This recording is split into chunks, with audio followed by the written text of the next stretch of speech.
How the Grinch Stole Christmas by Dr. Seuss. For Baba, Merry Christmas. From Ron.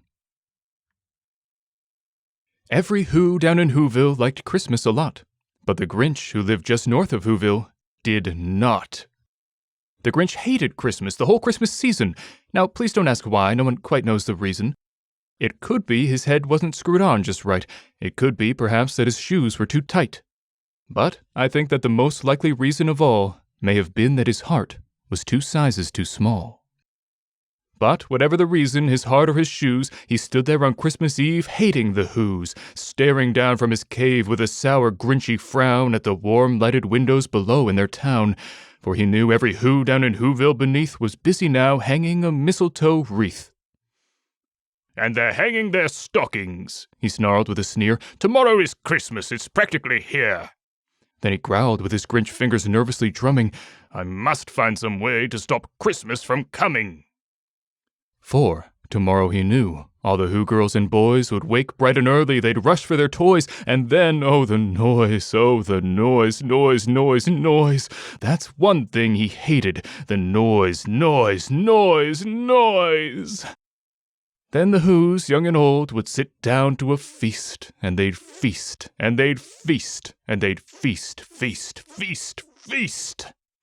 They would feast on Who pudding and rare Who roast beast, which was something the Grinch couldn't stand in the least. And then they'd do something he liked least of all. Every Who down in Whoville, the tall and the small, would stand close together with Christmas bells ringing. They'd stand hand in hand, and the Whos would start singing. They'd sing, and they'd sing, and they'd sing. And the more the Grinch thought of this Who Christmas sing, the more the Grinch thought, "I must stop this whole thing. Why, for 53 years I've put up with it now. I must stop this Christmas from coming." But how? Then he got an idea. An awful idea. The Grinch got a wonderfully awful idea. "I know just what to do."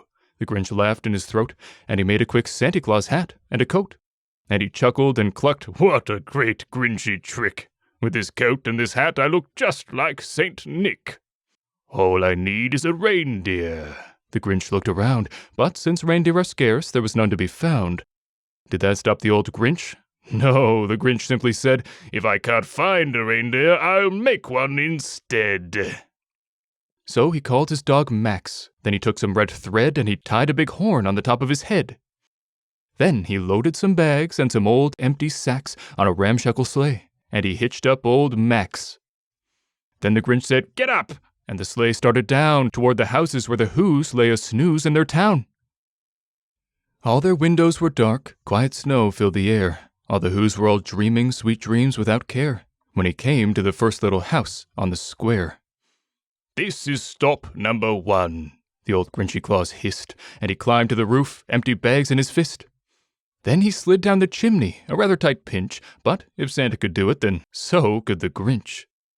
He got stuck only once for a moment or two, then he stuck his head out of the fireplace flue, where the little Whos' stockings all hung in a row. "These stockings," he grinned, "are the first things to go." Then he slithered and slunk, with a smile most unpleasant, around the whole room, and he took every present.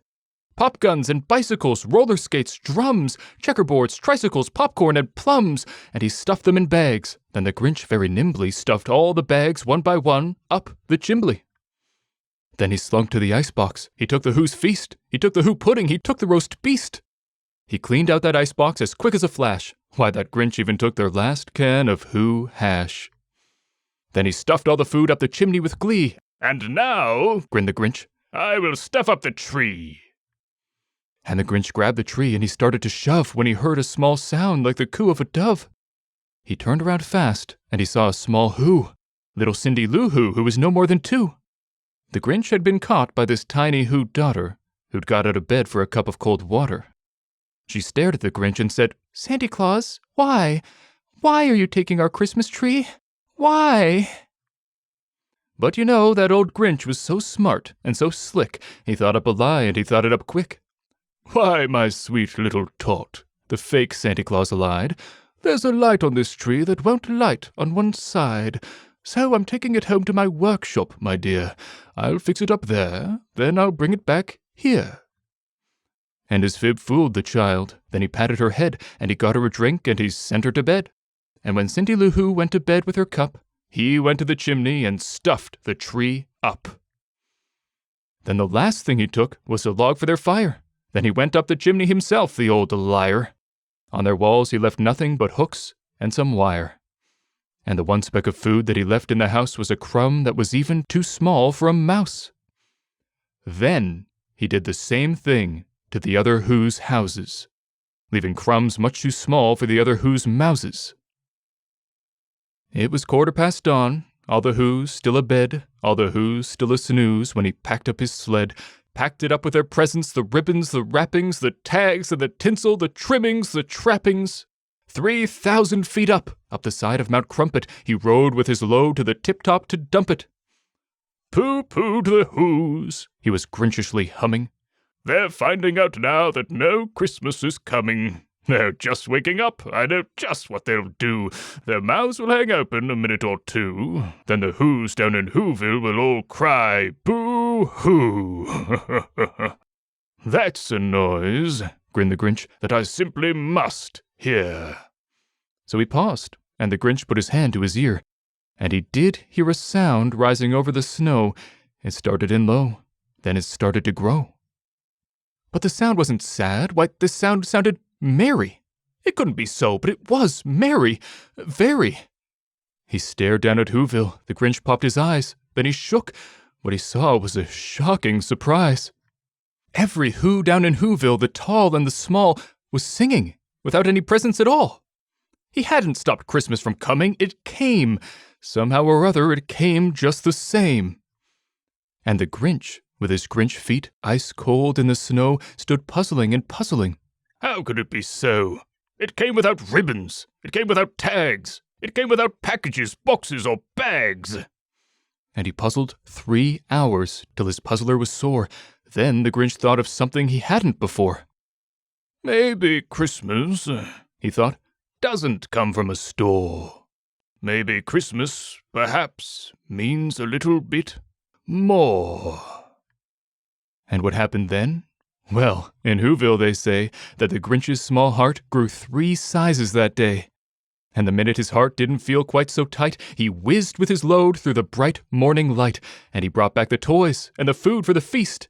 And he himself, the Grinch, carved the roast beast. The end. And Merry Christmas. First Sight of Her and After, by Thomas Hardy. A day is drawing to its fall I had not dreamed to see. The first of many to enthrall my spirit, will it be? Or is this eve the end of all such new delight for me? I journey home. The pattern grows of moonshades on the way. Soon the first quarter, I suppose, sky-glancing travelers say. I realize that it, for those, has been a common day. Home, by John Clare. O home, however homely, thoughts of thee can never fail to cheer the absent breast. How oft wild raptures have been felt by me when back returning, weary and distressed. How oft I've stood to see the chimney pour thick clouds of smoke in columns lightly blue, and, close beneath, the house leek's yellow flower while fast approaching to a nearer view. These, though they're trifles, ever gave delight. Even now they prompt me with a fond desire, painting the evening group before my sight of friends and kindred seated round the fire. O time, how rapid did thy moments flow that changed these scenes of joy to scenes of woe. Her Initials, by Thomas Hardy.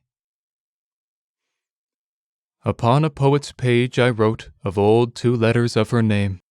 Part seemed she of the effulgent thought, whence that high singer's rapture came. When now I turn the leaf, the same immortal light illumes the lay. But from the letters of her name, the radiance has died away. Joys of Youth by John Clare. How pleasing simplest recollections seem! Now summer comes, it warms me to look back on the sweet happiness of youth's wild track, varied and fleeting as a summer dream. Here have I paused upon the sweeping rack that specks like woodflocks through the purple sky. Here have I careless stooped down to catch the meadow flower that entertained my eye. And as the butterfly went whirring by, how anxious for its settling did I watch, and oft long purples on the water's brink have tempted me to wade in spite of fate, to pluck the flowers. Oh, to look back and think what pleasing pains such simple joys create. Heredity by Tom Hardy. I am the family face. Flesh perishes, I live on, projecting trait and trace through time to times anon, and leaping from place to place, over oblivion.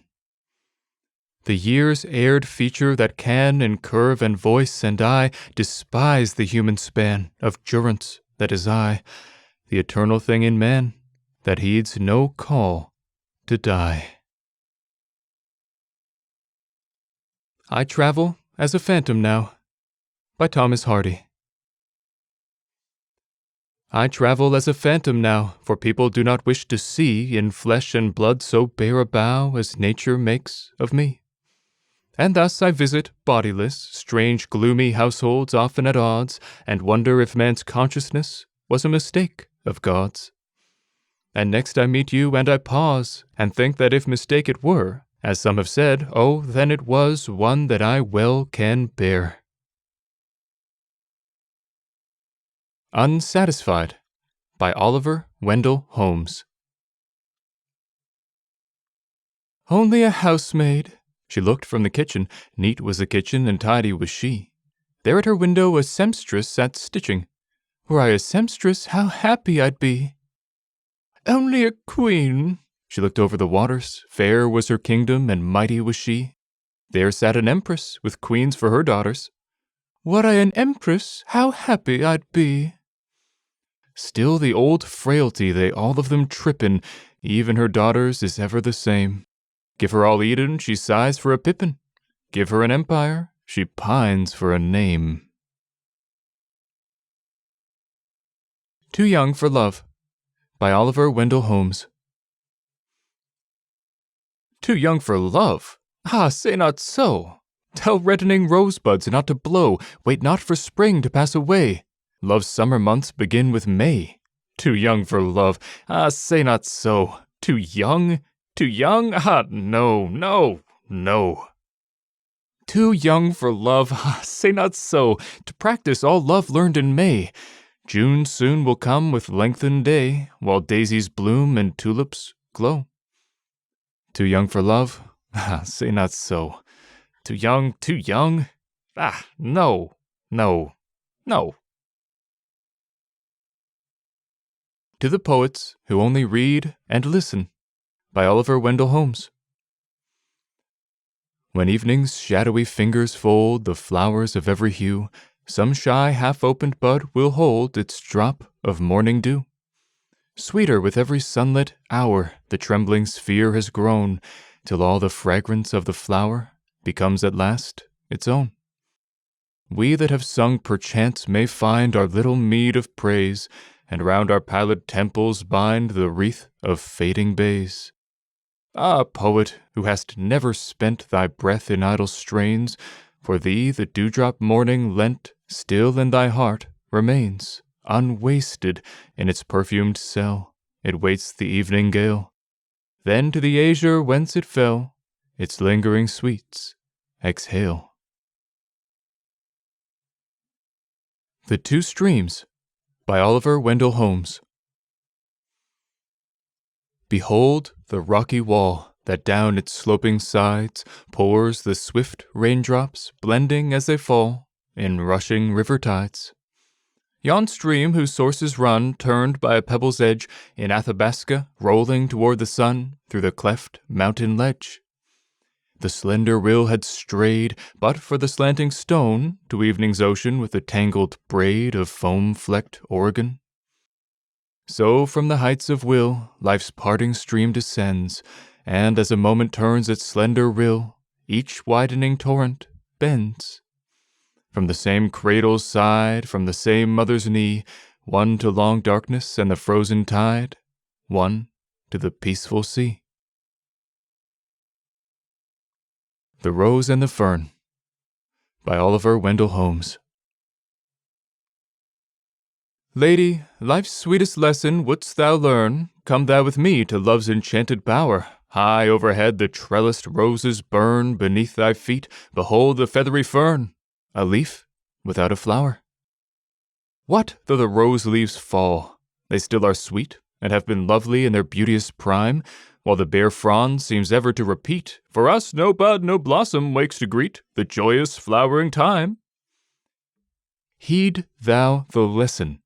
Life has leaves to tread, and flowers to cherish, summer round thee glows.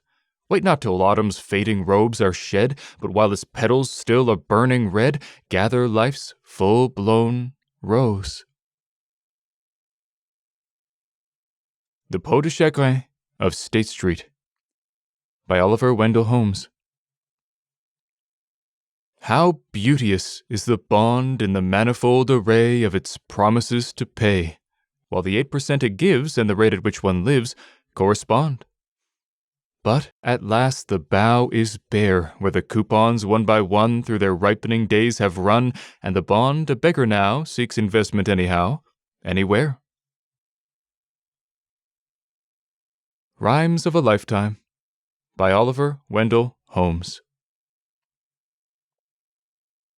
From the first gleam of morning to the gray of peaceful evening, lo, a life unrolled, in woven pictures all its changes told, its lights, its shadows, every flitting ray, till the long curtain, falling, dims the day, steals from the dial's disk the sunlight's gold, and all the graven hours grow dark and cold, where late the glowing blaze of noontide lay. Ah, the warm blood runs wild in youthful veins, yet me no longer play with painted fire. New songs for newborn days, I would not tire the listening ears that wait for fresher strains, in phrase new molded, new forged rhythmic chains, with plaintive measures from a worn-out lyre. Our Limitations by Oliver Wendell Holmes. We trust and fear, we question and believe, from life's dark threads a trembling faith to weave. Frail as the web that misty night has spun, whose dew-gemmed awnings glitter in the sun, while the calm centuries spell their lessons out, each truth we conquer spreads the realm of doubt. When Sinai's summit was Jehovah's throne, the chosen prophet knew his voice alone. When Pilates' hall that awful question heard, the heavenly captive answered not a word. Eternal truth, beyond our hopes and fears, sweep the vast orbits of thy myriad spheres, from age to age, while history carves sublime on her waste rock the flaming curves of time, how the wild swayings of our planet show that worlds unseen surround the world we know. Opening the Window by Oliver Wendell Holmes. Thus I lift the sash, so long shut against the flight of song, all too late for vain excuse, lo, my captive rhymes are loose. Rhymes that, flitting through my brain, beat against my window pane, some with gaily colored wings, some, alas, with venomed stings. Shall they bask in sunny rays? Shall they feed on sugared praise? Shall they stick with tangled feet on the critic's poisoned sheet? Are the outside winds too rough? Is the world not wide enough? Go, my winged verse, and try. Go like Uncle Toby's fly. Nearing the Snow Line by Oliver Wendell Holmes. Slow toiling upward from the misty vale, I leave the bright enameled zones below. No more for me their beauteous bloom shall glow, their lingering sweetness load the morning gale. Few are the slender flowerets, scentless, pale, that on their ice-clad stems all trembling blow along the margin of unmelting snow. Yet with unsaddened voice thy verge I hail. White realm of peace above the flowering line, welcome thy frozen domes, thy rocky spires. O'er thee undimmed the moon-girt planets shine. On thy majestic altars fade the fires that filled the air with smoke of vain desires, and all the unclouded blue of heaven is thine. I Like You, and I Love You, by Oliver Wendell Holmes. I like you, met I love you, face to face. The path was narrow and they could not pass. I like you, smiled. I love you, cried, alas, and so they halted for a little space.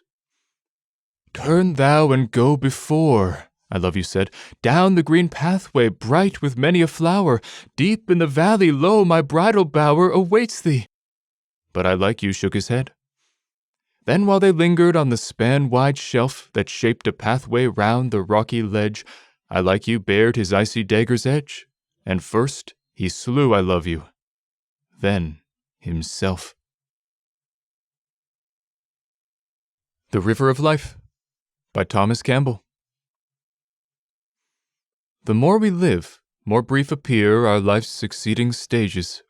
A day to childhood seems a year, and years like passing ages.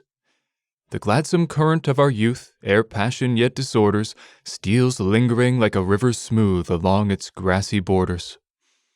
But as the careworn cheeks grow wan, and sorrow's shafts fly thicker, ye stars that measure life to man, why seem your courses quicker?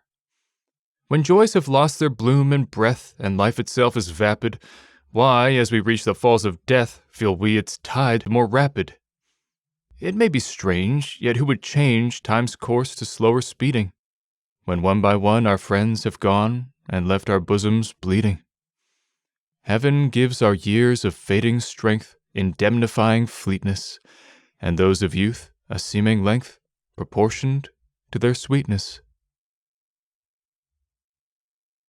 Potter's Clay, an allegorical interlude, by Adam Lindsay Gordon. Though the pitcher that goes to the sparkling rill too oft gets broken at last, there are scores of others its place to fill when its earth to the earth is cast. Keep that pitcher at home, let it never roam, but lie like a useless clod.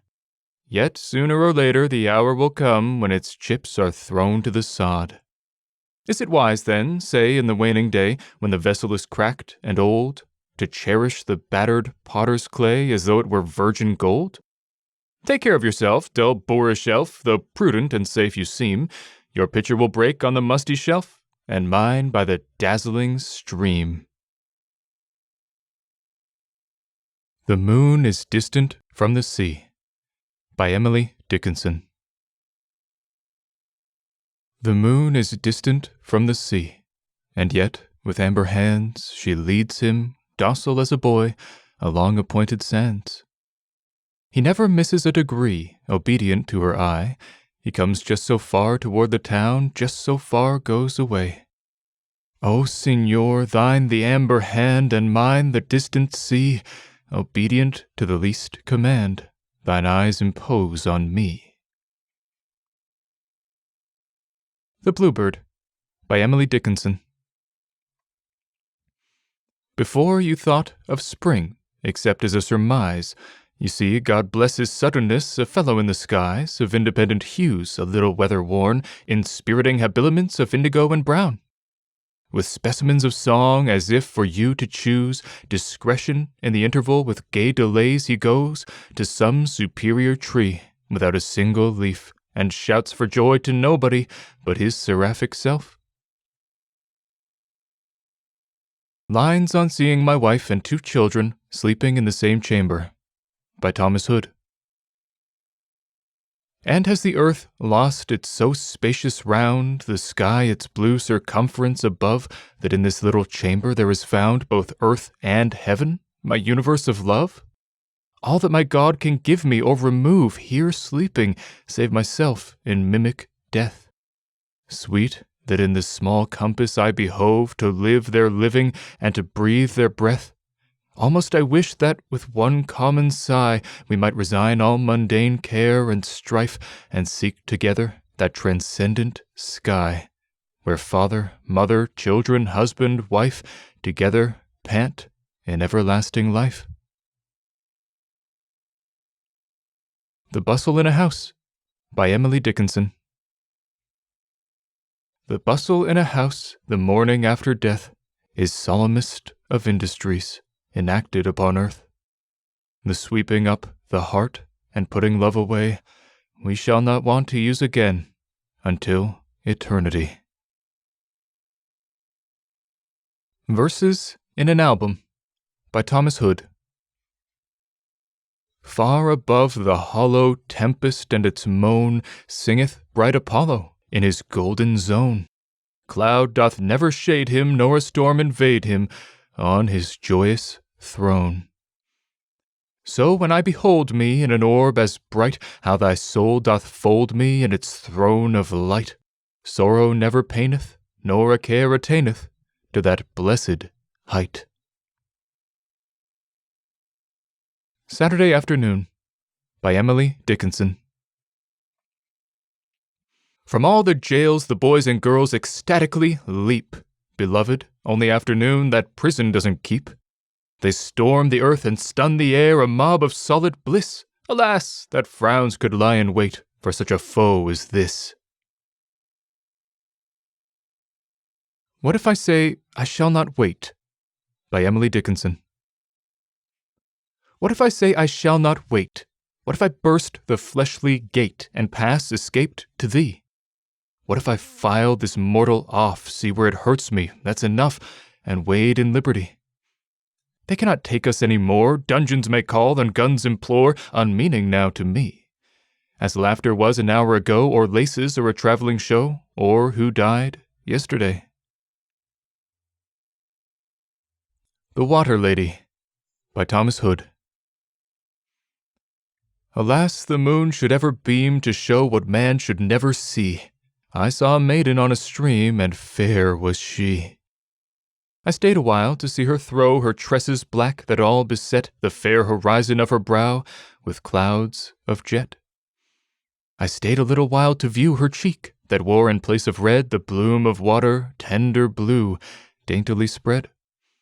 I stayed to watch a little space her parted lips if she would sing, the waters closed above her face with many a ring. And still I stayed a little more. Alas, she never comes again.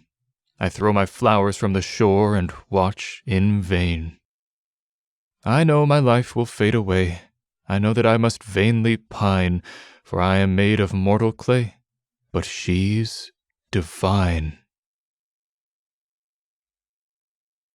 Water is Taught by Thirst by Emily Dickinson.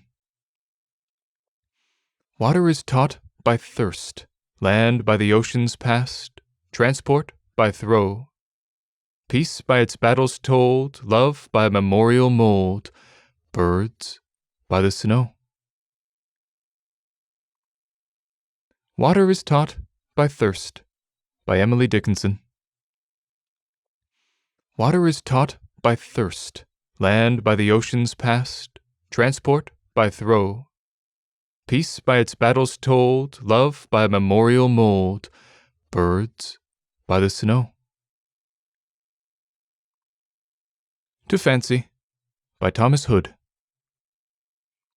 Most delicate, aerial, submissive thing, won by the mind's high magic to its hest, invisible embassy or secret guest, weighing the light air on a lighter wing, whether into the midnight moon to bring illuminate visions to the eye of rest, or rich romances from the florid west, or to the sea for mystic whispering.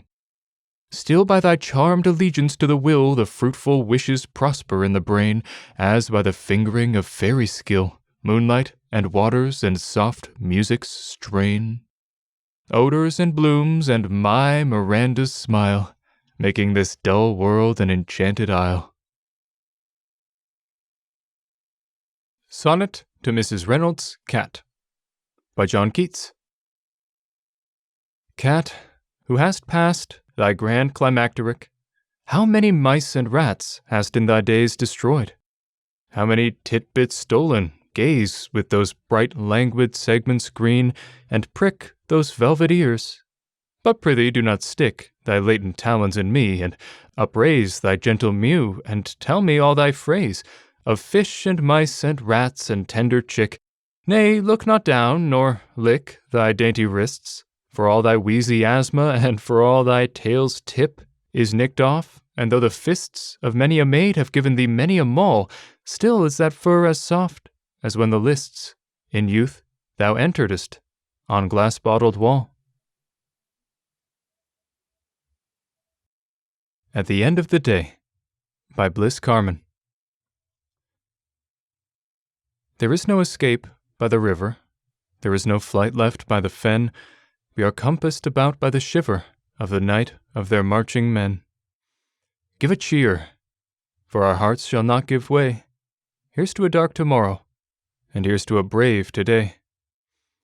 The tale of their hosts is countless, and the tale of ours a score, but the palm is not to the dauntless, and the cause is more and more. Give a cheer. We may die, but not give way. Here's to a silent tomorrow, and here's to a stout today. God has said, "Ye shall fail and perish, but the thrill ye have felt tonight, I shall keep in my heart and cherish when the worlds have passed in night." Give a cheer, for the soul shall not give way. Here's to the greater tomorrow that is born of a great today. Now shame on the craven truckler and the pulling things that mope.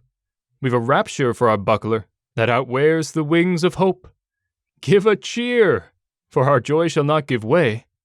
Here's in the teeth of tomorrow to the glory of today. A Man Doesn't Have Time in His Life, by Yehuda Amichai. A man doesn't have time in his life to have time for everything. He doesn't have seasons enough to have a season for every purpose. Ecclesiastes was wrong about that. A man needs to love and to hate at the same moment, to laugh and cry with the same eyes, with the same hands to throw stones and to gather them, to make love in war and war in love, and to hate and forgive and remember and forget, to arrange and confuse, to eat and to digest what history takes years and years to do. A man doesn't have time. When he loses, he seeks. When he finds, he forgets. When he forgets, he loves. When he loves, he begins to forget. And his soul is seasoned. His soul is very professional. Only his body remains forever an amateur. It tries, and it misses, gets muddled, doesn't learn a thing, drunk and blind in its pleasures and its pains. He will die as figs die in autumn, shriveled and full of himself and sweet, the leaves growing dry on the ground, the bare branches pointing to the place where there's time for everything. Sonnet to Spencer, by John Keats. Spencer, a jealous honourer of thine, a forester deep in thy midmost trees, did last eve ask my promise to refine some English that might strive thine ear to please. But, elfin poet, 'tis impossible for an inhabitant of wintry earth to rise like Phoebus with a golden quill, fire-winged, and make a morning in his mirth. It is impossible to escape from toil of the sudden and receive thy spiriting. The flower must drink the nature of the soil before it can put forth its blossoming. Be with me in the summer days, and I will for thine honor and his pleasure try. Accident in Art, by Bliss Carman. That painter has not with a careless smutch accomplished his despair, one touch revealing all he had put of life, thought, vigor, feeling, into the canvas that without that touch showed of his love and labor just so much raw pigment, scarce a scrap of soul concealing. What poet has not found his spirit kneeling as sudden at the sound of such or such strange verses staring from his manuscript, when he knows not how, but which will sound like trumpets down the years. So accident itself unmasks the likeness of intent, and ever in blind chance's darkest crypt, the shrine lamp of God's purposing is found. In the Summer, by Nizar Kabani. In the summer, I stretch out on the shore, and I think of you. Had I told the sea what I felt of you, it would have left its shores, its shells, its fish, and followed me. A Boy's Summer Song, by Paul Laurence Dunbar. 'Tis fine to play in the fragrant hay and romp on the golden load, to ride old Jack to the barn and back, or tramp by a shady road, to pause and drink at a mossy brink. Ah, that is the best of joy. And so I say, on a summer's day, what's so fine as being a boy? Ha ha! With a line and a hook by a babbling brook, the fisherman's sport we ply, and list the song of the feathered throng that flit in the branches nigh. At last we strip for a quiet dip. Ah, that is the best of joy. For this I say, on a summer's day, what's so fine as being a boy? Ha ha! Jabberwocky, by Lewis Carroll. 'Twas brillig, and the slithy toves did gyre and gimble in the wabe. All mimsy were the borogoves, and the mome-raths outgrabe. Beware the Jabberwock, my son, the jaws that bite, the claws that catch. Beware the Jubjub bird, and shun the frumious bandersnatch. He took his vorpal sword in hand, long time the mansome foe he sought, so rested he by the tumtum tree, and stood awhile in thought. And, as in uffish thought he stood, the Jabberwock with eyes of flame came whiffling through the tulgey wood, and burbled as it came. 1, 2, 1, 2, and through the vorpal blade went snicker-snack. He left it dead, and with its head he went galumphing back. And hast thou slain the Jabberwock? Come to my arms, my beamish boy. O fraptious day, callooh, callay! He chortled in his joy. 'Twas brillig, and the slithy toves did gyre and gimble in the wabe. All mimsy were the borogoves, and the mome-raths outgrabe. How Doth the Little Crocodile, by Lewis Carroll. How doth the little crocodile improve his shining tail, and pour the waters of the Nile on every golden scale? How cheerfully he seems to grin, how neatly spread his claws, and welcomes little fishes in with gently smiling jaws. Courage, by Matthew Arnold. True, we must tame our rebel will. True, we must bow to nature's law, must bear in silence many an ill, must learn to wait, renounce, withdraw. Yet now, when boldest wills give place, when fate and circumstance are strong, and in their rush the human race are swept, like huddling sheep, along, those sterner spirits let me prize, who, though the tendons of the whole they less than us might recognize, kept, more than us, their strength of soul. Yes, be the second Cato praised, not that he took the course to die, but that, when 'gainst himself he raised his arm, he raised it dauntlessly. And Byron, let us dare admire, if not thy fierce and turbid song, yet that, in anguish, doubt, desire, thy fiery courage still was strong. The sun that on thy tossing pane did with such cold derision shine, he crushed thee not with his disdain. He had his glow, and thou hadst thine. Our bane, disguise it as we may, is weakness, is a faltering course. Oh, that past times could give our day, joined to its clearness, of their force. A Caution to Poets, by Matthew Arnold. What poets feel not when they make a pleasure in creating, the world in its turn will not take pleasure in contemplating. What poets feel not when they make a pleasure in creating, the world in its turn will not take pleasure in contemplating. A Fantastical Engraving by Charles Baudelaire.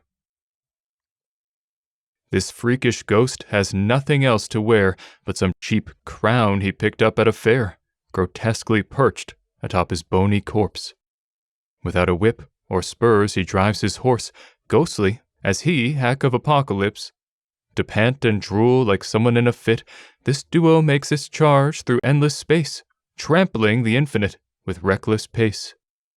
The horseman waves a blazing sword around, the nameless crowd sees trampled to the ground, and like a prince, inspecting his domain, he travels to a graveyard's empty plain, where lie, with pallid sunshine overhead, from old and modern times, the storied dead.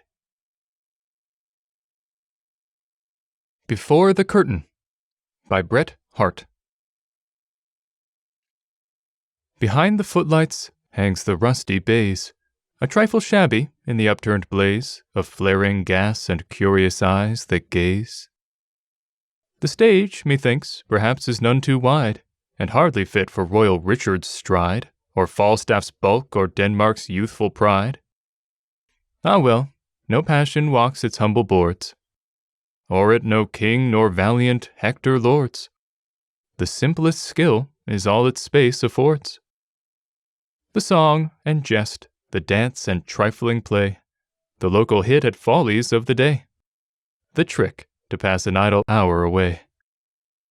For these no trumpets that announce the more, no blast that makes the hero's welcome sure, a single fiddle in the overture. A Former Life by Charles Baudelaire. Long since, I lived beneath vast porticos, by many ocean sunsets tinged and fired, where mighty pillars in majestic rows seemed like basaltic caves when day expired. The rolling surge that mirrored all the skies mingled its music, turbulent and rich, solemn and mystic, with the colors which the setting sun reflected in my eyes. And there I lived, amid voluptuous calms, in splendors of blue sky and wandering wave, tended by many a naked, perfumed slave, who fanned my languid brow with waving palms. They were my slaves, the only care they had to know what secret grief had made me sad. Fate by Bret Harte. The sky is clouded, the rocks are bare, the spray of the tempest is white in air. The winds are out, with the waves at play, and I shall not tempt the sea today. The trail is narrow, the wood is dim, the panther climbs to the arching limb, and the lion's whelps are abroad at play, and I shall not join in the chase today. But the ship sailed safely over the sea, and the hunters came from the chase in glee, and the town that was builded upon a rock was swallowed up in the earthquake shock. 1,000 Martyrs by Aphra Behn. 1,000 martyrs I have made, all sacrificed to my desire. 1,000 beauties have betrayed that languish in resistless fire. The untamed heart to hand I brought, and fixed the wild and wandering thought. I never vowed nor sighed in vain, but both, though false, were well received. The fair are pleased to give us pain, and what they wish is soon believed. And though I talked of wounds and smart, love's pleasures only touched my heart. Alone the glory and the spoil, I always laughing bore away, the triumphs without pain or toil, without the hell, the heaven of joy. And while I thus at random rove, despise the fools that whine for love. A Bunch of Roses by Banjo Patterson. Roses ruddy and roses white, what are the joys that my heart discloses? Sitting alone in the fading light, memories come to me here tonight, with the wonderful scent of the big red roses. Memories come as the daylight fades, down on the hearth where the firelight dozes. Flicker and flutter the lights and shades, and I see the face of a queen of maids, whose memory comes with the scent of roses. Visions arise of a scent of mirth, and a ballroom belle who superbly poses, a queenly woman of queenly worth, and I am the happiest man on earth, with a single flower from a bunch of roses. Only her memory lives tonight. God in his wisdom her young life closes. Over her grave may the turf be light. Cover her coffin with roses white. She was always fond of the big white roses. Such are the visions that fade away. Man proposes and God disposes. Look in the glass, and I see today only an old man, worn and gray, bending his head to a bunch of roses. Cricket is a serious thing, by Edward Dyson. In politics there's room for jest, with frequent jibes our speeches met, and measures, which are of the best, are themes for caustic humor yet. E'en though the pulpiteer we fret, with sundry quiddities we fling, we pray you never to forget that cricket is a serious thing. The crowd assembles at a test, and Hobbes at length is fairly set. Though Gregory rocks 'em in with zest, the barrackers may fume and fret. When Parkin has contrived to get 5 men of ours, we feel the sting and give expression to regret, for cricket is a serious thing. They have the lead, we would arrest a sort of rot, no epithet is proper, though they've got our best, for next to nothing, and your bet is good as lost, don't sit and sweat. Due reverence to the problem bring, we have a pile of runs to net. Ah, cricket is a serious thing. A Singer of the Bush by Banjo Patterson. There is a waving of grass in the breeze, and a song in the air, and a murmur of myriad bees that toil everywhere. There is a scent in the blossom and bough, and the breath of the spring is as soft as a kiss on a brow, and springtime I sing.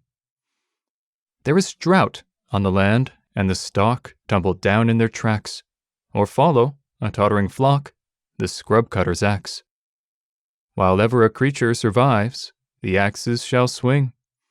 We are fighting with fate for their lives, and the combat I sing. Why Spring Fell Flat by Edward Dyson. The spring is gone. I have not seen its fairies tripping on the block, Arcadians in gray and green, the happy flapper in a frock, so dainty that the breezes fret it like the smoke of cigarette. I've seen no pixies of the pave the season deck with flower and plume, no slim, entrancing elves that wave their gossamers like wattle bloom, but only staid, trim maids arrayed in autumn costumes, tailor-made. Not like a garden poppy strewn and scented as an Eden fair, has been the block at afternoon, so spring came not to me this year. Curse on the greedy profiteer, who made the dear ones all too dear.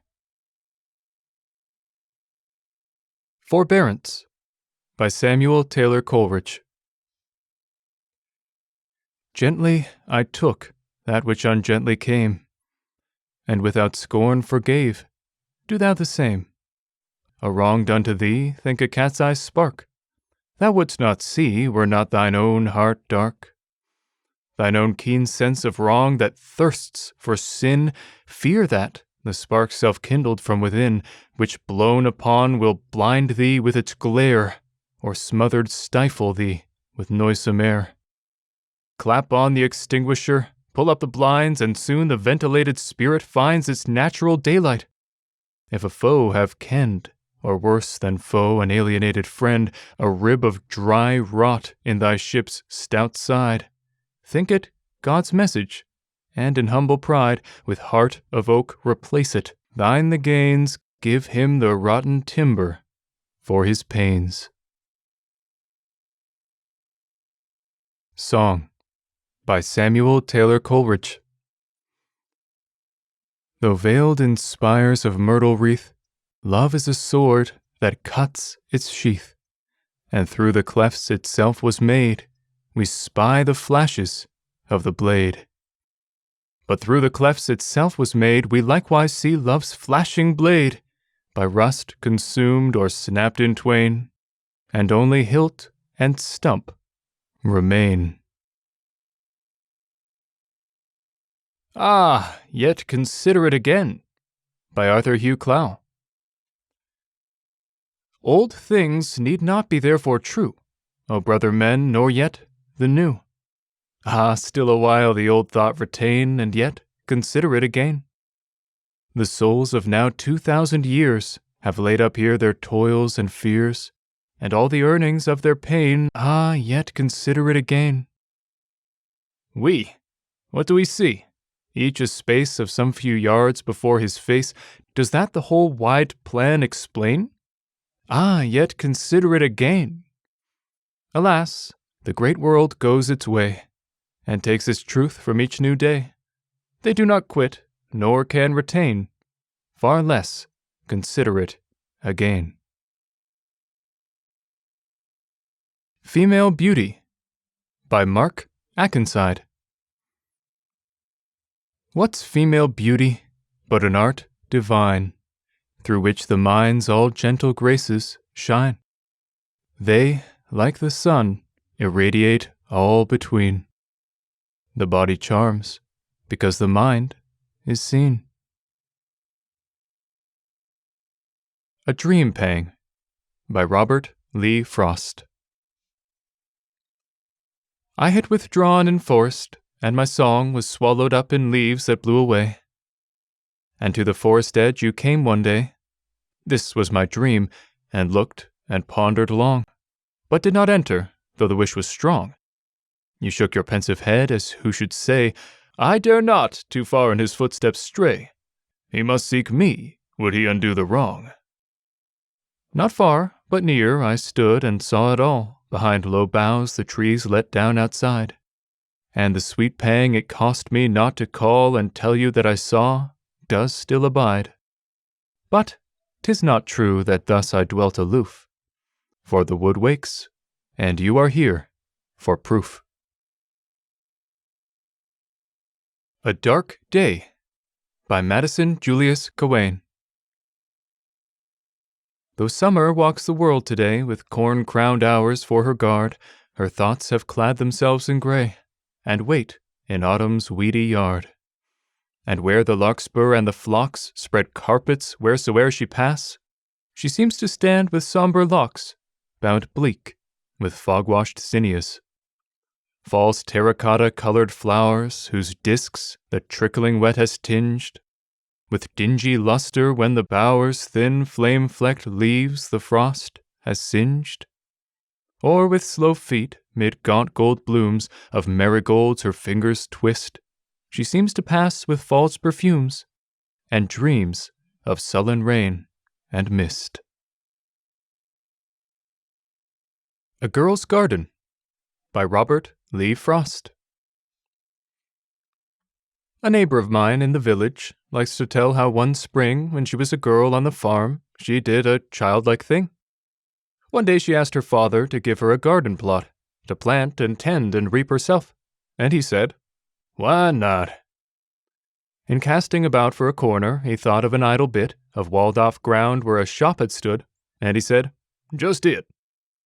And he said, "That ought to make you an ideal one-girl farm, and give you a chance to put some strength on your Slim Jim arm." It was not enough of a garden, her father said, to plow, so she had to work it all by hand, but she don't mind now.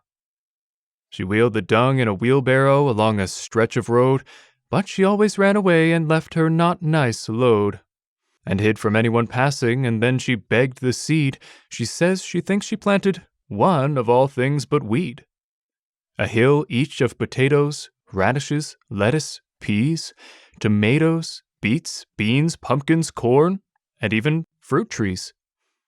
And yes, she has long mistrusted that a cider apple tree, in bearing there today, is hers, or at least may be.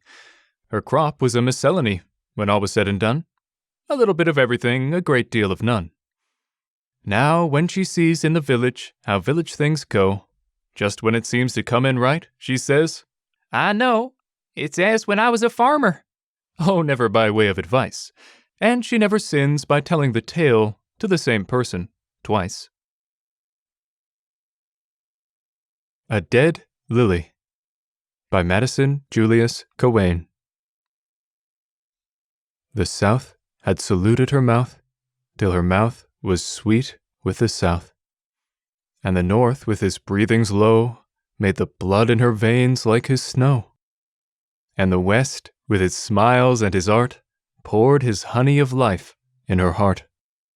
And the East had in whisperings told his secrets more precious than gold.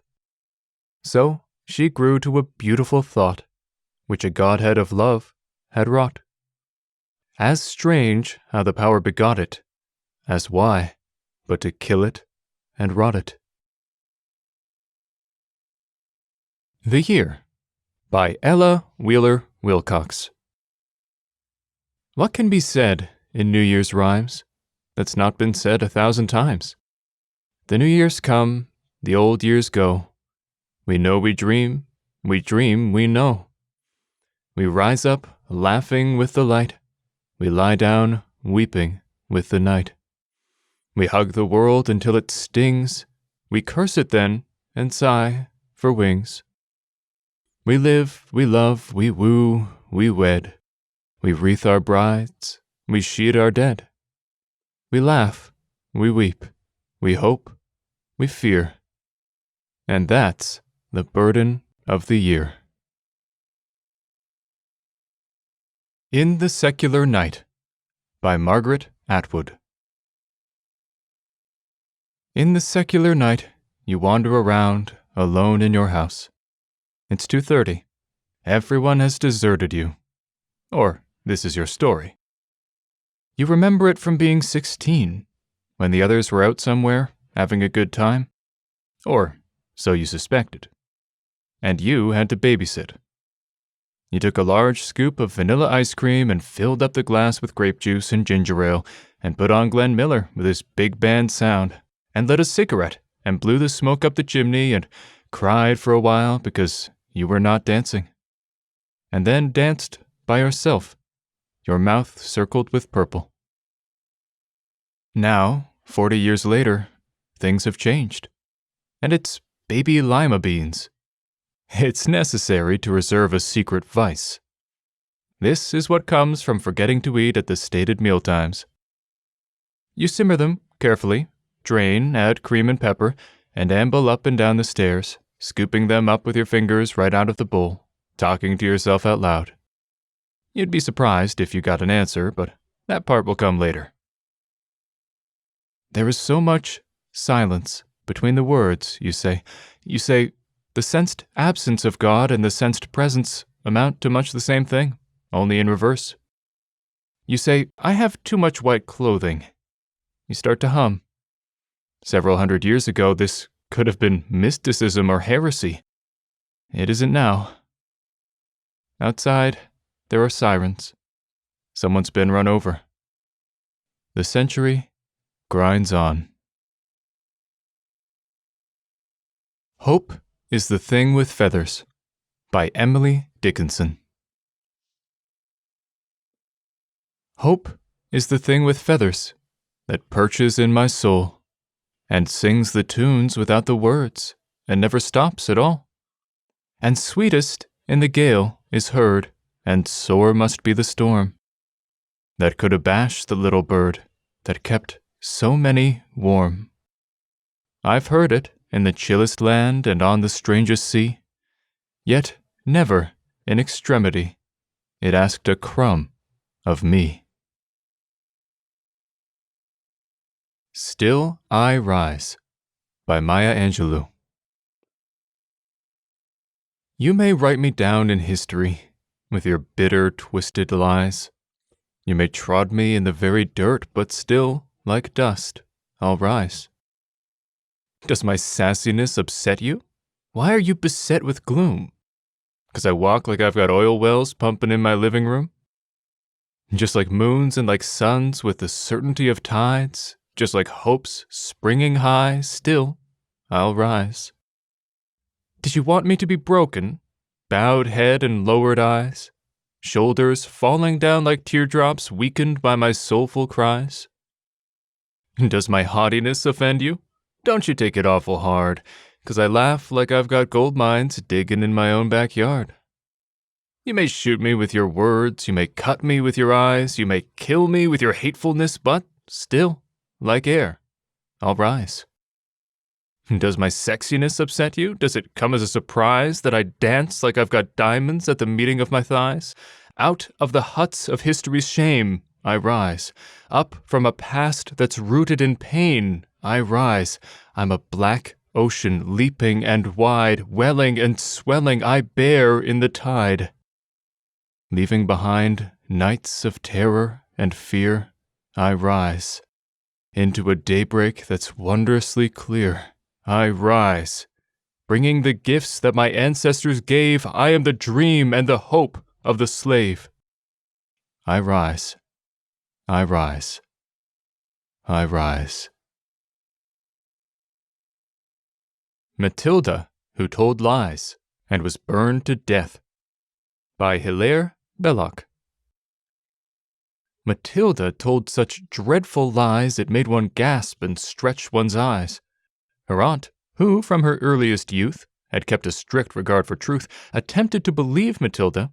The effort very nearly killed her, and would have done so had not she discovered this infirmity. For once, towards the close of day, Matilda, growing tired of play, and finding she was left alone, went tiptoe to the telephone, and summoned the immediate aid of London's noble fire brigade. Within an hour the gallant band were pouring in on every hand, from Putney, Hackney Downs, and Bow. With courage high and hearts aglow, they galloped, roared through the town. "Matilda's house is burning down!" Inspired by British cheers and loud proceeding from the frenzied crowd, they ran their ladders through a score of windows on the ballroom floor, and took peculiar pains to souse the pictures up and down the house, until Matilda's aunt succeeded in showing them they were not needed, and even that she had to pay to get the men to go away. It happened that a few weeks later her aunt was off to the theatre to see that interesting play, The Second Mrs. Tanqueray. She had refused to take her niece to hear this entertaining piece, a deprivation just and wise to punish her for telling lies. That night a fire did break out.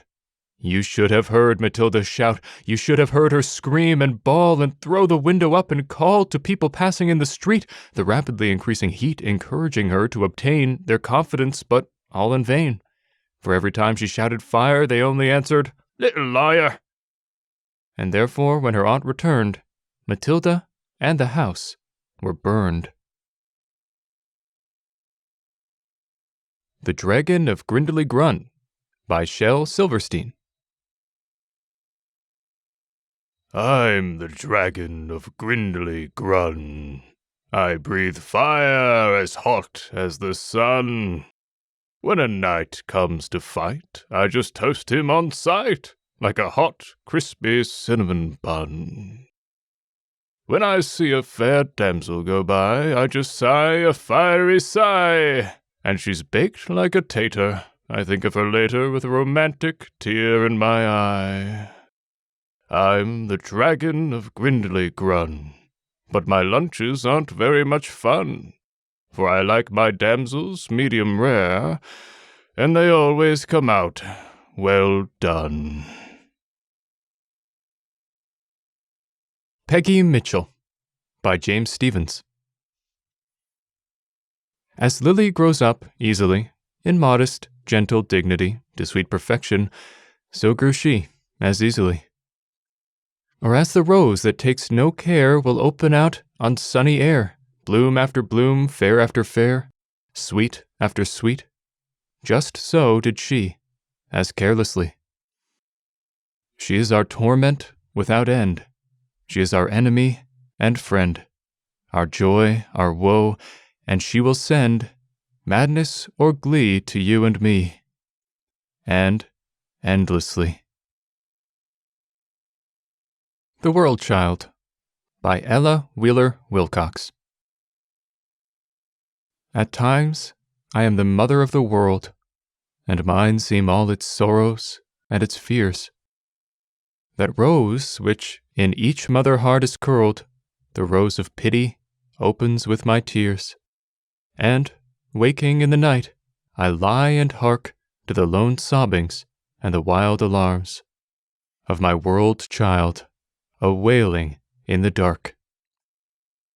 The child I fain would shelter in my arms, I call to it, as from another room a mother calls what time she cannot go. Sleep well, dear world, love hides behind this gloom. There is no need for wakefulness or woe, the long, long night is almost past and gone. The day is near, and yet the world weeps on. Again I follow it throughout the day. With anxious eyes I see it trip and fall, and hurt itself in many a foolish way, childlike, unheeding warning word or call. I see it grasp, and grasping, break the toys it cries to own, then toss them on the floor, and, breathless, hurry after fancied joys that cease to please when added to its store. I see the lacerations on its hands, made by forbidden tools, but when it weeps, I also weep, as one who understands, and having been a child, the memory keeps. Ah, my poor world, however wrong thy part, still is there pity in my mother heart. Winter Roses by John Greenleaf Whittier. My garden roses, long ago, have perished from the leaf-strewn walks. Their pale, fair sisters smile no more upon the sweetbriar stalks. Gone with the flower time of my life, spring's violets, summer's blooming pride, and nature's winter and my own stand flowerless side by side. So might I yesterday have sung, today, in bleak December's noon, comes sweetest fragrance, shapes and hues, the rosy wealth of June? Bless the young bands that culled the gift, and bless the hearts that prompted it. If undeserved it comes, at least, it seems not all unfit. Of old my Quaker ancestors had gifts of 40 stripes, save one. Today as many roses crown the grey head of their son. And with them to my fancy eye the fresh-faced givers smiling come, and 39 happy girls make glad a lonely room. They bring the atmosphere of youth, the light and warmth of long ago, are in my heart, and on my cheek the airs of morning blow. O buds of girlhood, yet unblown, and fairer than the gift ye chose, for you may years like leaves unfold, the heart of Sharon's rose. The Undertaker's Horse by Rudyard Kipling.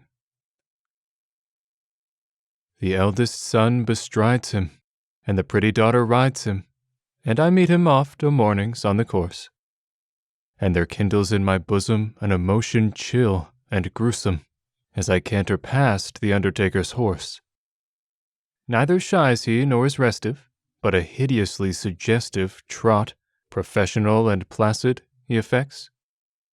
And the cadence of his hoof-beats to my mind this grim reproof beats, "Mend your pace, my friend, I'm coming. Who's the next?" Ah, stud bred of ill omen, I have watched the strongest go, men of pith and might and muscle, at your heels. Down the plantain-bordered highway, heaven send it ne'er be my way, in a lacquered box and jetty upon wheels. Answer, sombre beast and dreary, where is Brown, the young, the cheery? Smith, the pride of all his friends and half the force? You were at that last dread dock, we must cover out a walk, bring them back to me, O Undertaker's horse. with your mane unhogged and flowing, and your curious way of going, and that business-like black crimping of your tail. Even with beauty on your back, sir, pacing as a lady's hack, sir, what wonder, when I meet you, I turn pale? It may be you wait your time, beast, till I write my last bad rhyme, beast. Quit the sunlight, cut the rhyming, drop the glass. Follow after with the others, where some husky heathen smothers us with marigolds in lieu of English grass. Or, perchance, in years to follow, I shall watch your plump sides hollow, see Carnifex gone lame become a corse. See old age at last o'erpower you, and the station pack devour you. I shall chuckle then, O undertaker's horse. But to insult jibe in quest of still the hideously suggestive trot that hammers out the unrelenting text. And I hear it hard behind me in what place soe'er I find me, sure to catch you sooner or later. Who's the next? Laugh and Be Merry by John Masefield. Laugh and be merry, remember, better the world with a song, better the world with a blow in the teeth of a wrong. Laugh, for the time is brief, a thread the length of a span. Laugh and be proud to belong to the old proud pageant of man. Laugh and be merry, remember, in olden time, God made heaven and earth for joy he took in a rhyme, made them and filled them full with the strong red wine of his mirth, the splendid joy of the stars, the joy of the earth. So we must laugh and drink from the deep blue cup of the sky, join the jubilant song of the great stars sweeping by, laugh and battle and work and drink of the wine outpoured in the dear green earth, the sign of the joy of the Lord. Laugh and be merry together like brothers akin, guesting a while in the rooms of a beautiful inn, glad till the dancing stops and the lilt of the music ends. Laugh till the game is played, and be you merry, my friends.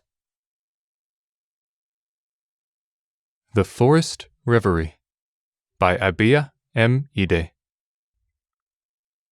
'Tis said that when the hands of men tamed this primeval wood, and hoary trees with groans of woe, like warriors by an unknown foe, were in their strength subdued, the virgin earth gave instant birth to springs that ne'er did flow, that in the sun did rivulets run, and all around rare flowers did blow. The wild rose pale perfumed the gale, and the queenly lily adown the dale, whom the sun and the dew and the winds did woo, with the gourd and the grape luxuriant grew. So when in tears the love of years is wasted like the snow, and the fine fibrils of its life, by the rude wrong of instant strife, are broken at a blow, within the heart do springs upstart, of which it doth now know, and strange sweet dreams like silent streams that from new fountains overflow. With the earlier tide of rivers glide deep in the heart whose hope has died, quenching the fires its ashes hide, its ashes whence will spring and grow sweet flowers ere long, the rare and radiant flowers of song. My Typewriter by Edward Dyson. I have a trim typewriter now, they tell me none is better. It makes a pleasing rhythmic row, and neat is every letter. I tick out stories by machine, dig pars and gags and verses keen, and lathe them off in manners slick. It is so easy, and it's quick. And yet it falls short, I'm afraid, of giving satisfaction, this making literature by aid of scientific traction. For often I can't fail to see the dashed thing runs away with me. It bolts, and do whatever I may, I cannot hold the runaway. It is not fitted with a break, and endless are my verses, nor any yarn I try to make appropriately terse is. 'Tis plain that this machine-made screed is fit but for machines to read, so wanted, as an iron censor, a good, sound, second-hand condenser. A Ballad of Two Nights by Sarah Teasdale. 2 knights rode forth at early dawn, a-seeking maids to wed. Said one, "My lady must be fair, with gold hair on her head." Then spake the other knight-at-arms, "I care not for her face, but she I love must be a dove, for purity and grace." And each knight blew upon his horn and went his separate way, and each knight found a lady love before the fall of day. But she was brown, who should have had the shining yellow hair. I ween the knights forgot their words, or else they ceased to care. For he who wanted purity brought home a wanton wild, and when each saw the other knight, I seen that each knight smiled. A Dan Yell by Henry Lawson. I wish I'd never gone to board in that house where I met the touring lady from abroad, who mocks my nightmares yet. I wish that she had saved her news of what she'd seen, that Dan O'Connor is clean-shaved, and parts his hair between. The ladies down at Manly now, and widows understood, no more deplore their marriage vow, or hopeless widowhood. For Dan O'Connor is the same as though he'd never been, since Daniel shaved that shave of shame, and combed his hair between. No more, O bards, in Daniel tones he'll voice our several fames, and nevermore he'll mix our bones as once he mixed our names. Let southern minstrels dree their weird and lay their sad harps down, for Dan O'Connor's shorn of beard, and cracked across the crown. The lobby and refreshment room are shorn of half their larks. A newer ghost now haunts the gloom that knew the ghosts of parks. The brightest joke Australia had is but a hopeless grunt. It went forever mad and bad when Daniel shaved his front. The fair Spotswoshki weeps indeed, Frogs Leggy and Bunglung, with none to greet and none to speed them in their native tongue. By Sucklar Quay nor Golden Gate no Dan is ever seen, since Dan O'Connor wiped his slate and notched his top between. But Dan O'Connor, Lord knows best the thing might be a sell. You surely will forgive a jest from one who wished you well. When we forgot the face we feared and time has deadened pain, oh, Dan O'Connor, grow your beard and come to us again. Awake, Young Men of England, by George Orwell. Ho, give me the strength of the lion, the wisdom of Reynard the fox, and then I'll hurl troops at the Germans, and give them the hardest of knocks. Oh, think of the warlord's mailed fist that is striking at England today, and think of the lives that our soldiers are fearlessly throwing away. Awake, oh, you young men of England, for if, when our country's in need, you do not enlist by the thousand, you truly are cowards indeed. A Birthday by Christina Georgina Rossetti. My heart is like a singing bird whose nest is in a watered shoot. My heart is like an apple tree whose boughs are bent with thick-set fruit. My heart is like a rainbow shell that paddles in a halcyon sea. My heart is gladder than all these, because my love is come to me. Raise me a dais of silk and down, hang it with vair and purple dyes. Carve it in doves and pomegranates and peacocks with 100 eyes. Work it in gold and silver grapes, in leaves and silver fleur-de-lis, because the birthday of my life is come, my love is come to me. A Retrospect by Frances Anne Kemble. Life wanes, and the bright sunlight of our youth sets o'er the mountain tops where once hope stood. O innocence, O trustfulness, O truth, where are ye all, white-handed sisterhood, who with me on my day did walk along, singing sweet scraps of that immortal song that's hymned in heaven but hath no echo here? Are ye departing, fellows bright and clear?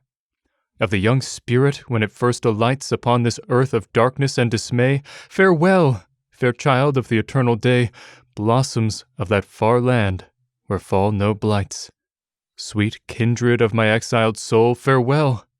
Here I must wander, here you may not dwell. Back to your home beyond the founts of light, I see ye fly, and I am wrapped in night. A Promise by Francis Anne Kemble. In the dark, lonely night, when sleep and silence keep their watch o'er men, false love, in thy despite, I will be with thee then. When in the world of dreams thy spirit strays, seeking in vain the peace it finds not here, thou shalt be led back to thine early days of life and love, and I will meet thee there.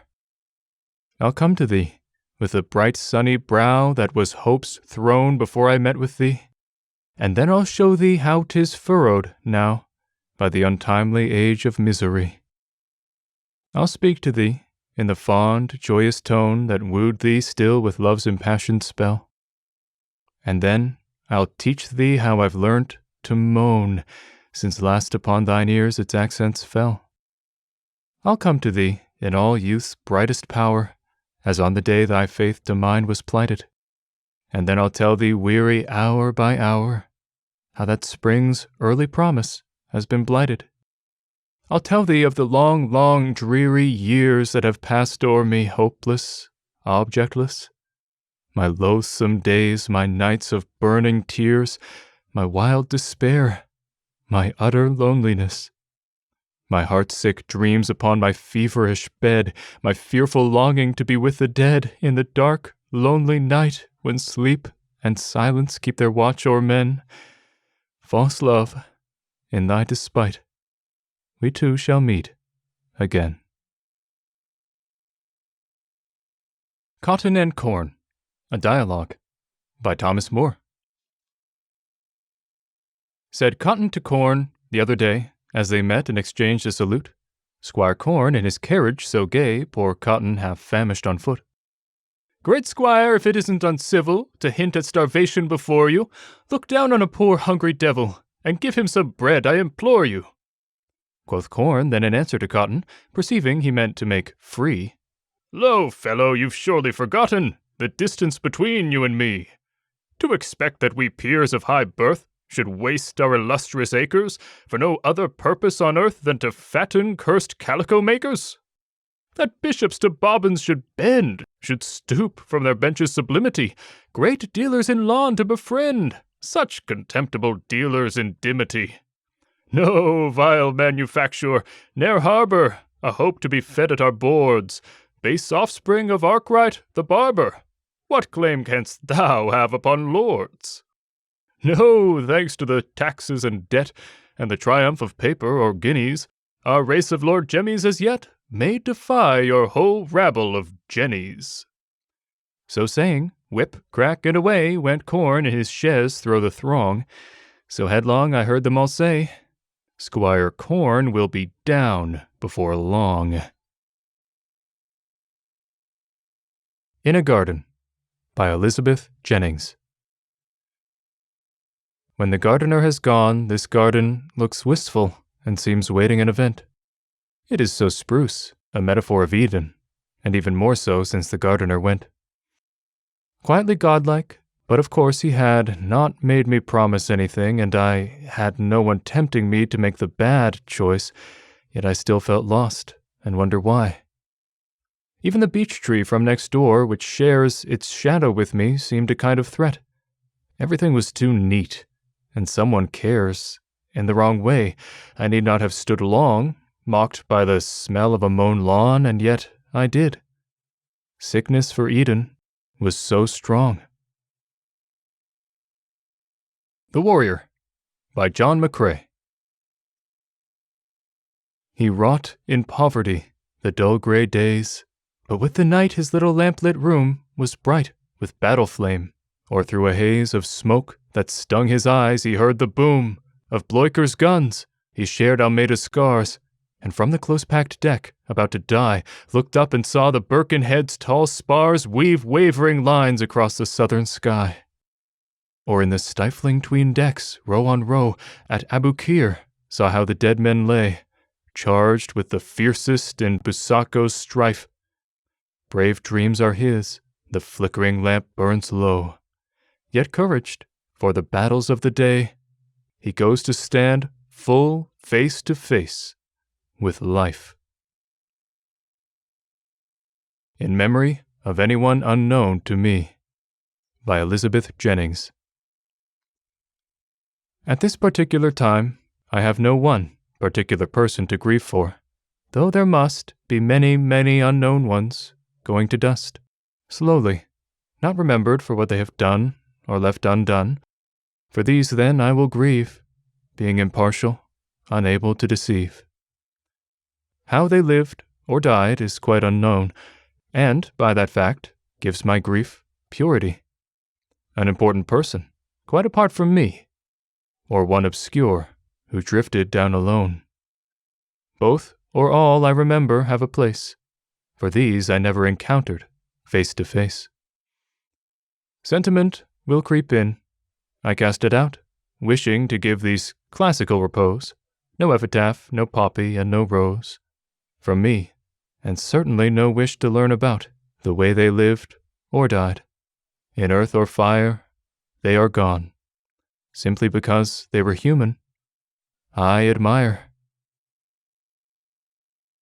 The Night Cometh, by John McCrae.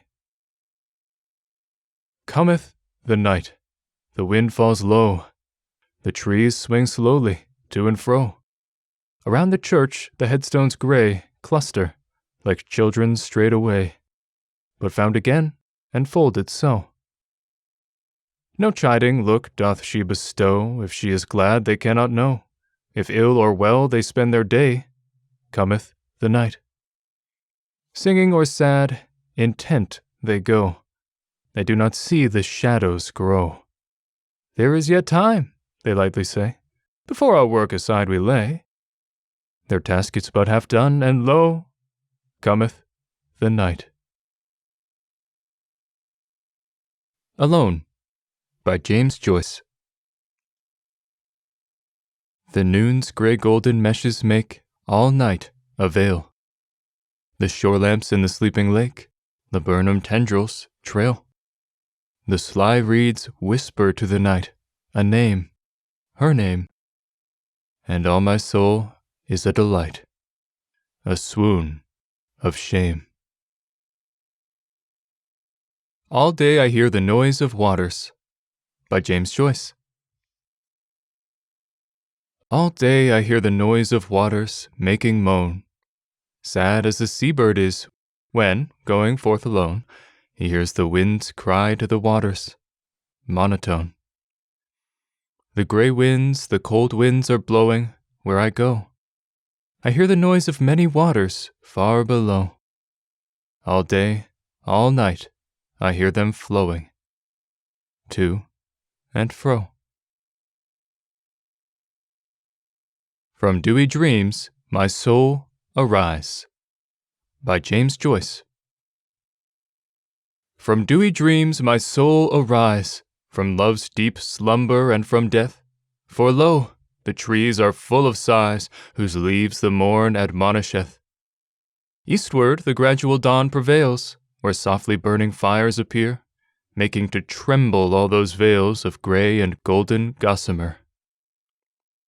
While sweetly, gently, secretly, the flowery bells of morn are stirred, and the wise choirs of faery begin, innumerous, to be heard. Dear heart, why will you use me so? By James Joyce.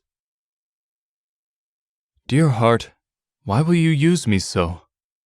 Dear eyes that gently me upbraid, still are you beautiful, but oh, how is your beauty raimented? Through the clear mirror of your eyes, through the soft sigh of kiss to kiss, desolate winds assail with cries the shadowy garden where love is. And soon shall love dissolved be, when over us the wild winds blow. But you, dear love, too dear to me, alas, why will you use me so? Evening on the Potomac, by Bliss Carman. The fervid breath of our flushed southern May is sweet upon the city's throat and lips, as a lover's whose tired arm slips listlessly over the shoulder of a queen. Far away, the river melts in the unseen.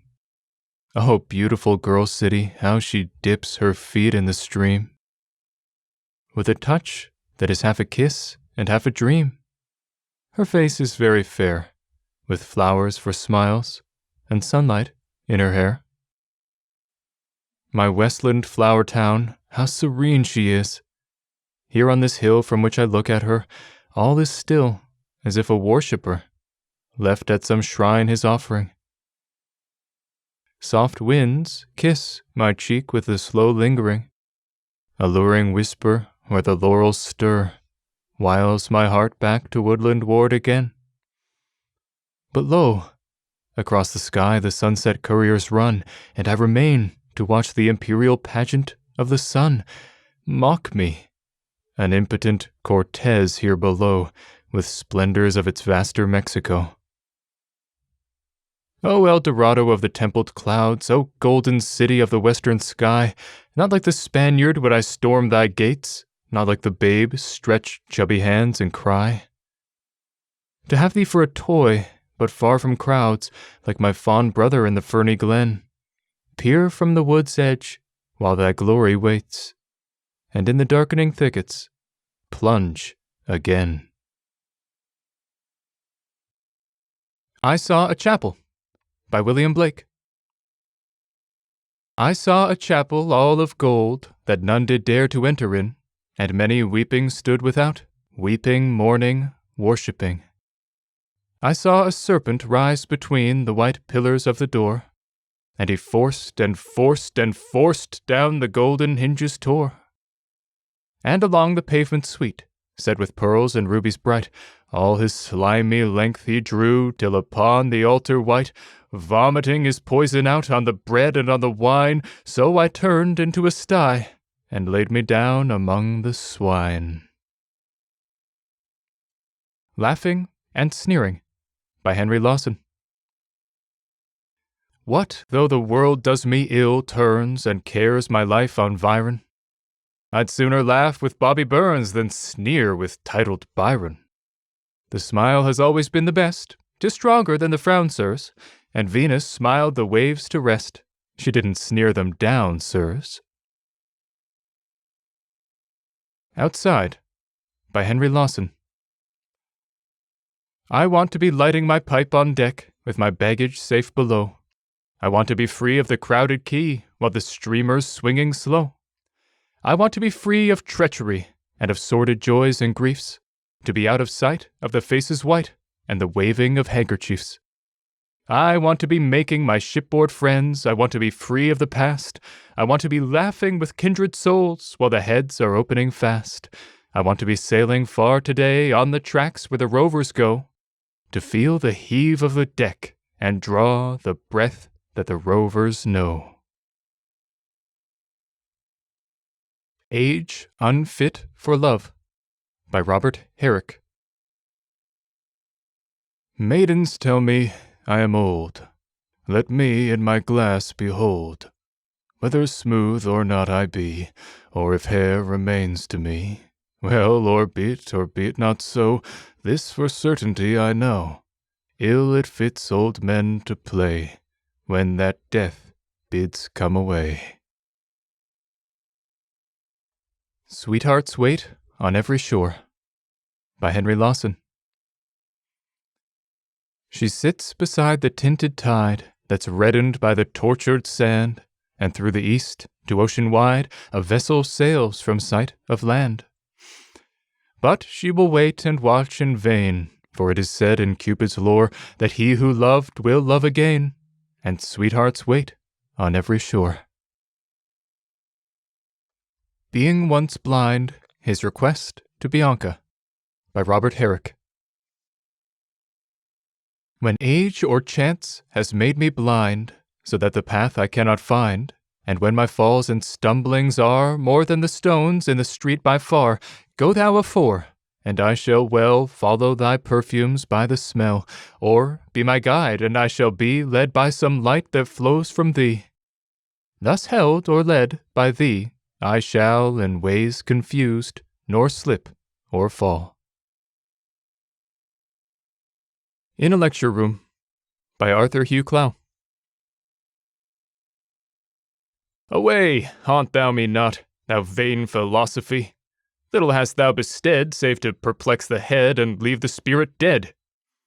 Unto thy broken cisterns wherefore go, while from the secret treasure depths below, fed by the skiey shower, and clouds that sink and rest on hilltops high, wisdom at once and power are welling, bubbling forth, unseen incessantly. Why labor at the dull mechanic oar when the fresh breeze is blowing and the strong current flowing right onward to the eternal shore? Am I with you, or you with me? By Arthur Hugh Clow. Am I with you, or you with me, or in some blessed place above, where neither lands divide nor sea, are we united in our love? Oft while in longing here I lie, that wasting ever still endures, my soul out from me seems to fly, and halfway, somewhere, meets with yours. Somewhere, but where I cannot guess, beyond may be the bound of space, the liberated spirits press and meet, bless heaven and embrace. It seems not either here nor there, somewhere between us up above, a region of a clearer air, the dwelling of a purer love. To Kathleen by Edna St. Vincent Millay. Still must be the poet as of old, in barren attic bleak and cold, starve, freeze, and fashion verses to such things as flowers and song as you. Still as of old his being give in beauty's name while she may live, beauty that may not die as long as there are flowers and you and song. Tavern by Edna St. Vincent Millay.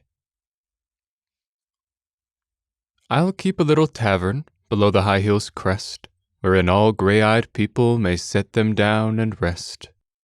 There shall be plates aplenty and mugs to melt the chill of all the grey-eyed people who happen up the hill.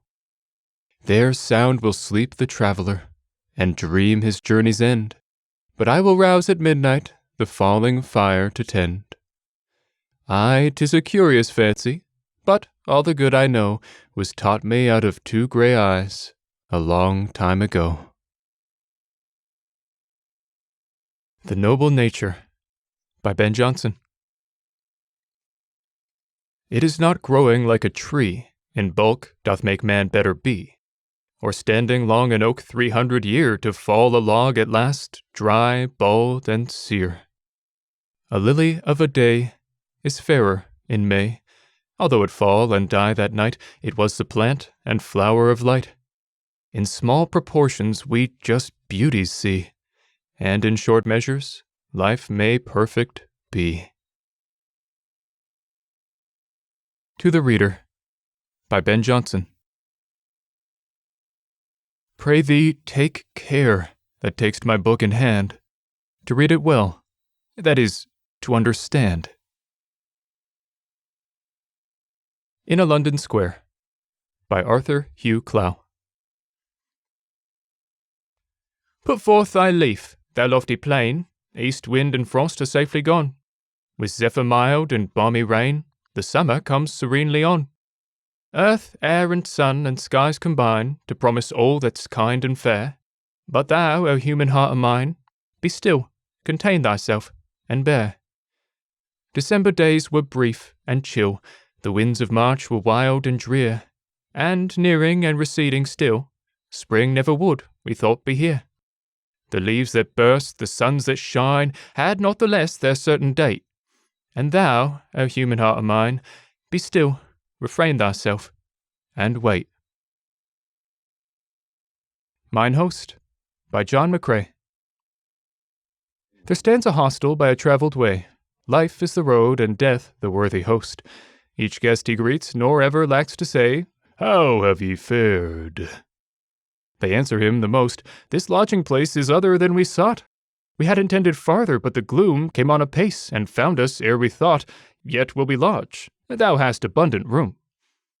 Within sit haggard men that speak no word, no fire gleams their cheerful welcome shed, no voice of a fellowship or strife is heard, but silence of a multitude of dead. Naught can I offer ye, quoth Death, but rest. And to his chamber leads each tired guest. As a beam o'er the face of the waters may glow. By Thomas Moore. As a beam o'er the face of the waters may glow, while the tide runs in darkness and coldness below, so the cheek may be tinged with a warm sunny smile, though the cold heart to ruin runs darkly the while.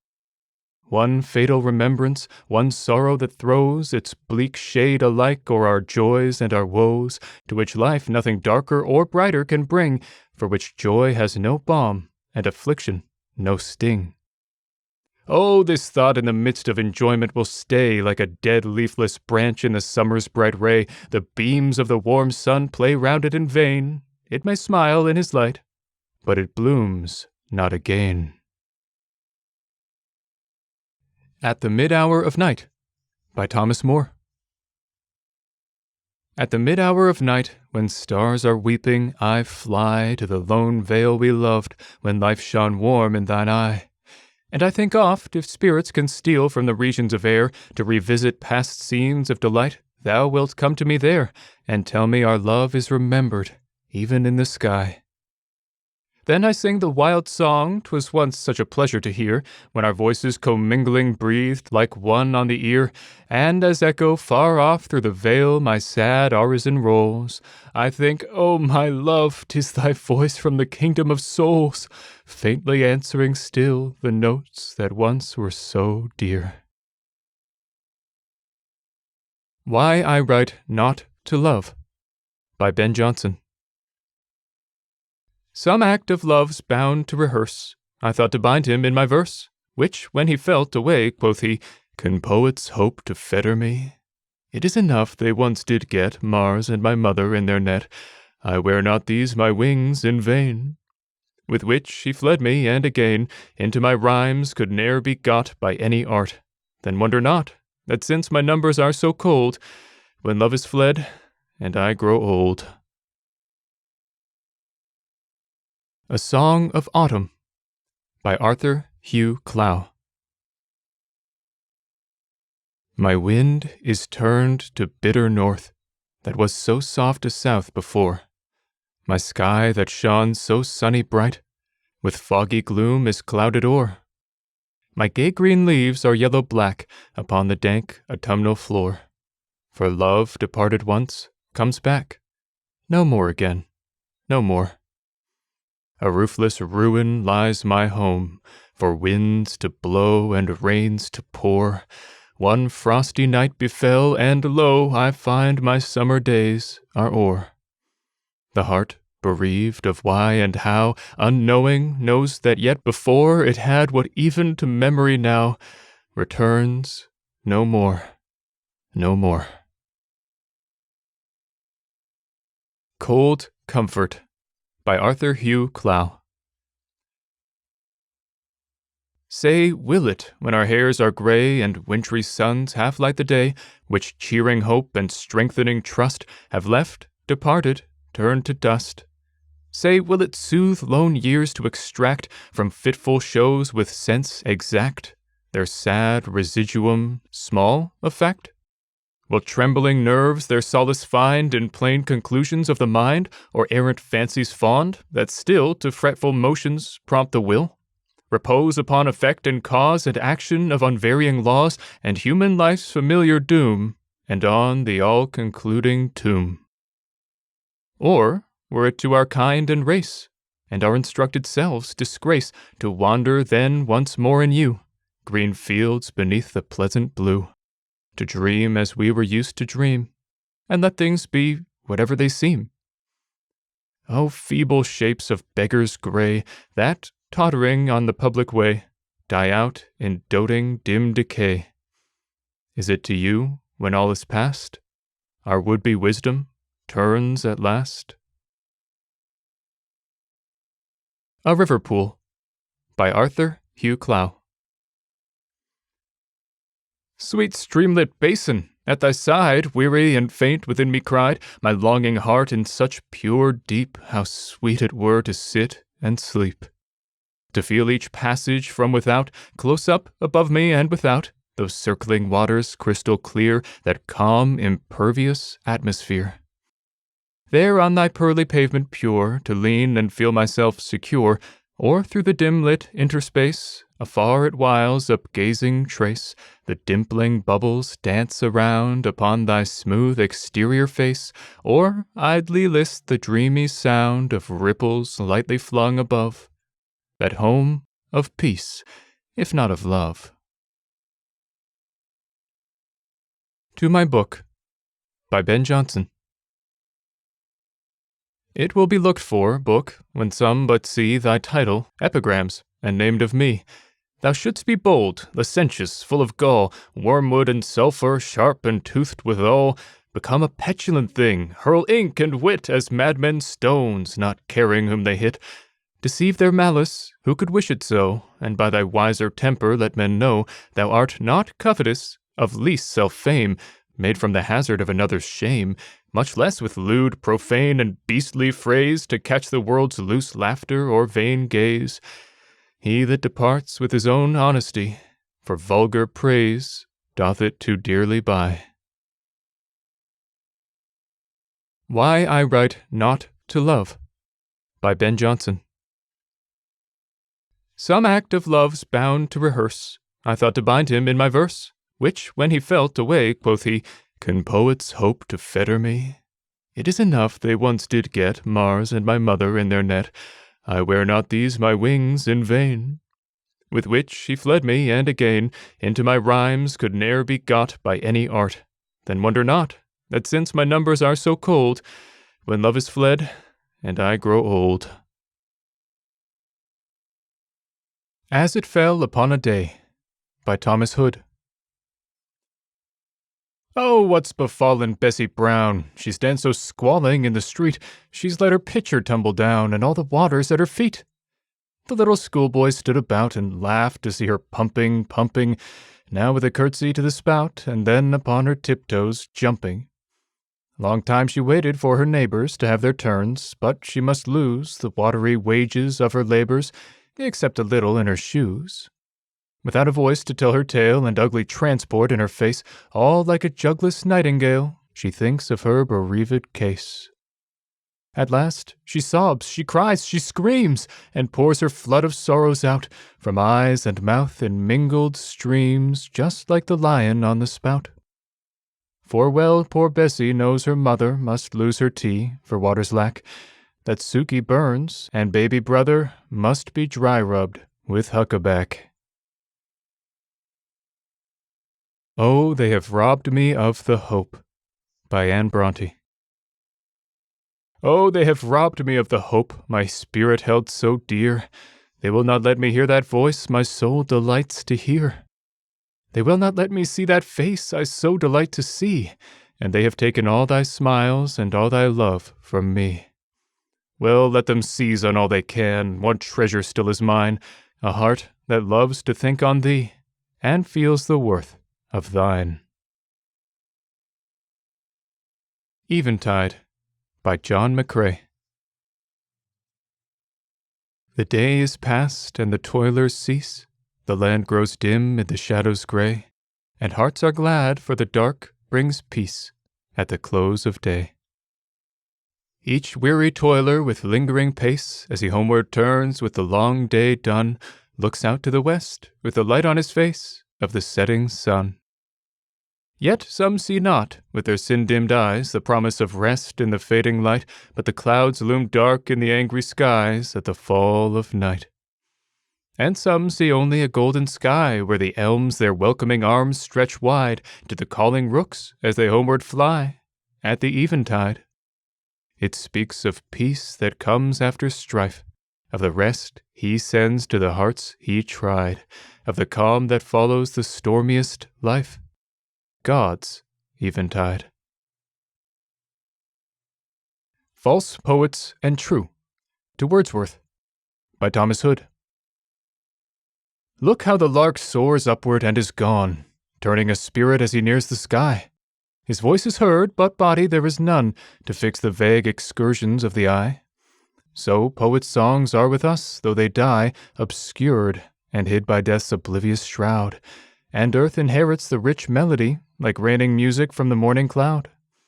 Yet few there be who pipe so sweet and loud, their voices reach us through the lapse of space.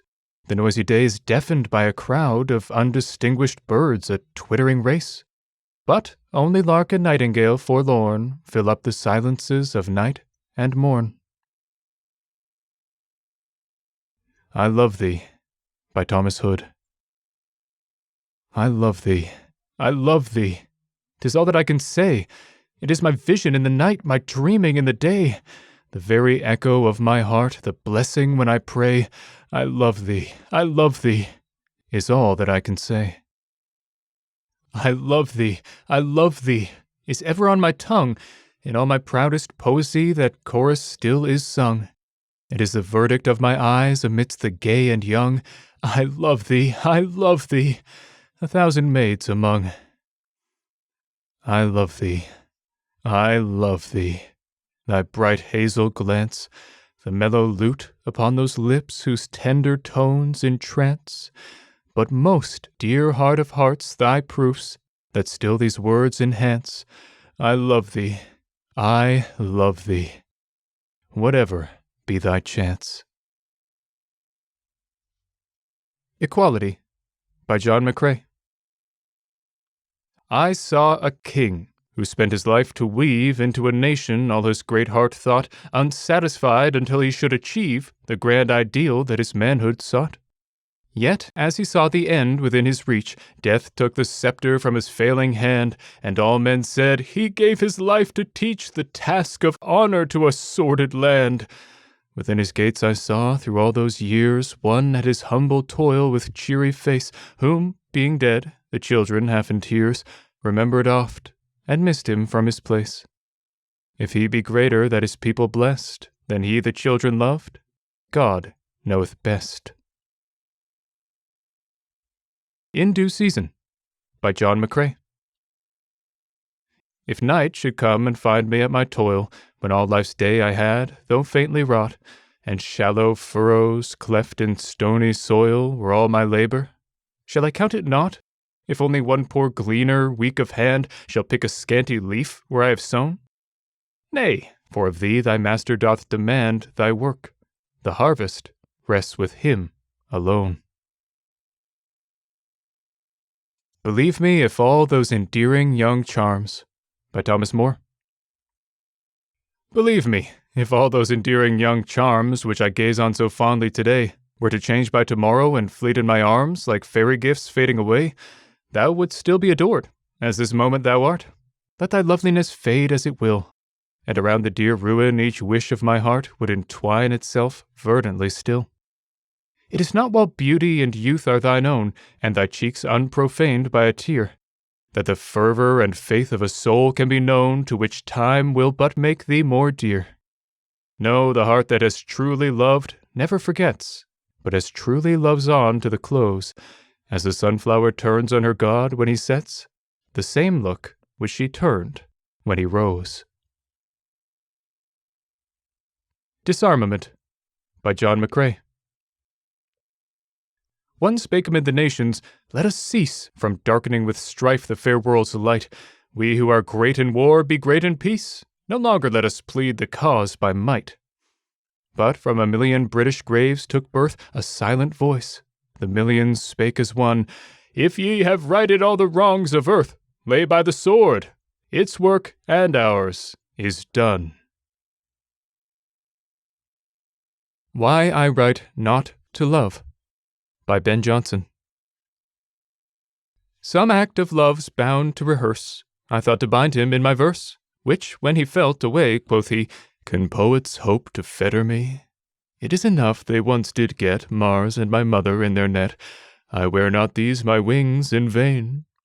with which he fled me, and again into my rhymes could ne'er be got by any art. Then wonder not, that since my numbers are so cold, when love is fled, and I grow old. For the 14th of February, by Thomas Hood. No popular respect will I omit to do thee honor on this happy day, when every loyal lover tasks his wit, his simple truth in studious rhymes to pay, and to his mistress dear his hopes convey.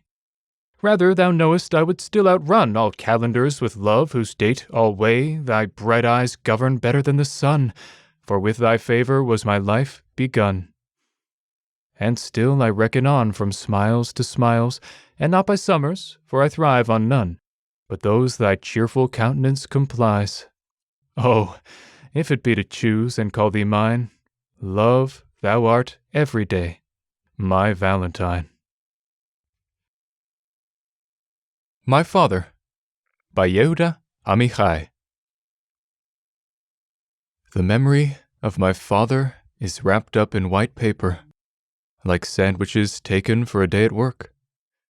Just as a magician takes towers and rabbits out of his hat, he drew love from his small body, and the rivers of his hands overflowed with good deeds. On Receiving a Gift, by Thomas Hood. Look how the golden ocean shines above its pebbly stones and magnifies their girth. So does the bright and blessed light of love its own things glorify and raise their worth. As weeds seem flowers beneath a flattering brine, and stones like gems, and gems as gems indeed, even so our tokens shine. Nay, they outshine pebbles and pearls and gems and coral weed. For where be ocean waves but half so clear, so calmly constant, and so kindly warm, as love's most mild and glowing atmosphere, that hath no dregs to be upturned by storm? Thus, sweet, thy gracious gifts are gifts of price, and more than gold to doting avarice. The Happy Flatite, by Edward Dyson. We were living in a flat. It was number 83. At 84, the Barleys lived. A fearsome man was he. He had a wife and numerous kids. We heard them rip and cuss, some 3 feet and a quarter off, across the hall from us. And when the Barley boys broke out and ended up in a fight, or when the Barley baby read the riot act at night, and on their balcony their cat put up an eerie moan, the fearful Barley family might as well have been our own. When Barley, after parting with some others of the ilk, came panting up the narrow stairs and drank our jug of milk, then broke out at his missus, and as fiercely answered she, where was the great advantage of our marked sobriety? When Barley bedded early, he would shake the common floor and fill the gulf of night with an intolerable snore, and people in the other wing at us their bluchers threw. What good if we slept soft as snow and silent as the dew? This Barley, when unoccupied, would fill my study chair, and utilize much time and take up space I could not spare, to tell me of the deeds he'd done, his drinkings deep and vast, and ladies who had loved him in his sanguinary past. And Mrs. Barley dropped in the morning as a rule, and stayed till lunch and chattered like a ladies' boarding school. Then she borrowed bread and onions and wondered if she might leave her little Willie with us. She was going out till night. Our little flat's forsaken. We have left St. Kilda Road. We knew not where to go to, and we haven't an abode. But no flat in any building that we'd suffered in was worth the comfort of a camp-out. So, we're flat upon the earth. Spring, by John the Gay Brereton. Spring, and the wispy clouds that fade away and draw the ecstatic soul in pain to aspire, in maddening flight through the heavens' thin flood of fire, to melt in rapture at the heart of day. The powers of the world that promise and betray have dragged me from you in their icy ire, and set me spinning at their loom for hire, the shroud in which my senses must decay. For hire I give myself, and cannot tell if the blind force that flings me in the chest have power or will to pay the bargain price. Yet For a word of love I gladly quell the quivering hope of not inactive rest, and very humbly take my sacrifice. July, by John Le Gay Brereton. 'Twas Jack-o'-winter hailed it first, but now more timid angels sing, for what dear ear can fail to hear afar the fluting of the spring? In all free spaces of the land a sightless flame is flickering. Through every vein it leaps amain the fiery miracle of spring. A music ranging in the air, a lambent light in everything. Oh, sweet, my sweet, the subtle heat, the dancing light of love and spring. The School Where I Studied, by Yehuda Amichai. I passed by the school where I studied as a boy, and said in my heart, here I learned certain things and didn't learn others. All my life I have loved in vain the things I didn't learn. I am filled with knowledge. I know all about the flowering of the tree of knowledge, the shape of its leaves, the function of its root system, its pests and parasites. I'm an expert on the botany of good and evil. I'm still studying it. I'll go on studying till the day I die. I stood near the school building and looked in. This is the room where we sat and learned. The windows of a classroom always open to the future, but in our innocence we thought it was only landscape we were seeing from the window. The schoolyard was narrow, paved with large stones. I remember the brief tumult of the two of us near the rickety steps, the tumult that was the beginning of a first great love. Now it outlives us, as if in a museum, like everything else in Jerusalem. Beauty and Hate, by John Le Gay Brereton. I have sought and followed you, drunk with your sacred wine, led out by a laughing wind on a tumbling sea, on crags amid clouds, in cups that allure the bee, and deep in the gem-lit gloom of the tortuous mine, and on widespread wings where the great worlds dance and shine, I have sought by the golden light, but have bent the knee at last where you lie, a humble goddess and free, naked and flushed in the warmth of a crimson shrine. The hordes of hate have trampled your blooms in mire, and cackle and roar as their mockery priests blaspheme, and sing the marching hymn of a wingless might.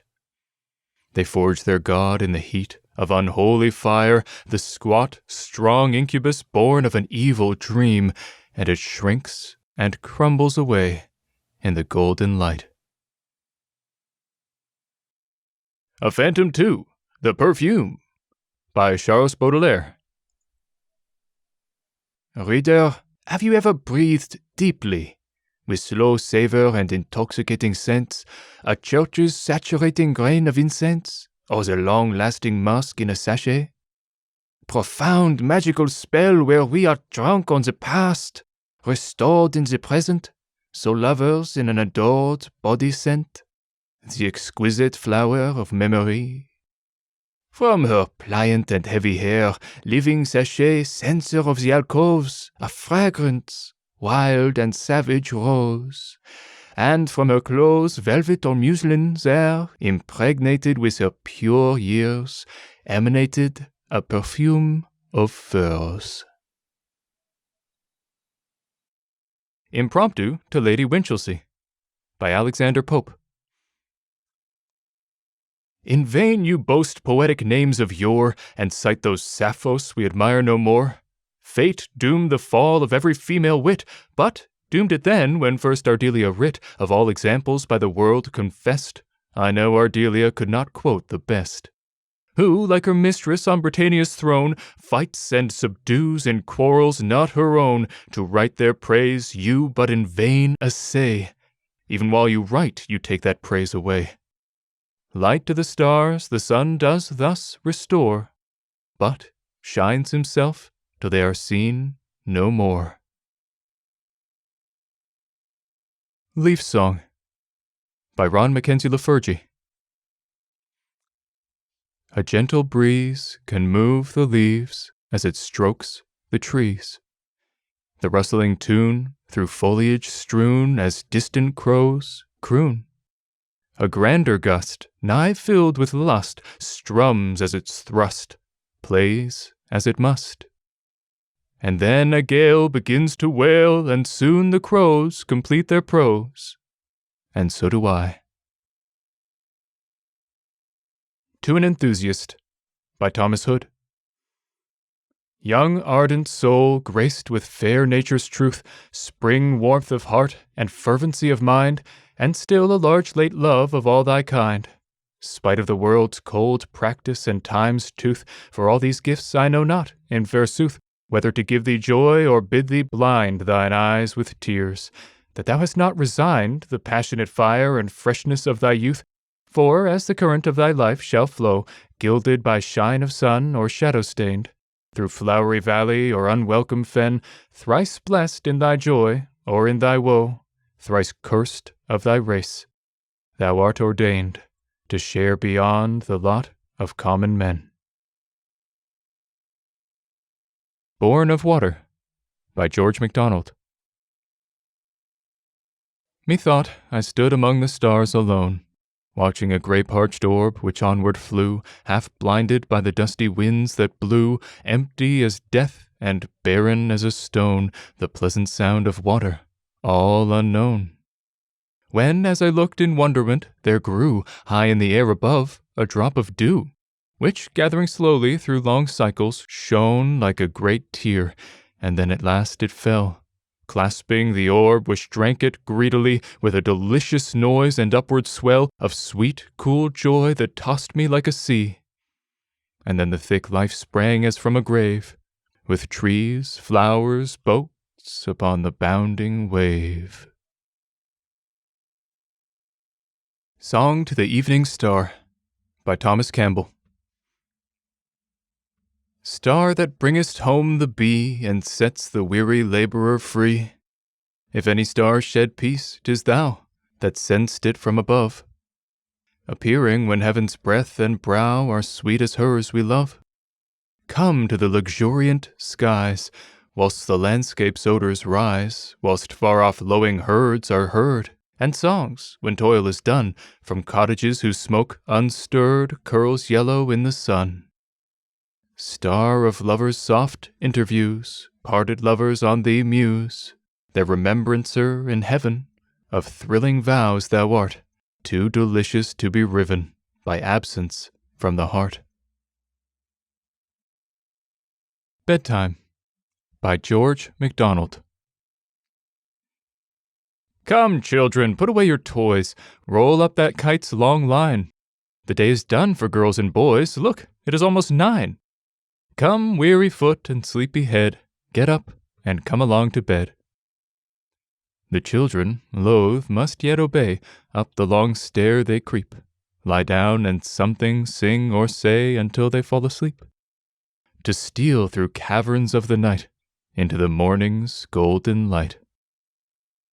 We, elder ones, sit up more late, and tasks unfinished ply, but, gently busy, watch and wait, dear sister, you and I, to hear the Father with soft tread, coming to carry us to bed. The Auction, by Edward Dyson. Who'll bid, who'll bid? The question rang where throned death was calling.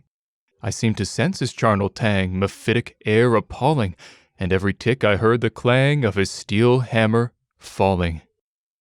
Come, great men who upon our earth had held a lofty mission, the spacious ones of lordly birth, the cunning politician, and gentlemen of holy worth, or wondrous erudition. One buyer in a corner trolls beyond the ghastly revel. He buys by lots or single souls, his voice is low and level. And paltry is the price he doles. The buyer is the devil. Highly Desirable, by Edward Dyson. The boarder in the barroom rose, a pale gaunt man who lodged with Han, I bear, he said, the worst of woes, and suffer torments no one knows, for do my best I never can have sleep like any other man. I have insomnia, said he. At times it drives me mad outright. Whatever I do, where'er I be, it's just the same, so sleep for me. You won't believe for 3 years quite I haven't slept 2 hours a night. Boss Cocky Billson softly swore, and turning from his chestnut cob, What's that? he questioned from the door. You say you don't sleep no more than 2 hours? I pay 30 bob. Now, mister, do you want a job? A Dream Song by George MacDonald. The stars are spinning their threads, and the clouds are the dust that flies, and the suns are weaving them up for the day when the sleepers arise. The ocean in music rolls, the gems are turning to eyes, and the trees are gathering souls for the day when the sleepers arise. The weepers are learning to smile, and laughter to glean the sighs, and hearts to bury their care and guile for the day when the sleepers arise. Oh, the dews and the moths and the daisy red, the larks and the glimmers and flows, the lilies and sparrows and daily bread, and the something that nobody knows. Blind Sorrow by George MacDonald. My life is drear, walking I labor sore, the heart in me is heavy as a stone. And of my sorrows, this the icy core, life is so wide, and I am all alone. Thou didst walk so, with heaven-born eyes down-bent upon the earth's gold-rosy, radiant clay, that thou hast seen no star in all God's tent, had not thy tears made pools first on the way. Ah, little knowest thou the tender care in a love-plenteous cloak around thee thrown, full many a deem seen, saving mountains stair, toiling thou climb'st, but not one step alone. Lift but thy languid head and see thy guide, let thy steps go in his, nor choose thine own, then soon wilt thou, thine eyes with wonder wide, cry, Now I know I never was alone. Noons of Poppy by Bliss Carman. Noons of poppy, scarlet leagues along the sea, flaxen hair afloat in sunlight, love come down the world to me. There's a captain I must ship with, heart that day be far from now, wears his dark command in silence with the sea frost on his brow. Noons of poppy, purple shadows by the sea, how should love take thought to wonder what the destined port may be? Nay, if love have joy for shipmate, for a night watch or a year, dawn will light o'er lonely haven, heart to happy heart as here. Noons of poppy, scarlet acres by the sea, burning to the blue above them. Love, the world is full for me. A Good Man by James Whitcomb Riley. A good man never dies, in worthy deed and prayer, and helpful hands and honest eyes, if smiles or tears be there. Who lives for you and me, lives for the world he tries to help. He lives eternally. A good man never dies. Who lives to bravely take his share of toil and stress, and for his weaker fellow's sake makes every burden less. He may at last seem worn, lie fallen, hands and eyes folded, yet, though we mourn and mourn, a good man never dies. Daisies by Bliss Carman. Over the shoulders and slopes of the dune, I saw the white daisies go down to the sea. A host in the sunshine, an army in June, the people God sends us to set our heart free. The bobolinks rallied them up from the dell, the orioles whistled them out of the wood, and all of their singing was, Earth, it is well, and all of their dancing was, Life, thou art good. Freedom and Love by Thomas Campbell. How delicious is the winning of a kiss at love's beginning, when two mutual hearts are sighing for the knot there's no untying. Yet remember, midst our wooing, love has bliss, but love has ruing. Other smiles may make you fickle, tears for other charms may trickle.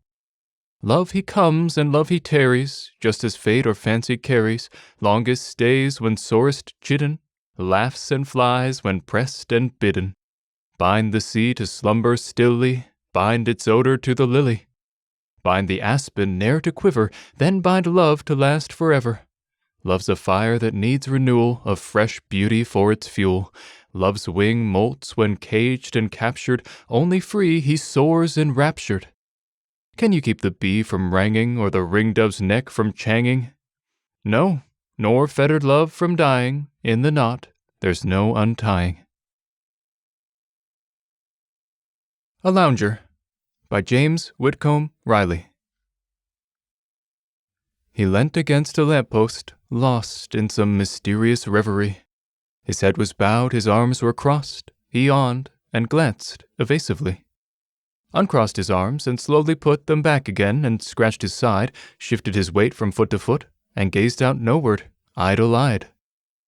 Grotesque of form and face and dress, and picturesque in every way, a figure that from day to day drooped with a limper laziness. A figure such as artists lean in pictures where distress is seen, against low hovels where we guess no happiness has ever been. To the River Otter by Samuel Taylor Coleridge. Dear native brook, wild streamlet of the west, how many various fated years have passed, what happy and what mournful hours since last I skimmed the smooth, thin stone along thy breast, numbering its light leaps. Yet so deep impressed sink the sweet scenes of childhood, that mine eyes I never shut amid the sunny ray, but straight with all their tints thy waters rise, thy crossing plank, thy marge with willows gray, and bedded sand that, veined with various dyes, gleamed through thy bright transparence. On my way, visions of childhood, oft have ye beguiled lone manhood's cares, yet waking fondest sighs. Ah, that once more I were a careless child. An Hour with Thee by Walter Scott. An hour with thee, when earliest day dapples with gold the eastern gray. Oh, what can frame my mind to bear the toil and turmoil, cark and care, new griefs which coming hours unfold, and sad remembrance of the old. 1 hour with thee. 1 hour with thee. When burning June waves his red flag at pitch of noon, what shall repay the faithful swain his labor on the sultry plain, and, more than cave or sheltering bough, cool feverish blood and throbbing brow? 1 hour with thee. 1 hour with thee. When sun is set, oh, what can teach me to forget the thankless labors of the day, the hopes, the wishes, flung away, the increasing wants and lessening gains, the master's pride who scorns my pains? 1 hour with thee. A Life Lesson by James Whitcomb Riley. There, little girl, don't cry. They have broken your doll, I know, and your tea set blue and your playhouse too are things of the long ago. But childish troubles will soon pass by. There, little girl, don't cry. There, little girl, don't cry. They have broken your slate, I know, and the glad wild ways of your schoolgirl days are things of the long ago. But life and love will soon come by. There, little girl, don't cry. There, little girl, don't cry. They have broken your heart, I know, and the rainbow gleams of your youthful dreams are things of the long ago. But heaven holds all for which you sigh. There, little girl, don't cry. Absence by Thomas Campbell. 'Tis not the loss of love's assurance, it is not doubting what thou art, but 'tis the too long endurance of absence, that afflicts my heart. The fondest thoughts two hearts can cherish, when each is lonely, doomed to weep, are fruits on desert isles that perish, or riches buried in the deep. What though, untouched by jealous madness, our bosom's peace may fall to wreck? The undoubting heart that breaks with sadness is but more slowly doomed to break. Absence, is not the soul torn by it, for more than light or life or breath? 'Tis Lethe's gloom, but not its quiet, the pain without the peace of death. A Serenade, by Walter Scott. Ah, County Guy, the hour is nigh, the sun has left the lee. The orange flower perfumes the bower, the breeze is on the sea. The lark, his lay who trilled all day, sits hushed, his partner nigh. Breeze, bird, and flower confess the hour, but where is County Guy? The village maid steals through the shade, her shepherd's suit to hear. To beauty shy by lattice high, sings high-born cavalier. The star of love, all stars above, now reigns o'er earth and sky, and high and low the influence know. But where is County Guy? Cupid, by William Blake. Why was Cupid a boy, and why a boy was he? He should have been a girl, for aught that I can see. For he shoots with his bow, and the girl shoots with her eye, and they both are merry and glad, and laugh when we do cry. Then to make Cupid a boy was surely a woman's plan, for a boy never learns so much till he has become a man. And then he's so pierced with cares and wounded with arrowy smarts that the whole business of his life is to pick out the heads of the darts. A Good Husband, by Robert Herrick. A master of a house, as I have read, must be the first man up and last in bed. With the sun rising, he must walk his grounds, see this, view that, and all the other bounds, shut every gate, mend every hedge that's torn, either with old or plant therein new thorn, tread o'er his glebe, but with such care that where he sets his foot, he leaves rich compost there.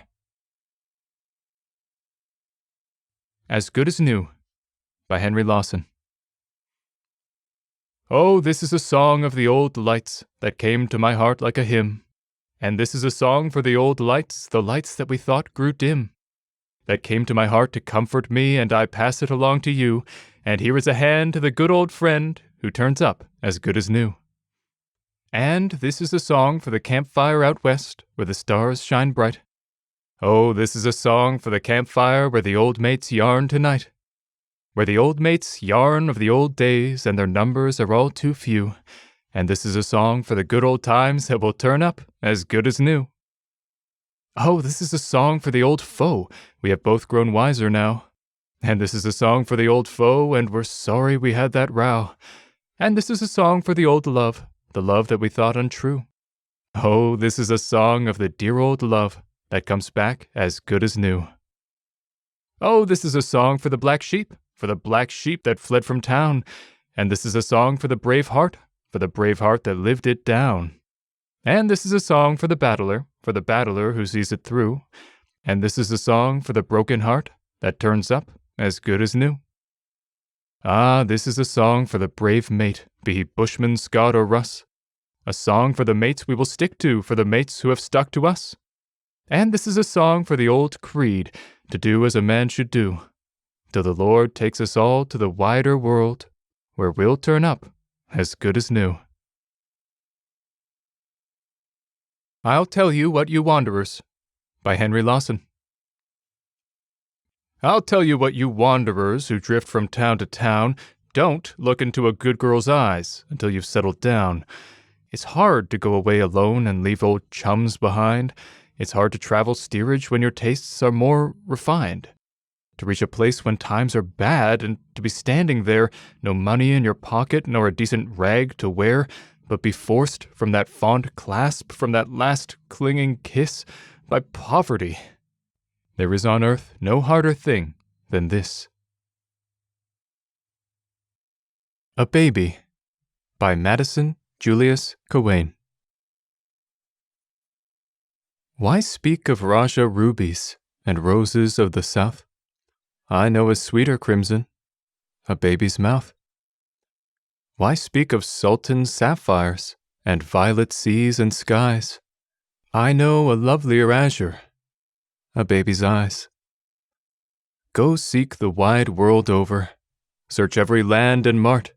You'll never find a pearl like this, a baby's heart. A Brook in the City by Robert Lee Frost. The firm house lingers, though averse to square with the new city street it has to wear a number in. But what about the brook that held the house as in an elbow crook?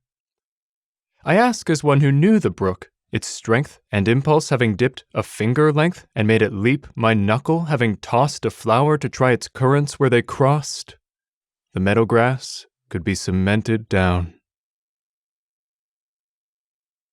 A Dead Harvest by Alice Christiana Gertrude Thompson Meynell. Heck of a name. Along the graceless grass of town they rake the rows of red and brown, dead leaves, unlike the rows of hay, delicate, neither gold nor gray, raked long ago and far away. A narrow silence in the park, between the lights a narrow dark. One street rolls on the north, and one, muffled, upon the south doth run. Amid the mist the work is done. A futile crop, for it the fire smoulders, and for a stack a pyre. So go the town's lives on the breeze, even as the sheddings of the trees. Bosom nor barn is filled with these. From Lightning and Tempest by Adam Lindsay Gordon. The spring wind passed through the forest and whispered low in the leaves, and the cedar tossed her head, and the oak stood firm in his pride. The spring wind passed through the town, through the housetops, casements, and eaves, and whispered low in the hearts of men, and the men replied, singing, "Let us rejoice in the light of our glory and beauty and might.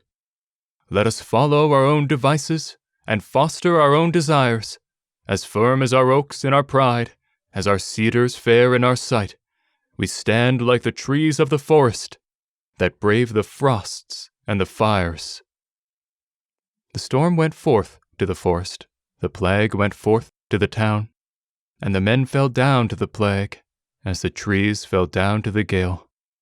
And their bloom was a ghastly pallor, and their smile was a ghastly frown, and the song of their hearts was changed to a wild, disconsolate wail, crying, "God, we have sinned, we have sinned, we are bruised, we are shorn, we are thinned. Our strength is turned to derision, our pride laid low in the dust.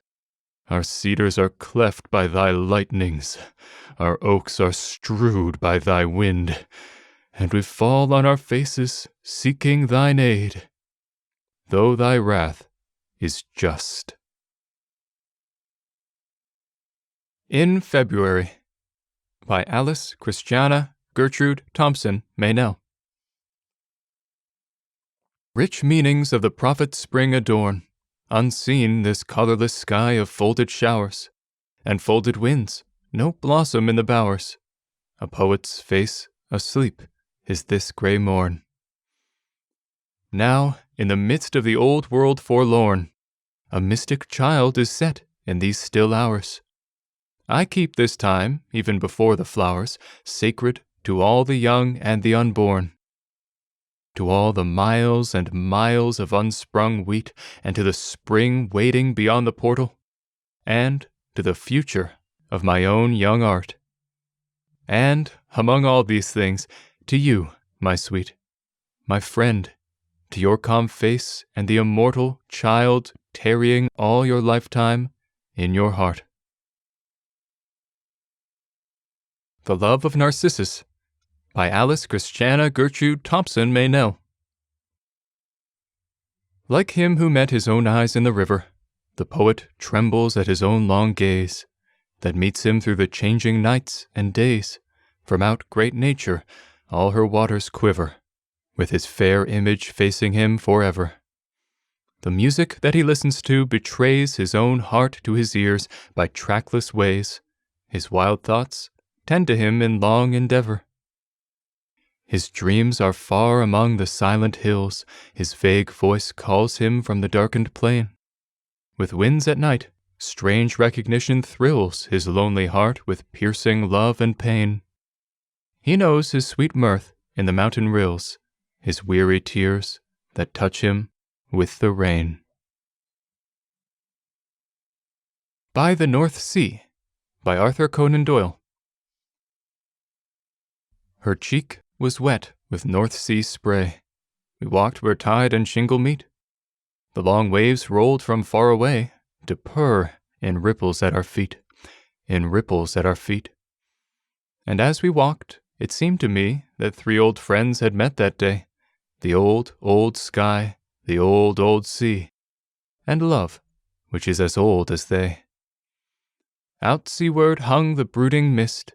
We saw it rolling fold on fold, and marked the great sun alchemist turn all its leaden edge to gold. Look well, O lady mine, the grey below, the gold above, for so the greyest life may shine, all golden in the light of love. My Heart Shall Be Thy Garden, by Alice Christiana Gertrude Thompson Meynell. My heart shall be thy garden. Come, my own, into thy garden. Thine be happy hours, among the fairest thoughts, my tallest flowers. From root to crowning petal, thine alone. Thine is the place from where the seeds are sown, up to the sky enclosed with all its showers. But ah, the birds, who shall build bowers to keep these thine? O friend, the birds have flown. For as these come and go and quit our pine to follow the sweet season, or newcomers sing one song only from our alder trees. My heart has thoughts which, though thine eyes hold mine, flit to the silent world and other summers, with wings that dip beyond the silver seas. A Reminiscence, by Anne Bronte. Yes, thou art gone, and never more thy sunny smile shall gladden me. But I may pass the old church door, and pace the floor that covers thee. May stand upon the cold, damp stone, and think that frozen lies below the lightest heart that I have ever known, the kindest I shall ever know. Yet, though I cannot see thee more, 'tis still a comfort to have seen. And though my transient life is o'er, 'tis sweet to think that thou hast been. To think a soul so near divine, within a form so angel fair, united to a heart like thine, has gladdened once our humble sphere. A Hunting Song, by Adam Lindsay Gordon. Here's a health to every sportsman, be he stableman or lord. If his heart be true, I care not what his pocket may afford. And may he ever pleasantly each gallant sport pursue, if he takes his liquor fairly, and his fences fairly too. He cares not for the bubbles of fortune's fickle tide, who like Bendigo can battle, and like Oliver can ride. He laughs at those who caution, at those who chide, he'll frown, as he clears a 5-foot paling, or he knocks a peeler down. The dull cold world may blame us, boys, but what care we the while, if coral lips will cheer us, and bright eyes on us smile? For beauty's fond caresses can most tenderly repay the weariness and trouble of many an anxious day. Then fill your glass, and drain it too with all your heart and soul, to the best of sports, the fox hunt, the fair ones and the bowl, to a stout heart in adversity through every ill to steer, and when fortune smiles a score of friends like those around us, here. A Fragment, by Adam Lindsay Gordon. They say that poison-sprinkled flowers are sweeter in perfume than when, untouched by deadly dew, they glowed in early bloom. They say that men condemned to die have quaffed the sweetened wine, with higher relish than the juice of the untampered vine. They say that in the witch's song, though rude and harsh it be, there blends a wild, mysterious strain of weirdest melody. And I believe the devil's voice sinks deeper in our ear than any whisper sent from heaven, however sweet and clear. A Parable by Arthur Conan Doyle. The cheese-mites asked how the cheese got there, and warmly debated the matter. The orthodox said that it came from the air, and the heretics said from the platter. They argued it long, and they argued it strong, and I hear they are arguing now. But of all the choice spirits who lived in the cheese, not one of them thought of a cow. To me, fair friend, you never can be old. By William Shakespeare. To me, fair friend, you never can be old, for as you were when first your eye I eyed, such seems your beauty still. 3 winters cold have from the forest shook 3 summers' pride, 3 beauteous springs to yellow autumn turned, in process of the seasons I have seen. 3 April perfumes in 3 hot Junes burned, since first I saw you fresh, which yet are green. Ah, yet doth beauty like a dial hand steal from his figure, and no pace perceived, so your sweet hue, which methinks still doth stand, hath motion, and mine eye may be deceived. For fear of which, hear this thou age unbred, ere you were born, was beauty's summer dead. Beds to the Front of Them by Louisa May Alcott. Beds to the front of them, beds to the right of them, beds to the left of them, nobody blundered. Beamed at by hungry souls, screamed at with brimming bowls, steamed at by army rolls, buttered and sundered. With coffee not cannon plied, each must be satisfied, whether they lived or died. All the men wondered. Alack, what poverty my muse brings forth. By William Shakespeare. Alack, what poverty my muse brings forth, that having such a scope to show her pride, the argument all bare is of more worth than when it hath my added praise beside. Oh, blame me not, if I no more can write. Look in your glass, and there appears a face that overgoes my blunt invention quite, dulling my lines and doing me disgrace. Were it not sinful then, striving to mend, to mar the subject that before was well? For to no other pass my verses tend than of your graces and your gifts to tell. And more, much more than in my verse can sit, your own glass shows you when you look in it. From Our Happy Home by Louisa May Alcott. From our happy home, through the world we roam, 1 week in all the year, making winter spring with the joy we bring, for Christmas tide is here.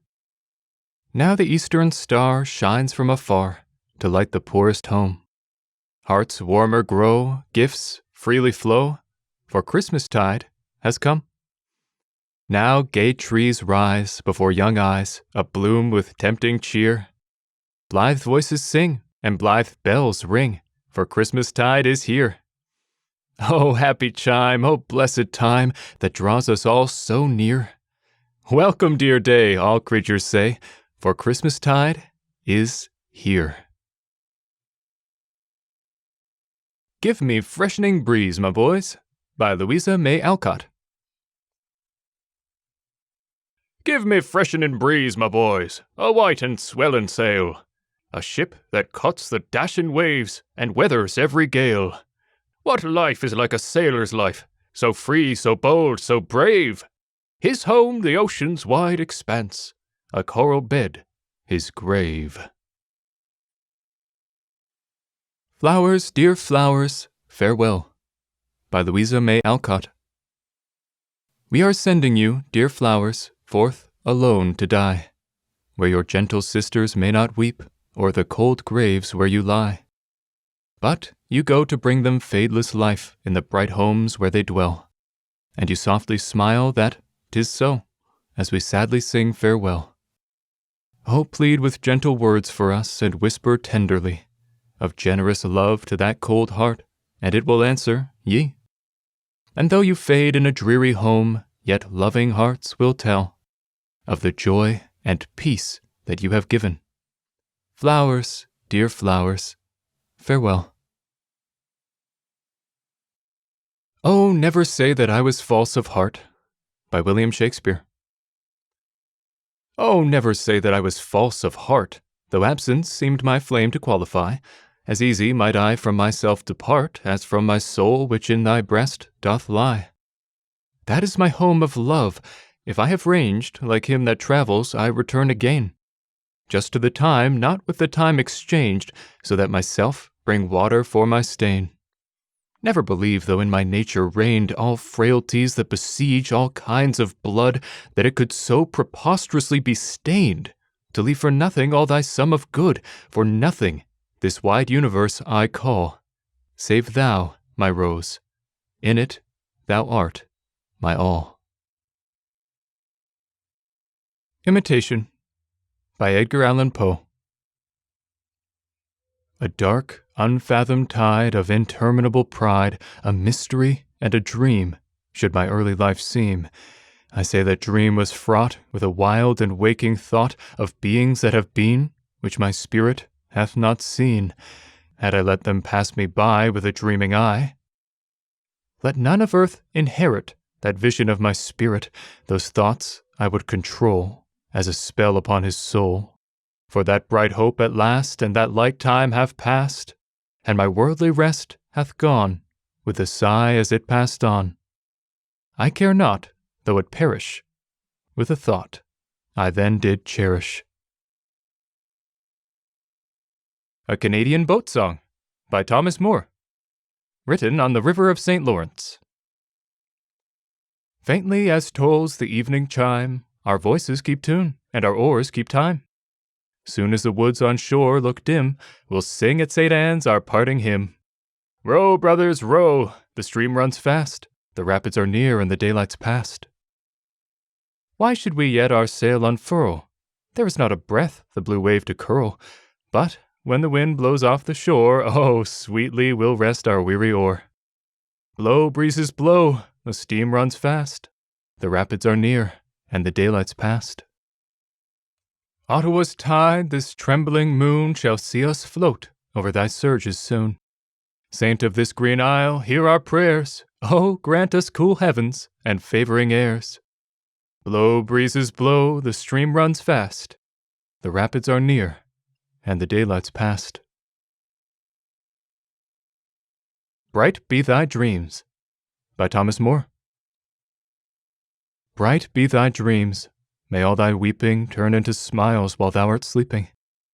May those by death or seas removed, the friends who in thy springtime knew thee, all thou hast ever prized or loved, in dreams come smiling to thee. There may be the child whose love lay deepest, dearest of all, come while thou sleepest. Still, as she was, no charm forgot, no lustre lost that life had given. Or if changed, but changed to what? Thou'lt find her yet in heaven. A Child's Garden by Rudyard Kipling. Now there is nothing wrong with me, except I think it's called TB, and that is why I have to lay out in the garden all the day. Our garden is not very wide, and cars go by on either side and make an angry hooty noise that rather startles little boys. But worst of all is when they take me out in cars that growl and shake, with charabancs so dreadful near I have to shut my eyes for fear. But when I'm on my back again, I watch the Croydon aeroplane that flies across to France and sings like hitting thick piano strings. When I am strong enough to do the things I'm truly wishful to, I'll never use a car or train, but always have an aeroplane. And just go zooming round and frighten Nursey with the sound, and see the angel side of clouds, and spit on all those motor crowds.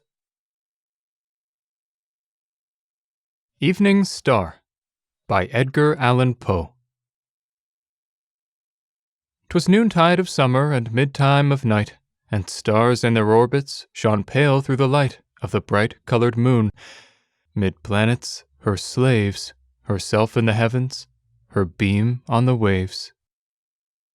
I gazed awhile on her cold smile, too cold for me. There passed as a shroud a fleecy cloud, and I turned away to thee, proud evening star, in thy glory afar, and dearer thy beam shall be.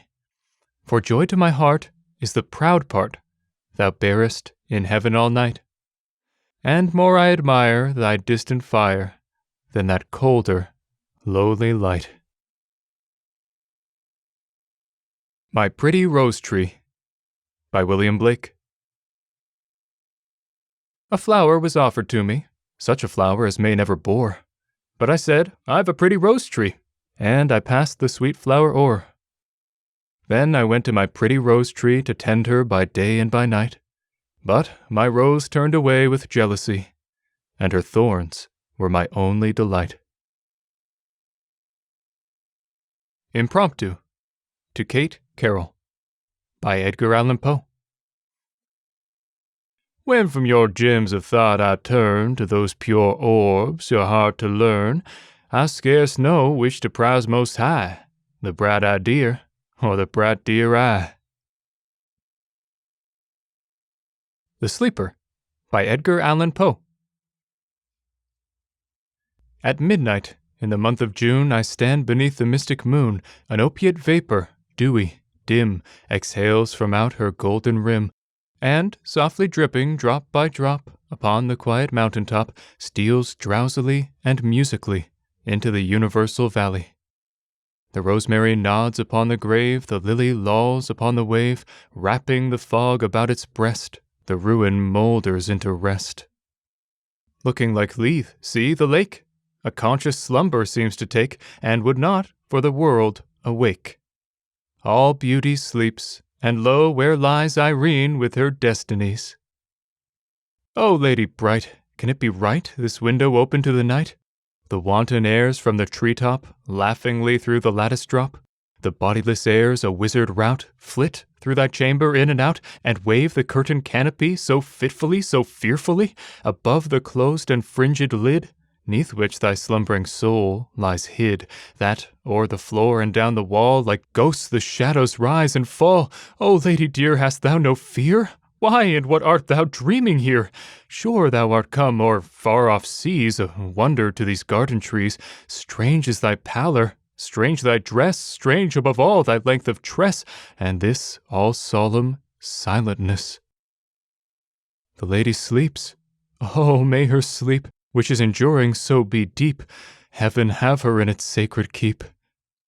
This chamber changed for one more holy, this bed for one more melancholy.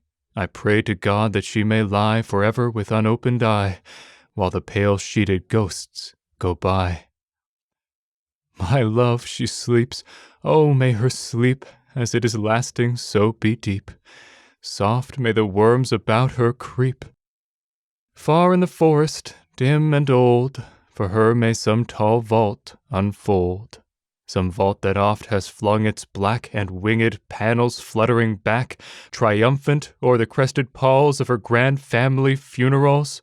Some sepulchre remote, alone, against whose portal she hath thrown in childhood many an idle stone, some tomb from out whose sounding door she ne'er shall force an echo more, thrilling to think, poor child of sin, it was the dead who groaned within.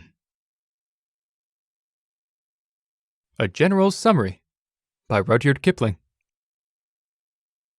We are very slightly changed from the semi-apes who ranged India's prehistoric clay. He that drew the longest bow ran his brother down, you know, as we run men down too today. Daub, the first of all his race, met the mammoth face to face on the lake or in the cave. Stole the steadiest canoe, ate the quarry others slew, died, and took the finest grave.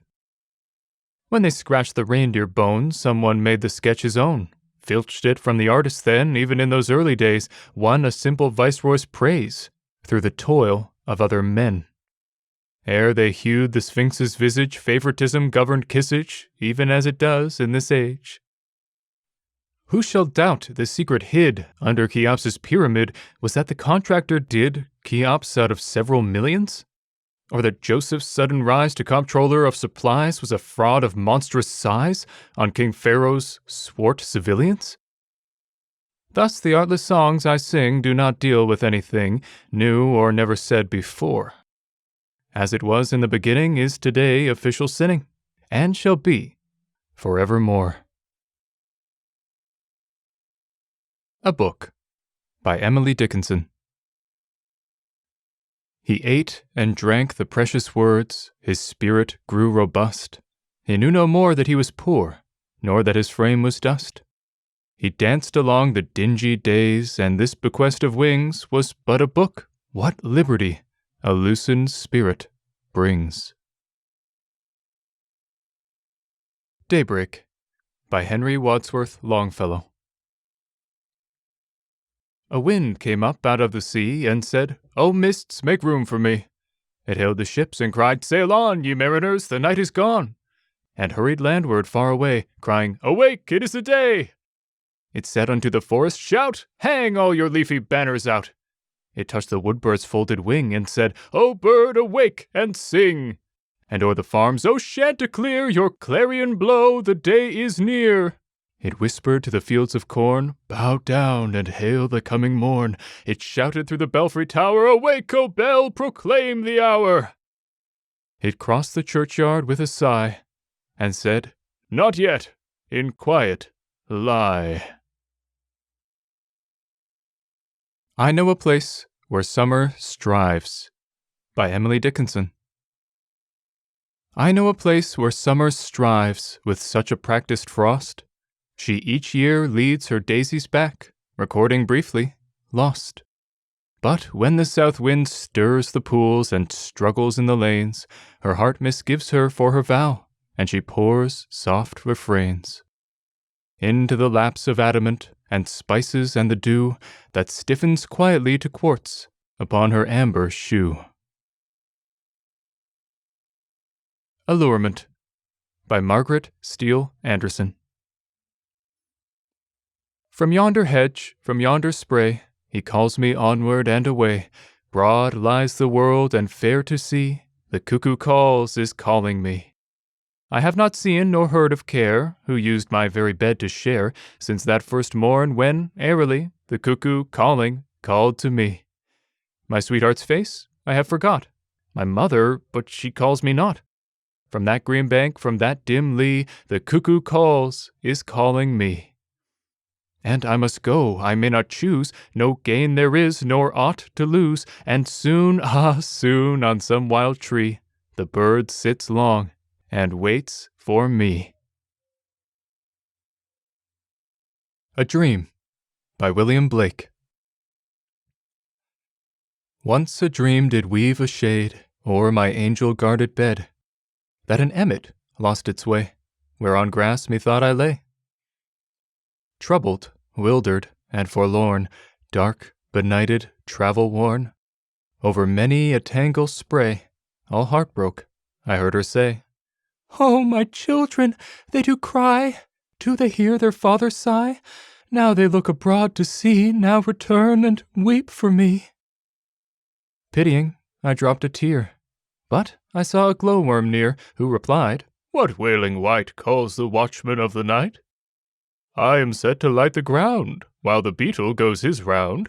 Follow now the beetle's hum, little wanderer, hie thee home." A Cradle Song by William Blake. Sleep, sleep, beauty bright, dreaming in the joys of night. Sleep, sleep, in thy sleep, little sorrows, sit and weep.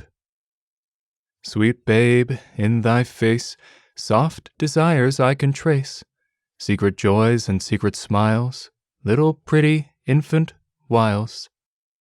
As thy softest limbs I feel, smiles as of the morning steal, o'er thy cheek and o'er thy breast, where thy little heart doth rest. Oh, the cunning wiles that creep in thy little heart asleep, when thy little heart doth wake, then the dreadful light shall break. Have You Got a Brook in Your Little Heart? By Emily Dickinson. Have you got a brook in your little heart, where bashful flowers blow, and blushing birds go down to drink, and shadows tremble so? And nobody knows, so still it flows, that any brook is there, and yet your little draught of life is daily drunken there. Then look out for the little brook in March, when the rivers overflow, and the snows come hurrying from the hills, and the bridges often go. And later, in August it may be, when the meadows parching lie, beware, lest this little brook of life some burning noon go dry. Despondency by Matthew Arnold. The thoughts that rain their steady glow like stars on life's cold sea, which others know or say they know, they never shone for me. Thoughts light, like gleams my spirit's sky, but they will not remain. They light me once, then hurry by, and never come again. How Soon Hath Time by John Milton. How soon hath time, the subtle thief of youth, stolen on his wing my 23 year! My hasting days fly on with full career, but my late spring no bud or blossom showeth. Perhaps my semblance might deceive the truth, that I to manhood am arrived so near, and inward ripeness doth much less appear, that some more timely happy spirits endureth. Yet, be it less or more, or soon or slow, it shall be still in strictest measure even, to that same lot, however mean or high, toward which time leads me, and the will of heaven. All is, if I have grace to use it so, as ever in my great taskmaster's eye. A Man by Emily Dickinson. Fate slew him, but he did not drop. She felled, he did not fall. Impaled him on her fiercest stakes, he neutralized them all. She stung him, sapped his firm advance, but, when her worst was done, and he, unmoved, regarded her, acknowledged him a man. Autumn by Margaret Steele Anderson. Tainted with death? Ah, then the taint is sweet, as if God took the essences of life and burned them in a brazier at his feet, the smoke of them ascending rich and rife to please his nostrils. What if man be loath to your deep bosom, and would have the spring his bride forever? He who made you both knoweth your beauty for as fair a thing, like that of one who long hath been a wife, and mothered men, as piercing as a knife, and rich beyond all mortal imaging. Alone by Lennox Ammett. Alone in my chamber, forsaken, unsought, my spirits enveloped in shadows of night. Is there no one to give me a smile or a thought? Is there none to restore to me faded delight? The zephyrs disport with a light-bosomed song, and the joy-laden songsters flit over the lea. Yet the hours of the spring, as they hurry along, bring nothing but sadness and sighing to me. There were friends, but their love is departed and dead, and alone must the teardrop disconsolate start.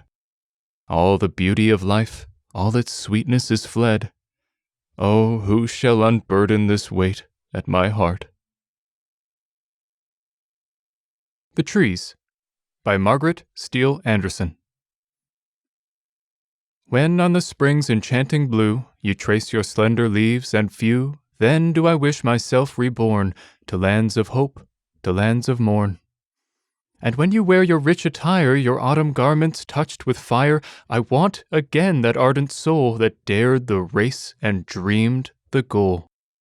But, oh, when leafless, dark, and high, you rise against this winter sky, I hear God's word, stand still and see, how fair is mine austerity. Among the Rocks by Robert Browning. Oh, good gigantic smile of the browned old earth! This autumn morning, how he sets his bones to bask in the sun and thrusts out knees and feet for the ripple to run over in its mirth, listening the while where on the heap of stones the white breast of the sea lark twitters sweet. That is the doctrine, simple, ancient, true. Such is life's trial, as old earth smiles and knows, if you loved only what were worth your love, love were clear again, and wholly well for you. Make the low nature better by your throes, give earth yourself, go up for gain above. Before We Were Married, by Henry Lawson. Black soil plains were gray soil in the drought. 15 years away, and 500 miles out. Swag and bag and Billy carried all our care, before we were married, and I wish that I were there.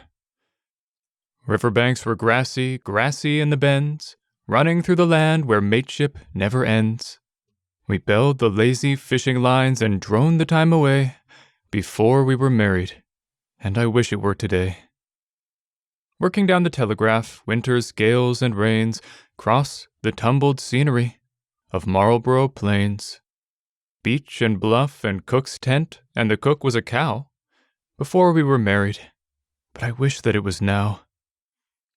The rolling road to Melbourne, and grey-eyed girl in fur, one arm to a stanchion, and one round her. Seat abaft the skylight when the moon had set, before she was married. And I wish it wasn't yet. Arcade's Ambo, by Robert Browning. You blame me that I ran away? Why, sir, the enemy advanced.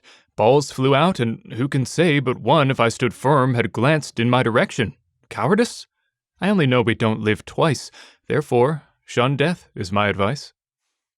Shun death at all risks? Well, at some, true, I myself, sir, though I scold the cowardly, by no means come under reproof, as over bold, I who would have no end of brutes, cut up alive to guess what suits my case and saves my toe from shoots. Curfew, by Henry Wadsworth Longfellow. Solemnly, mournfully, dealing its dole, the curfew bell is beginning to toll. Cover the embers and put out the light. Toil comes with the morning, and rest with the night. Dark grow the windows, and quenched is the fire. Sound fades into silence, all footsteps retire. No voice in the chambers, no sound in the hall. Sleep and oblivion reign over all. The book is completed and closed like the day, and the hand that has written it lays it away. Dim grow its fancies, forgotten they lie, like coals in the ashes, they darken and die. Song sinks into silence, the story is told, the windows are darkened, the hearthstone is cold. Darker and darker, the black shadows fall, sleep and oblivion reign over all. A Pearl, a Girl, by Robert Browning. A simple ring with a simple stone, to the vulgar eye no stone of price. Whisper the right word, that alone forth starts a sprite like fire from ice. And lo, you are Lord, says an Eastern scroll, of heaven and earth, Lord whole and soul, through the power in a pearl. A woman, 'tis I this time that say, with little the world counts worthy praise, utter the true word, out and away escapes her soul. I am wrapped in blaze, creation's Lord of heaven and earth, Lord whole and soul by a minute's birth, through the love in a girl. An August Midnight, by Thomas Hardy. A shaded lamp and a waving blind, and the beat of a clock from a distant floor. On this scene enter, winged, horned, and spined, a long legs, a moth, and a Dumbledore. While mid my page there idly stands a sleepy fly that rubs its hands. Thus meet we five in this still place, at this point of time, at this point in space. My guests parade my new penned ink, or bang at the lamp glass, whirl and sink. God's humblest they, I mused, yet why? They know earth's secrets, that know not I. In Possumland by Henry Lawson. In Possumland the nights are fair, the streams are fresh and clear. No dust is in the moonlit air, no traffic jars the ear. With possums gambolling overhead, 'neath western stars so grand. Ah, would that we could make our bed tonight in Possumland. Afternoon Service at Mellstock by Thomas Hardy. On afternoons of drowsy calm, we stood in the panelled pew, singing one-voiced a Tate and Brady psalm, to the tune of Cambridge New. We watched the elms, we watched the rooks, the clouds upon the breeze, between the whiles of glancing at our books, and swaying like the trees. So mindless were those outpourings, though I am not aware that I have gained by subtle thought on things since we stood psalming there. Not On It by Banjo Patterson.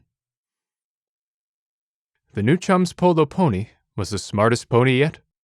The owner backed it for the cup for all that he could get. The books were laying 5s to 1 in tenors, and you bet he was on it. The bell was rung, the nags came out their quality to try. The band played "What Ho, Robbo!" as our hero cantered by, and the people in the ledger stand cried out, "Hi, mister, hi! Are you on it?" They watched him as the flag went down, his fate is quickly told. The pony gave a sudden spring, and off the rider rolled.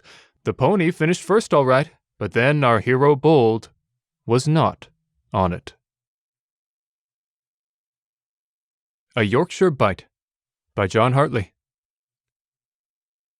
Bless all them bonny lasses, i' Yorkshire born and bred. Their beauty none surpasses, complete in the art and the head. And the lads, though I've seen mony lands, their equal I ne'er met. For honest hearts and willing hands, they never can be bet. I never hold me head so high, or feel such true delight, as when folk point me out and say, "There goes a Yorkshire bite." A Backward Spring by Thomas Hardy. The trees are afraid to put forth buds, and there is timidity in the grass. The plots lie grey where gouged by spuds, and whether next week will pass, free of sly, sour winds, is the fret of each bush of barberry waiting to bloom. Yet the snowdrop's face betrays no gloom, and the primrose pants in its heedless push, though the myrtle asks if it's worth the fight, this year with frost and rime, to venture one more time on delicate leaves and buttons of white from the self-same bough as that last year's prime, and never to ruminate on or remember what happened to it in mid-December. A Chorus by Elizabeth Jennings. Over the surging tides and the mountain kingdoms, over the pastoral valleys and the meadows, over the cities with their factory darkness, over the lands where peace is still a power, over all these, and all this planet carries, a power broods, invisible monarch, a stranger to some, but by many trusted. Man's a believer until corrupted. This huge trusted power is spirit. He moves in the muscle of the world in continual creation. He burns the tides, he shines from the matchless skies. He is the day's surrender. Recognize him in the eye of the angry tiger, in the sign of a child stepping at last into sleep, in whatever touches, graces, and confesses, in hopes fulfilled or forgotten, in promises kept, in the resignation of old men. This spirit, this power, this holder together of space is about, is aware, is working in your breathing. But most he is the need that shows in hunger and in the tears shed in the lonely fastness, and in sorrow after anger. The Author to Her Book by Anne Bradstreet. Thou ill-formed offspring of my feeble brain, who after birth didst by my side remain, till snatched from thence by friends less wise than true, who thee abroad exposed to public view, made thee in rags, halting to the press to trudge, where errors were not lessened, all may judge. At thy return my blushing was not small, my rambling brat in print should mother call, I cast thee by as one unfit for light. Thy visage was so irksome in my sight, yet, being mine own, at length affection would thy blemishes amend, if so I could. I washed thy face, but more defects I saw, and rubbing off a spot, still made a flaw. I stretched thy joints to make thee even feet, yet still thou run'st more hobbling than is meet. In better dress to trim thee was my mind, but naught save homespun cloth in the house I find. In this array, amongst vulgars mayst thou roam, in critics' hands beware thou dost not come, and take thy way where yet thou art not known. If for thy father asked, say thou hadst none, and for thy mother, she, alas, is poor, which caused her thus to send thee out of door. A Triolet by Banjo Patterson. Of all the sickly forms of verse, commend me to the triolet. It makes bad writers somewhat worse. Of all the sickly forms of verse that fall beneath a reader's curse, it is the feeblest jingle yet. Of all the sickly forms of verse, commend me to the triolet. A Baby Running Barefoot by D.H. Lawrence. When the bare feet of the baby beat across the grass, the little white feet nod like white flowers in the wind. They poise and run like ripples lapping across the water, and the sight of their white play among the grass is like a little robin's song, winsome, or as two white butterflies settle in the cup of one flower, for a moment, then away with a flutter of wings. I long for the baby to wander hither to me, like a wind shadow wandering over the water, so that she can stand on my knee, with her little bare feet in my hands, cool like syringa buds, firm and silken, like pink young peony flowers. A January Night by Thomas Hardy. The rain smites more and more. The east wind snarls and sneezes.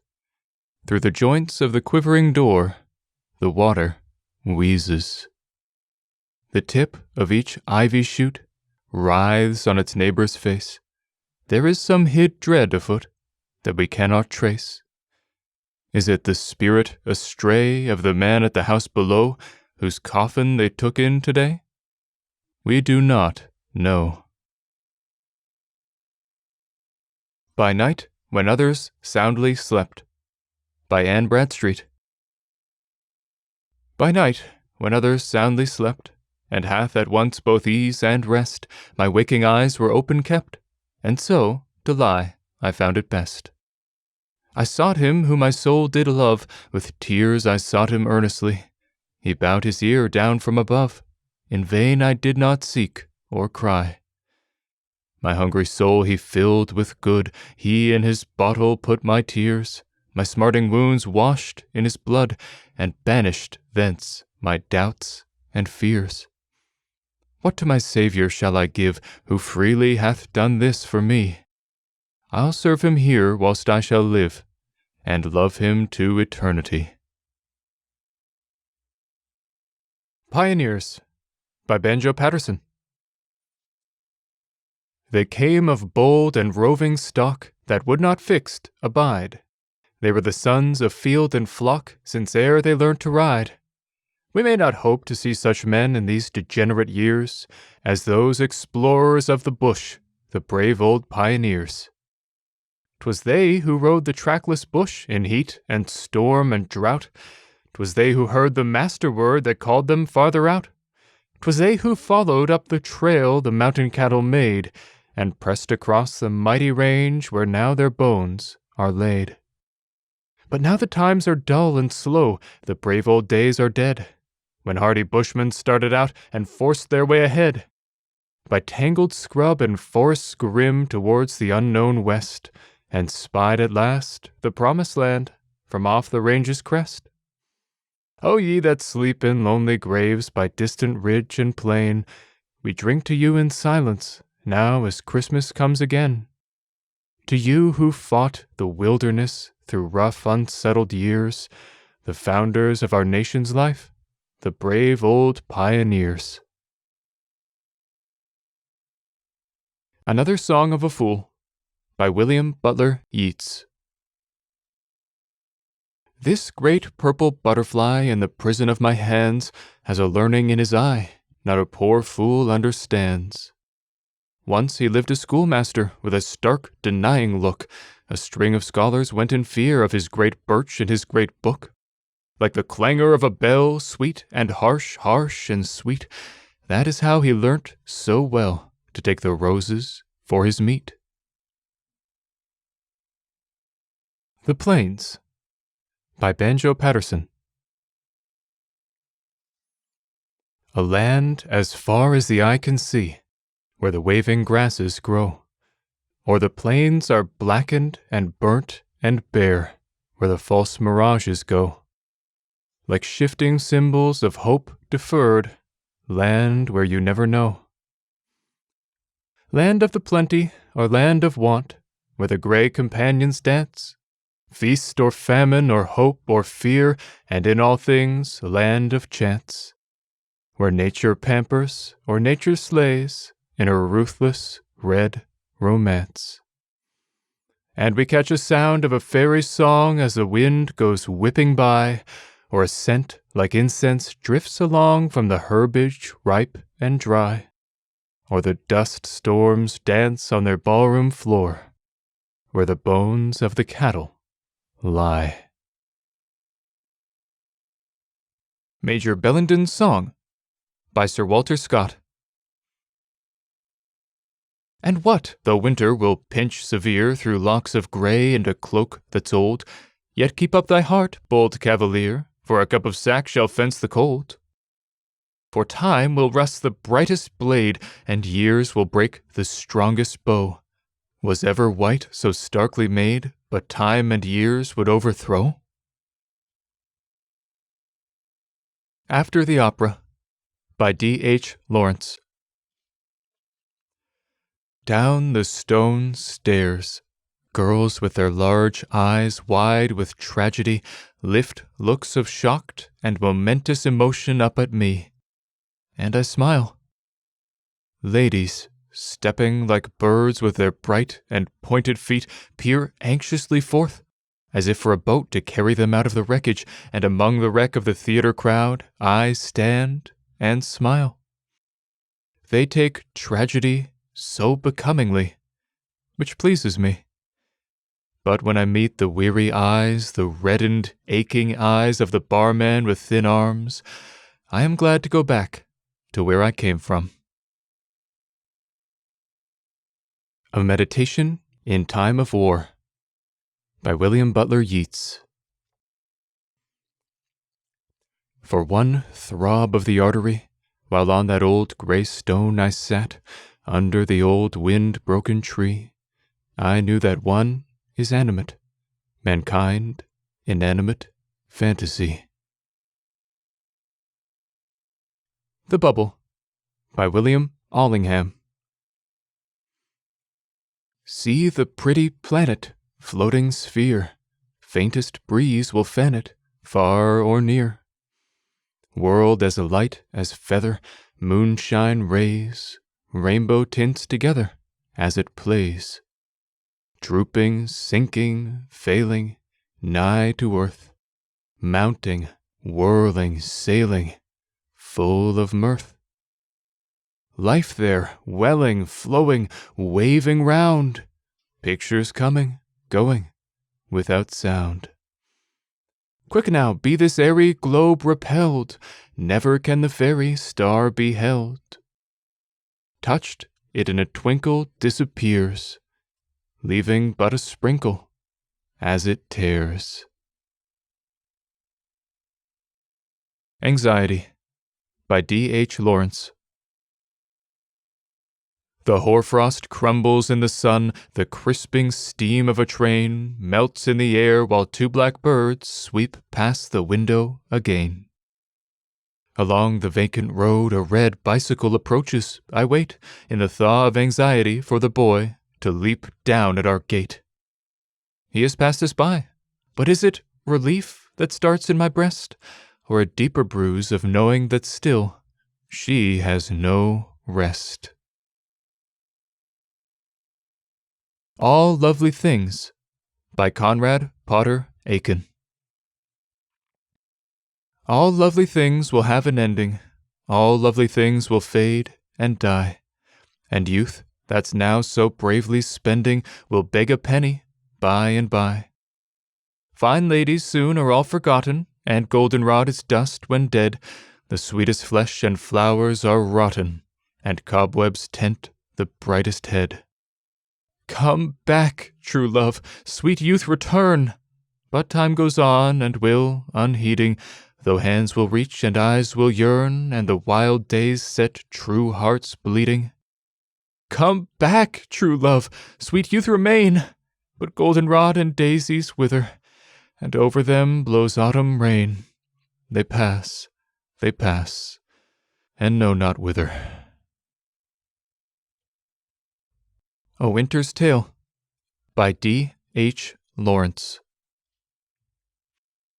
Yesterday the fields were only gray with scattered snow, and now the longest grass leaves hardly emerge. Yet her deep footsteps mark the snow and go on towards the pines at the hill's white verge.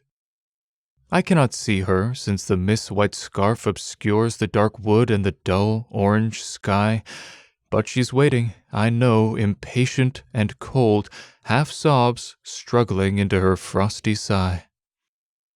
Why does she come so promptly, when she must know that she's only the nearer to the inevitable farewell? The hill is steep, on the snow my steps are slow. Why does she come, when she knows what I have to tell? Music I Heard by Conrad Potter Aiken.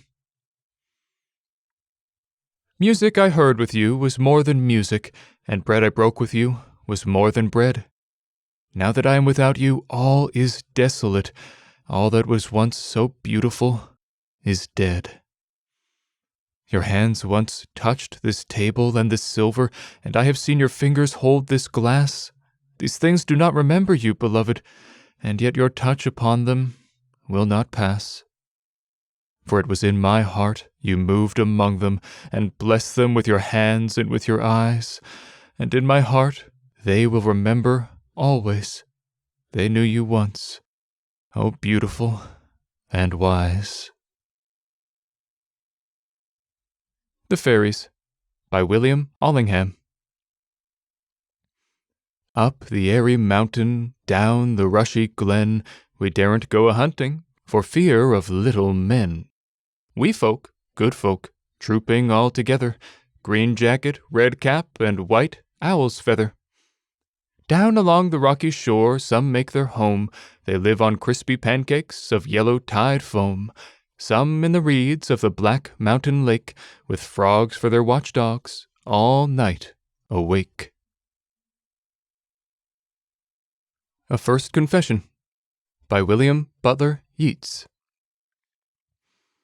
I admit the briar entangled in my hair did not injure me. My blenching and trembling, nothing but dissembling, nothing but coquetry. I long for truth, and yet I cannot stay from that my better self disowns. For a man's attention brings such satisfaction to the craving in my bones. Brightness that I pull back from the zodiac, why those questioning eyes that are fixed upon me? What can they do but shun me, if empty night replies? Life by Victor James Daly. What know we of the dead who say these things, or of the life and death below the mold? What of the mystic laws that rule the old gray realms beyond our poor imaginings, where death is life? What of the mystic laws that rule the old, grey realms beyond our poor imaginings, where death is life? The bird with spray-wet wings knows more of what the deeps beneath him hold. Let be. Warm hearts shall never wax a cold, but burn in roses through eternal springs. For all the vanished fruit and flower of time are flower and fruit in worlds we cannot see. And all we see is as a shadow mime of things unseen, and time that comes to flee is but the broken echo of a rhyme in God's great epic of eternity. Aphrodite by Victor James Daly. On a golden dawn, in a dawn sublime of years ere the stars had ceased to sing, beautiful out of the sea deep's cold, Aphrodite arose, the flower of time, that, dear till the day of her blossoming, the old sea had borne in his heart, around her worshipping waves did part, tremulous, glowing in rose and gold. And the birds broke forth into singing sweet, and flowers born scentless breathed perfume. Softly she smiled upon man forlorn, and the music of love in his wild heart beat, and down to the pit went his gods of gloom, and earth grew bright and fair as a bride, and folk in star-worlds wondering cried, "Lo, in the skies a new star is born." O beloved, thus on my small world you rose, flushing it all with rosy flame, changing sad thoughts to a singing throng, and creating the earth and the sky anew. As love you appeared, and lo, you are fame, and all my follies and sins despite, you yet, beloved, may seem my light, small but a star mid the stars of song. For Anne Gregory by William Butler Yeats. Never shall a young man thrown into despair by those great honey-colored ramparts at your ear love you for yourself alone, and not your yellow hair. But I can get a hair dye and set such color there, brown or black or carrot, that young man in despair may love me for myself alone, and not my yellow hair. I heard an old religious man but yesternight declare that he had found a text to prove that only God, my dear, could love you for yourself alone, and not your yellow hair. A Coat by William Butler Yeats. I made my song a coat, covered with embroideries, out of old mythologies from heel to throat. But the fools caught it, wore it in the world's eyes as though they'd wrought it. Song, let them take it, for there's more enterprise in walking naked. He bids his beloved be at peace by William Butler Yeats. I hear the shadowy horses, their long manes a-shake, their hoofs heavy with tumult, their eyes glimmering white. The north unfolds above them, clinging, creeping night. The east her hidden joy before the morning break. The west weeps in pale dew and sighs passing away. The south is pouring down roses of crimson fire. O vanity of sleep, hope, dream, endless desire, the horses of disaster plunge in the heavy clay. Beloved, let your eyes half close, and your heart beat over my heart, and your hair fall over my breast, drowning love's lonely hour in deep twilight of rest, and hiding their tossing manes and their tumultuous feet. Anacreon by Victor James Daly.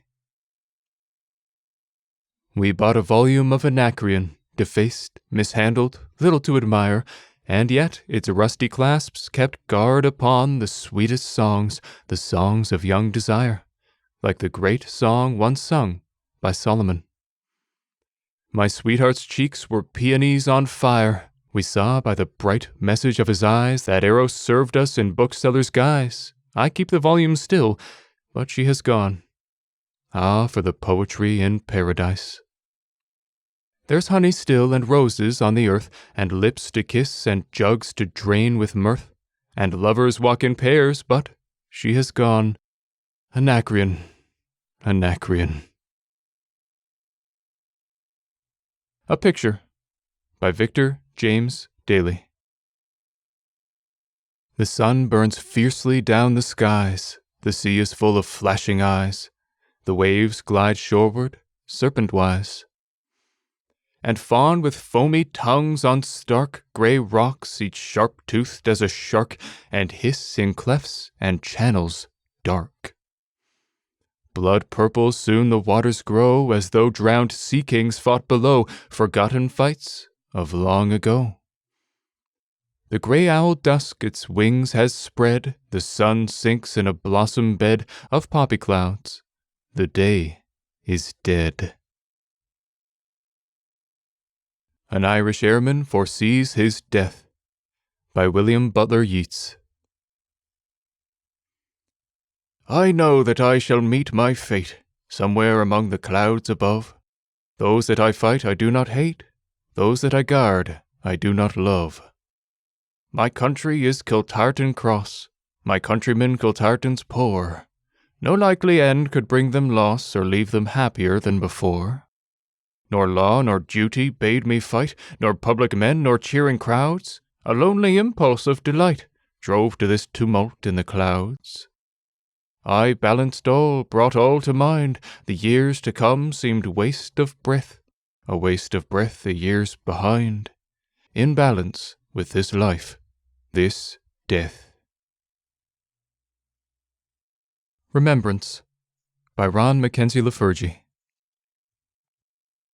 Today I wear a poppy to celebrate the past, to mourn the loss of brave young men who fought until the last. But I confess, try as I might to think back to their fall, my own life is so different that I struggle to recall.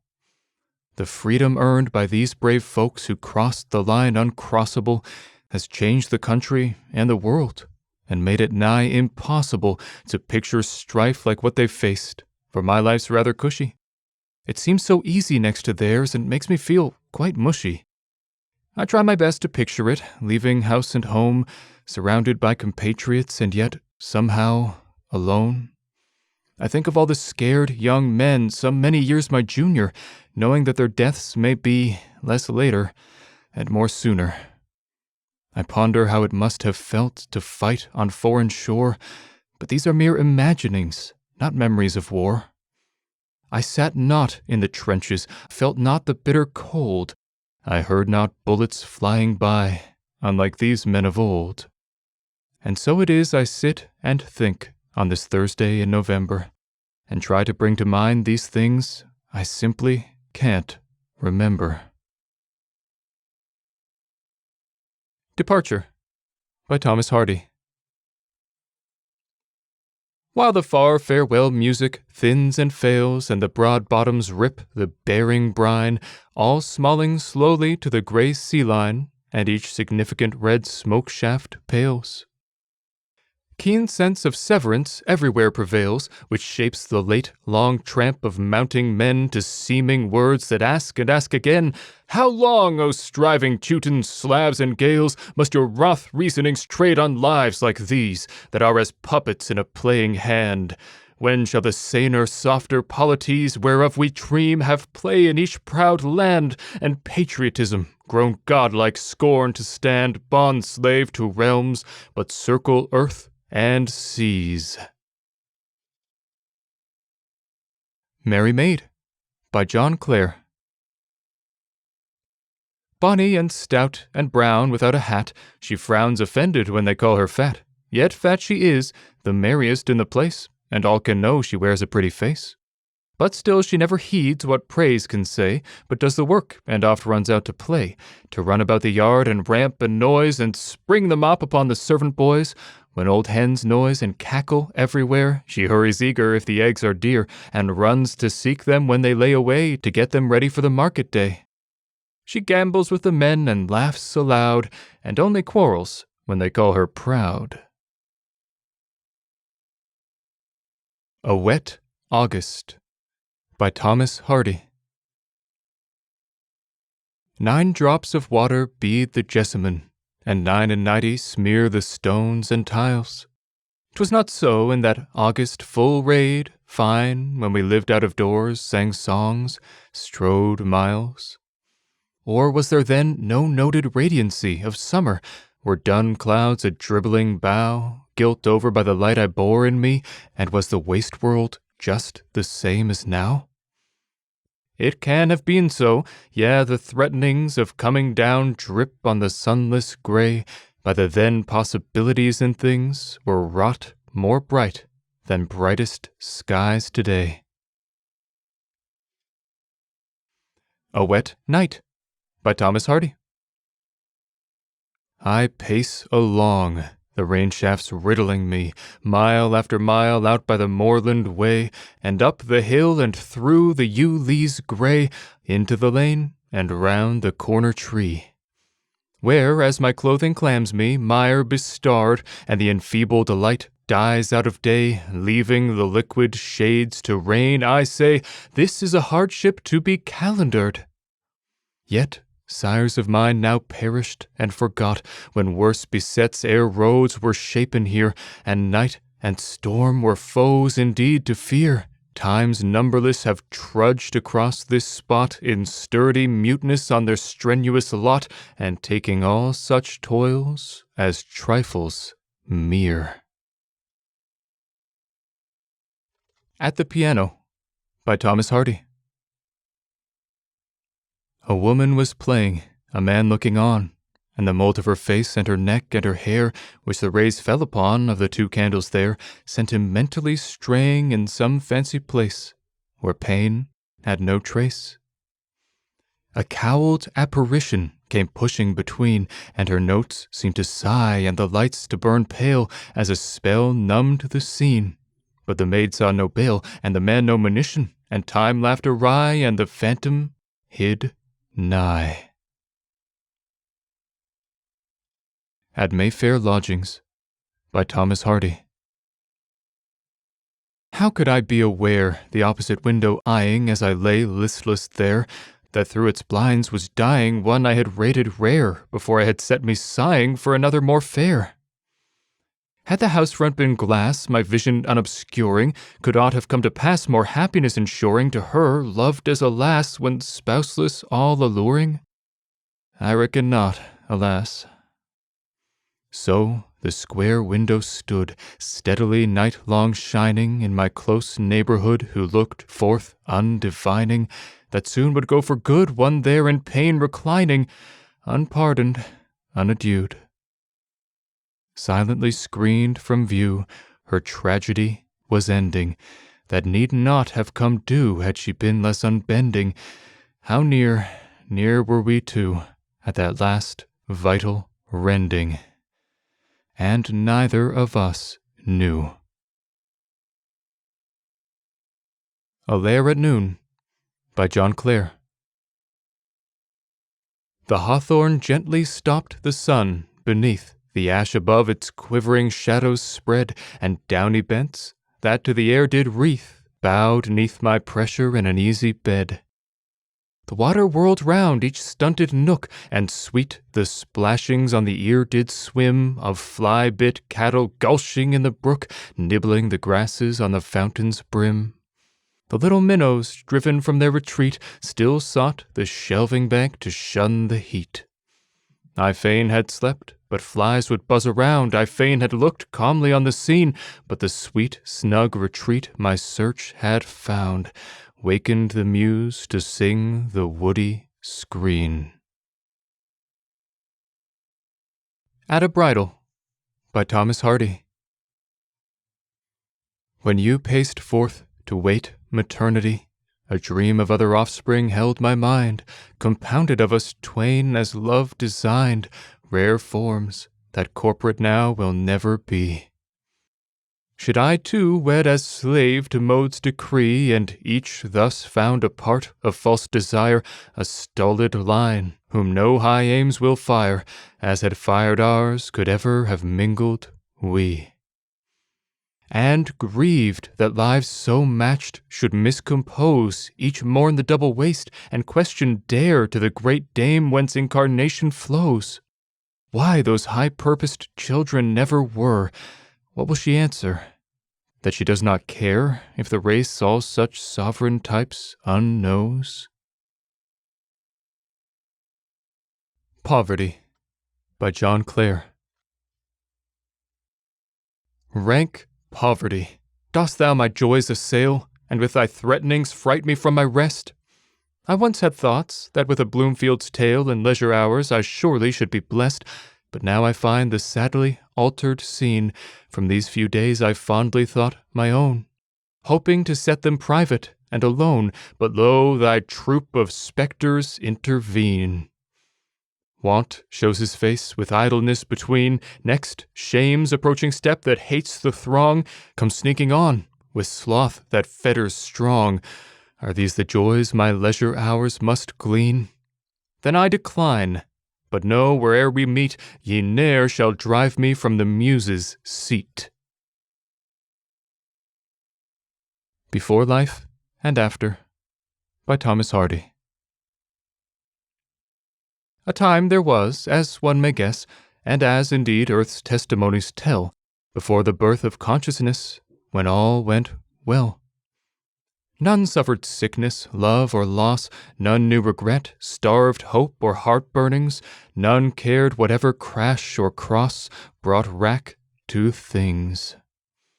If something ceased, no tongue bewailed. If something winced and waned, no heart was wrung. If brightness dimmed and dark prevailed, no sense was stung. But the disease of feeling germed, and primal rightness took the tinct of wrong, ere nescience shall be reaffirmed. How long? How long? A Night Thought by Thomas Moore. How oft a cloud with envious veil obscures yon bashful light, which seems so modestly to steal along the waste of night. 'Tis true the world's obtrusive wrongs obscure with malice keen some timid heart which only longs to live and die unseen. Mary and John by William Cooper. If John marries Mary and Mary alone, 'tis a very good match between Mary and John. Should John wed a score, oh, the claws and the scratches, it can't be a match, 'tis a bundle of matches. The Shady Lane by Arthur Hugh Clow. Whence comest thou, Shady Lane, and why and how? Thou, where with idle heart 10 years ago I wandered, and with childhood's paces slow, so long unthought of and remembered now. Again in vision clear thy pathwayed side I tread, and view thy orchard plots again, with yellow fruitage hung and glimmering grain, standing or shocked through the thick hedge espied. This hot still noon of August brings the sight, this quelling silence as of eve or night, wherein earth, feeling as a mother may, after her travail's latest bitterest throes, looks up, so seemeth it, one half repose, one half in effort, straining, suffering still. On the Engraver of his Portrait by William Cooper. Survey my features. You will own it clear that little skill has been exerted here. My friends who know me not here smile to see how ill the model and the work agree. There's another translation. Look on myself. You will own at once this copy of me taken by a dunce. My friends who gaze and guess not whom ye see, laugh, would you think it? He intended me. Anacreontic by Thomas Moore. Press the grape, and let it pour around the board its purple shower, and while the drops my goblet steep, I'll think in woe the clusters weep. Weep on, my pouting vine, heaven grant no tears but tears of wine. Weep on, and as thy sorrows flow, I'll taste the luxury of woe. The Thread of Truth by Arthur Hugh Clow. Truth is a golden thread, seen here and there, in small bright specks upon the visible side of our strange being's party-colored web. How rich the converse, 'Tis a vein of ore emerging now and then on earth's rude breast, but flowing full below, like islands set at distant intervals on ocean's face, we see it on our course. But in the depths the mystic colonnade unbroken keeps its faithful way, invisible but sure. Oh, if it be so, wherefore do we men pass by so many marks, so little heeding? The Penitent by Anne Bronte. I mourn with thee, and yet rejoice, that thou shouldst sorrow so. With angel choirs I join my voice to bless the sinner's woe. Though friends and kindred turn away and laugh thy grief to scorn, I hear the great Redeemer say, Blessed are ye that mourn. Hold on thy course, nor deem it strange that earthly cords are riven. Man may lament the wondrous change, but there is joy in heaven. A Comparison by William Cowper. The lapse of time and rivers is the same. Both speed their journey with a restless stream. The silent pace with which they steal away, no wealth can bribe, no prayers persuade to stay. Alike irrevocable both when past, and a wide ocean swallows both at last. Though each resemble each in every part, a difference strikes at length the musing heart. Streams never flow in vain, where streams abound, how laughs the land with various plenty crowned. But time, that should enrich the nobler mind, neglected, leaves a dreary waste behind. A Dream by Thomas Moore. I thought this heart enkindled lay on Cupid's burning shrine. I thought he stole thy heart away and placed it near to mine. I saw thy heart begin to melt like ice before the sun, till both a glow congenial felt, and mingled into one. Song by Anne Bronte. We know where deepest lies the snow, and where the frost winds keenest blow. O'er every mountain's brow we long have known and learnt to bear the wandering outlaws' toil and care. But where we late were hunted, there our foes are hunted now. We have our princely homes, and they to our wild haunts are chased away, dark woods and desert caves. And we can range from hill to hill and chase our vanquished victors still. Small respite will they find until they slumber in their graves. But I would rather be the hare that, crouching in its sheltered lair, must start at every sound. That forced from cornfields waving wide is driven to seek the bare hillside, or in the tangled copse to hide, than be the hunter's hound. His Descendants by William Wordsworth. When thy great soul was freed from mortal chains, darling of England, many a bitter shower fell on thy tomb, but emulative power flowed in thy line through undegenerate veins. The race of Alfred covet glorious pains when danger threatened dangers ever new, black tempests bursting blacker still in view. But manly sovereignty its hold retains, the root sincere, the branches bold to strive with the fierce tempest, while within the round of their protection gentle virtues thrive. As oft, mid some green plot of open ground, wide as the oak extends its dewy gloom, the fostered hyacinths spread their purple bloom. Wisdom by Sarah Teasdale. When I have ceased to break my wings against the faultiness of things, and learned that compromises wait behind each hardly opened gate, when I have looked life in the eyes, grown calm and very coldly wise, life will have given me the truth, and taken in exchange my youth. Recovery by William Wordsworth.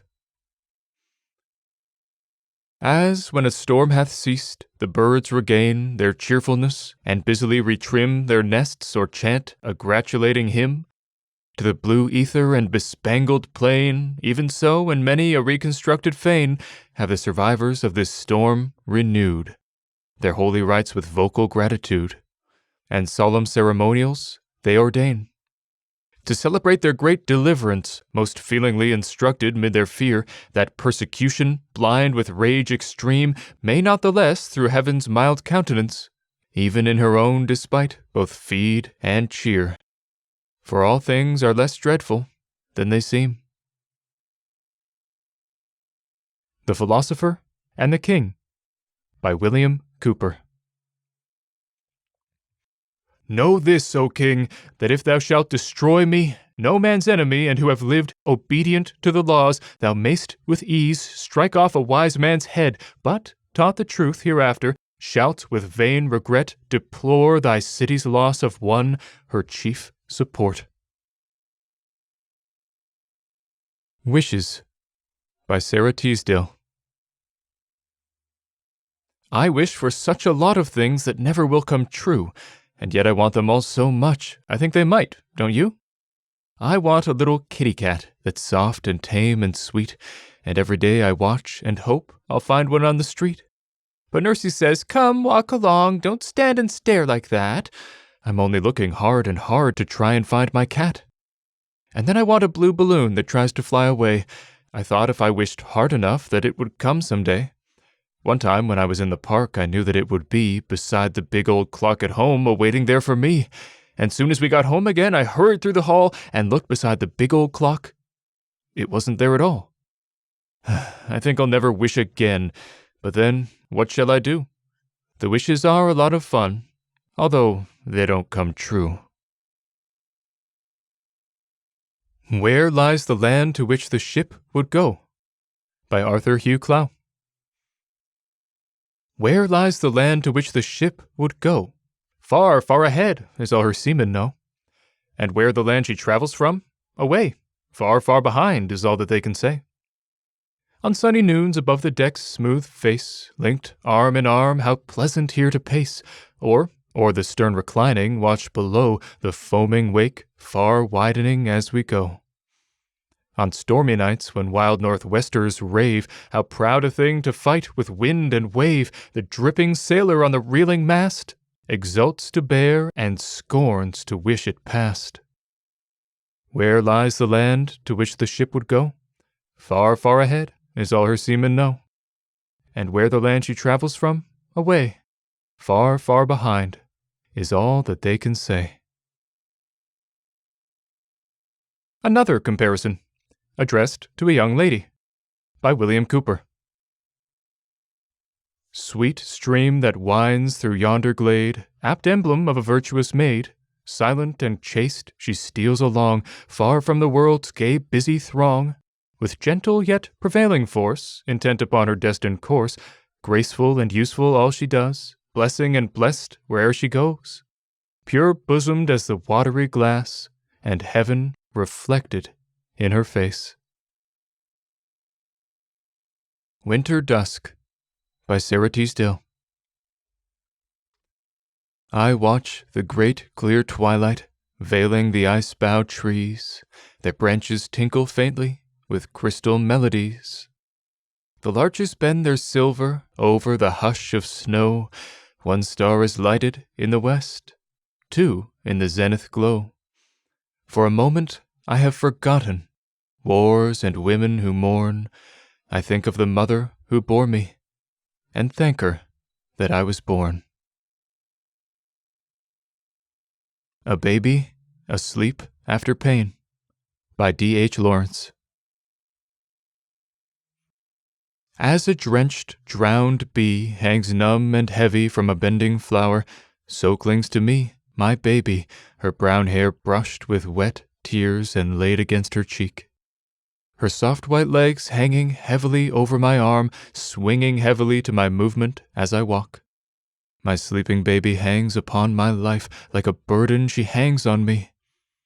She has always seemed so light, but now she is wet with tears and numb with pain. Even her floating hair sinks heavily, reaching downwards, as the wings of a drenched, drowned bee are a heaviness, and a weariness. A Remedy Worse Than the Disease by Matthew Prior. I sent for Ratcliffe, was so ill that other doctors gave me over. He felt my pulse, prescribed his pill, and I was likely to recover. But when the wit began to wheeze and wine had warmed the politician, cured yesterday of my disease, I died last night of my physician. Youth and the Pilgrim by Sarah Teasdale. Grey pilgrim, you have journeyed far. I pray you to tell me, is there a land where love is not, by shore of any sea? For I am weary of the god, and I would flee from him, though I must take a ship and go beyond the ocean's rim.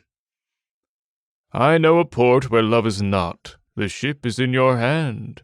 Then plunge your sword within your breast, and you will reach the land. Seclusion by William Wordsworth.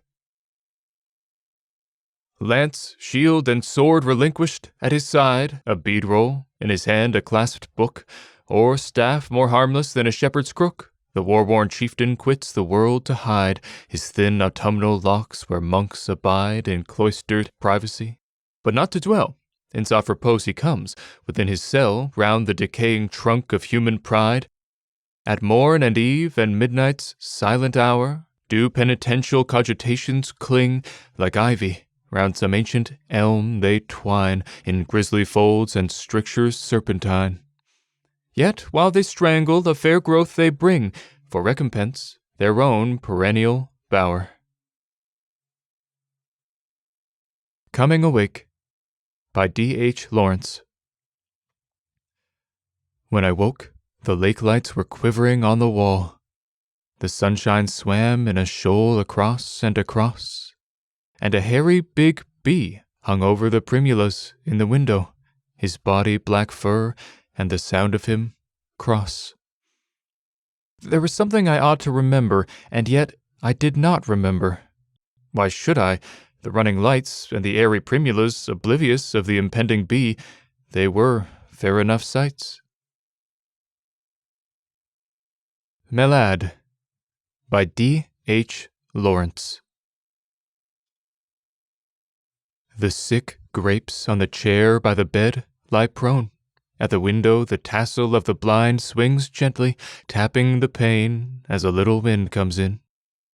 The room is the hollow rind of a fruit, a gourd, scooped out and dry, where a spider, folded in its legs as in a bed, lies on the dust, watching where is nothing to see but twilight and walls.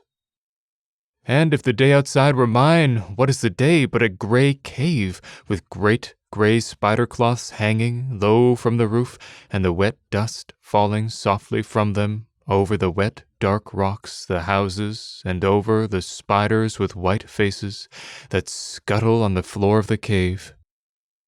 I am choking with creeping grey confinedness. But somewhere birds, beside the lake of light, spread wings larger than the largest fans, and rise in a stream upwards and upwards on the sunlight that reigns invisible, so that the birds are like one wafted feather, small and ecstatic, suspended over a vast spread country. The Violet by Sir Walter Scott.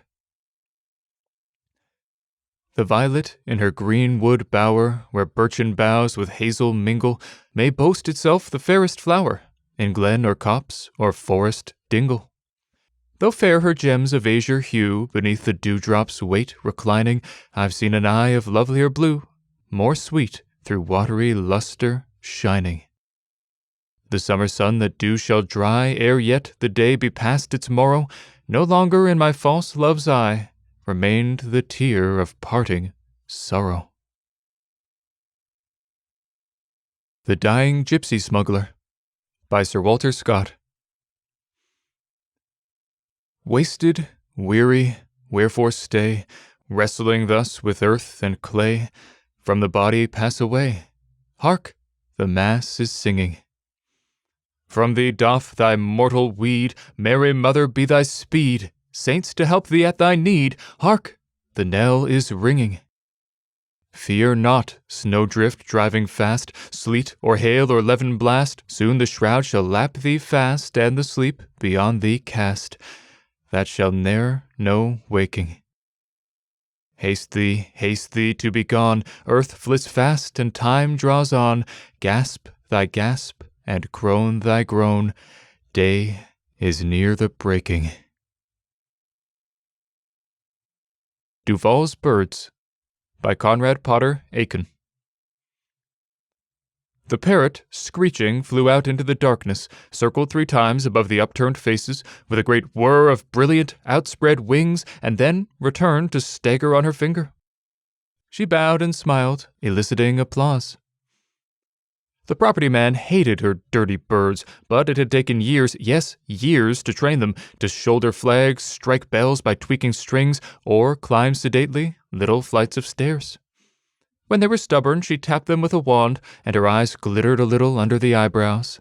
The red one flapped and flapped on a swinging wire, the little white ones winked round yellow eyes. Wild Asters by Sarah Teasdale. In the spring, I asked the daisies if his words were true, and the clever, clear-eyed daisies always knew. Now the fields are brown and barren, bitter autumn blows, and of all the stupid asters, not one knows. The Liturgy by William Wordsworth.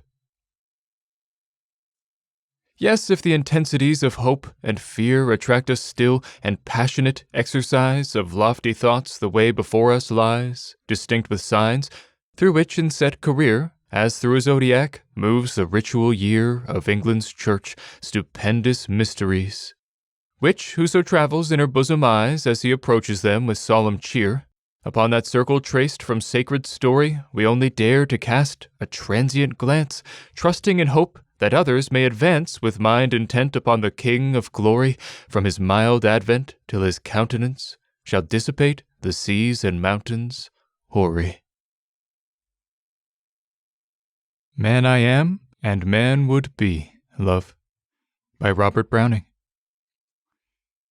Man I am, and man would be, love, merest man and nothing more. Bid me seem no other. Eagles boast of pinions, let them soar. I may put forth angel's plumage, once unmanned, but not before.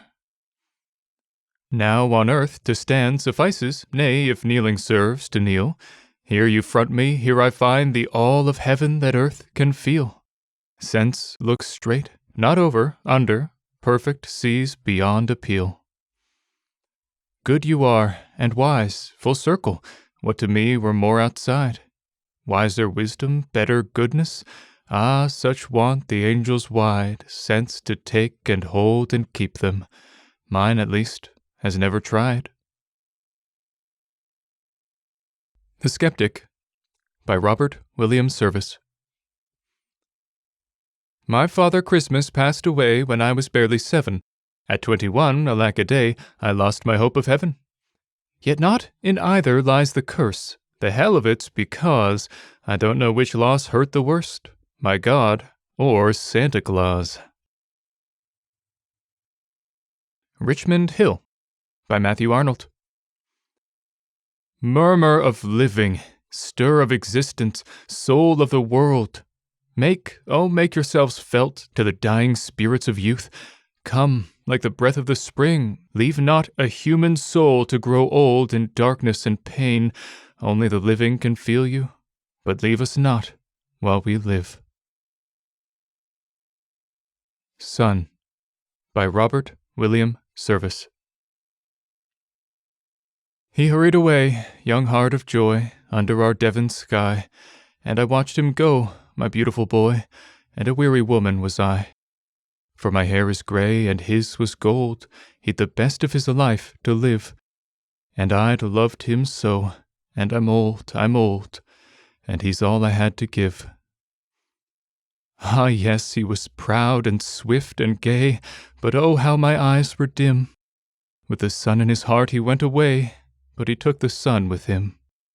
For look, how the leaves are falling now, and the winter won't be long. Oh boy, my boy with the sunny brow, and the lips of love and of song. How we used to sit at the day's sweet end, we two, by the firelight's gleam, and we drift to the valley of Let's Pretend, on the beautiful river of dream. Oh, dear little heart, all wealth untold would I gladly, gladly pay, could I just for a moment closely hold that golden head to my grey. For I gaze in the fire, and I'm seeing there a child, and he waves to me. And I run and I hold him up in the air, and he laughs and shouts with glee, a little bundle of love and mirth, crying, "Come, Mumsy dear." Ah me, if he called from the ends of the earth, I know that my heart would hear. Yet the thought comes thrilling through all my pain, how worthier could he die? Yeah, a loss like that is a glorious gain, and pitiful proud am I. For peace must be bought with blood and tears, and the boys of our hearts must pay. And so in our joy of the after years, let us bless them every day. And though I know there's a hasty grave with a poor little cross at its head, and the gold of his youth he so gladly gave, yet to me he'll never be dead. Then the sun in my Devon lane will be gay, and my boy will be with me still. So I'm finding the heart to smile and say, "O God, if it be thy will." Les Grands Mutiles by Robert William Service. I saw 3 wounded of the war, and the first had lost his eyes, and the second went on wheels and had no legs below the thighs, and the face of the third was featureless, and his mouth ran cornerwise, so I made a rhyme about each one, and this is how my fancies run. The Lake by Matthew Arnold. Again I see my bliss at hand, the town, the lake are here. My Marguerite smiles upon the strand, unaltered with the year. I know that graceful figure fair, that cheek of languid hue. I know that soft, handkerchiefed hair, and those sweet eyes of blue. Again I spring to make my choice, again in tones of ire, I hear a god's tremendous voice, Be counselled and retire. Ye guiding powers who join and part, what would ye have with me? Ah, warn some more ambitious heart, and let the peaceful be. Magical Nature by Robert Browning. Flower I never fancied, jewel I profess you. Bright I see and soft I feel the outside of a flower, save but glow inside and jewel I should guess you, dim to sight and rough to touch, the glory is the dower. You, forsooth, a flower! Nay, my love, a jewel, jewel at no mercy of a moment in your prime. Time may fray the flower face, kind be time, or cruel, jewel from each facet flash or laugh at time. Faith by Robert William Service. Since all that is was ever bound to be, since grim eternal laws our being bind, and both the riddle and the answer find, and both the carnage and the calm decree, since plain within the book of destiny is written all the journey of mankind, inexorably to the end, since blind and mortal puppets playing parts are we. Then let's have faith, good cometh out of ill, the power that shaped the strife shall end the strife. Then let's bow down before the unknown will, fight on, believing all is well with life. Seeing within the worst of war's red rage the gleam, the glory of the golden age. On the Rhine by Matthew Arnold. Vain is the effort to forget, some day I shall be cold, I know, as is the eternal moonlit snow of the high Alps to which I go. But, not yet, not yet. Vain is the agony of grief. 'Tis true, indeed, an iron knot ties straightly up from mine thy lot, and were it snapped, thou lov'st me not. But is despair relief? A while let me with thought have done, and as this brimmed unwrinkled Rhine, and that far purple mountain line lie sweetly in the look divine of the low sinking sun. So let me lie, and calm as they, let beam upon my inward view those eyes of deep, soft, lucent hue, eyes too expressive to be blue, too lovely to be grey. Ah, quiet, all things feel thy balm. Those blue hills, too, this river's flow, were restless once, but long ago. Tamed is their turbulent, youthful glow. Their joy is in their calm. The Wistful One, by Robert Williams Service. I sought the trails of south and north, I wandered east and west, but pride and passion drove me forth, and would not let me rest. And still I seek, as still I roam, a snug roof overhead, 4 walls my own, a quiet home. You'll have it when you're dead. Appearances, by Robert Browning. And so you found that poor room dull, dark, hardly to your taste, my dear? Its features seemed unbeautiful, but this I know 'twas there, not here. You plighted troth to me, the word, which, ask that poor room how it heard. And this rich room obtains your praise, unqualified, so bright, so fair, so all whereat perfection stays. Aye, but remember here, not there, the other word was spoken. Ask this rich room how you dropped the mask. Love is Home, by George MacDonald. Love is the part, and love is the whole. Love is the robe, and love is the pall. Ruler of heart and brain and soul, love is the lord and the slave of all. I thank thee, love, that thou lovest me. I thank thee more that I love thee. Love is the rain, and love is the air. Love is the earth that holdeth fast. Love is the root that is buried there. Love is the open flower at last. I thank thee, love, all round about, that the eyes of my love are looking out. Love is the sun, and love is the sea. Love is the tide that comes and goes. Flowing and flowing it comes to me. Ebbing and ebbing, to thee it flows. Oh, my sun and my wind and tide, my sea and my shore, and all beside. Light, oh light, that art by showing, wind, oh wind, that lift'st by motion, thought, oh thought, that art by knowing, will, that art born in self-devotion. Love is you, though not all of you know it. Ye are not love, yet ye always show it. Faithful Creator, heart longed for Father, home of our heart enfolded brother, home to thee all thy glories gather. All are thy love, and there is no other. O love at rest, we loves that roam, home unto thee, we are coming home. A Prisoner, by George MacDonald. The hinges are so rusty, the door is fixed and fast. The windows are so dusty, the sun looks in aghast. Knock out the glass, I pray, or dash the door away, or break the house down bodily, and let my soul go free. Autumn's Gold, by George MacDonald. Along the tops of all the yellow trees, the golden yellow trees, the sunshine lies. And where the leaves are gone, long rays surprise lone depths of thicket with their brightnesses. And through the woods, all waste of many a breeze, cometh more joy of light for poets' eyes. Green fields lying yellow underneath the skies, and shining houses, and blue distances.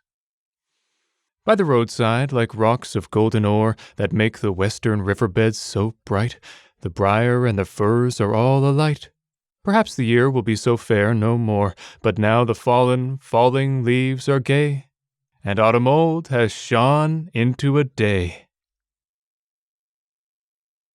Come Down, by George MacDonald. Still am I haunting thy door with my prayers, still they are panting up thy steep stairs. Wouldst thou not rather come down to my heart, and there, O my Father, be what thou art? Now art has lost its mental charms. By William Blake. Now art has lost its mental charms, France shall subdue the world in arms. So spoke an angel at my birth, then said, Descend thou upon earth, renew the arts on Britain's shore, and France shall fall down and adore. With works of art their armies meet, and war shall sink beneath thy feet. But if thy nation arts refuse, and if they scorn the immortal muse, France shall the arts of peace restore, and save thee from the ungrateful shore. Spirit who lov'st Britannia's isle, round which the fiends of commerce smile. Laughing Song by William Blake.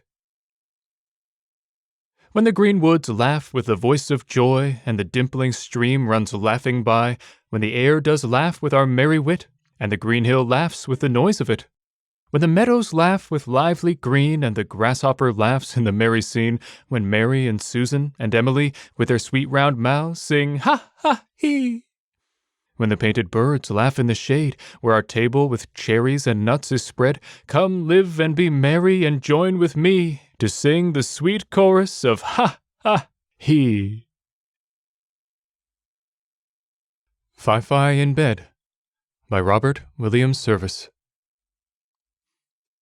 Up into the sky I stare, all the little stars I see, and I know that God is there. Oh, how lonely he must be. Me, I laugh and leap all day, till my head begins to nod. He's so great, he cannot play. I am glad I am not God. Poor kind God upon his throne, up there in the sky so blue, always, always all alone. Please, dear God, I pity you. The Clod and the Pebble by William Blake.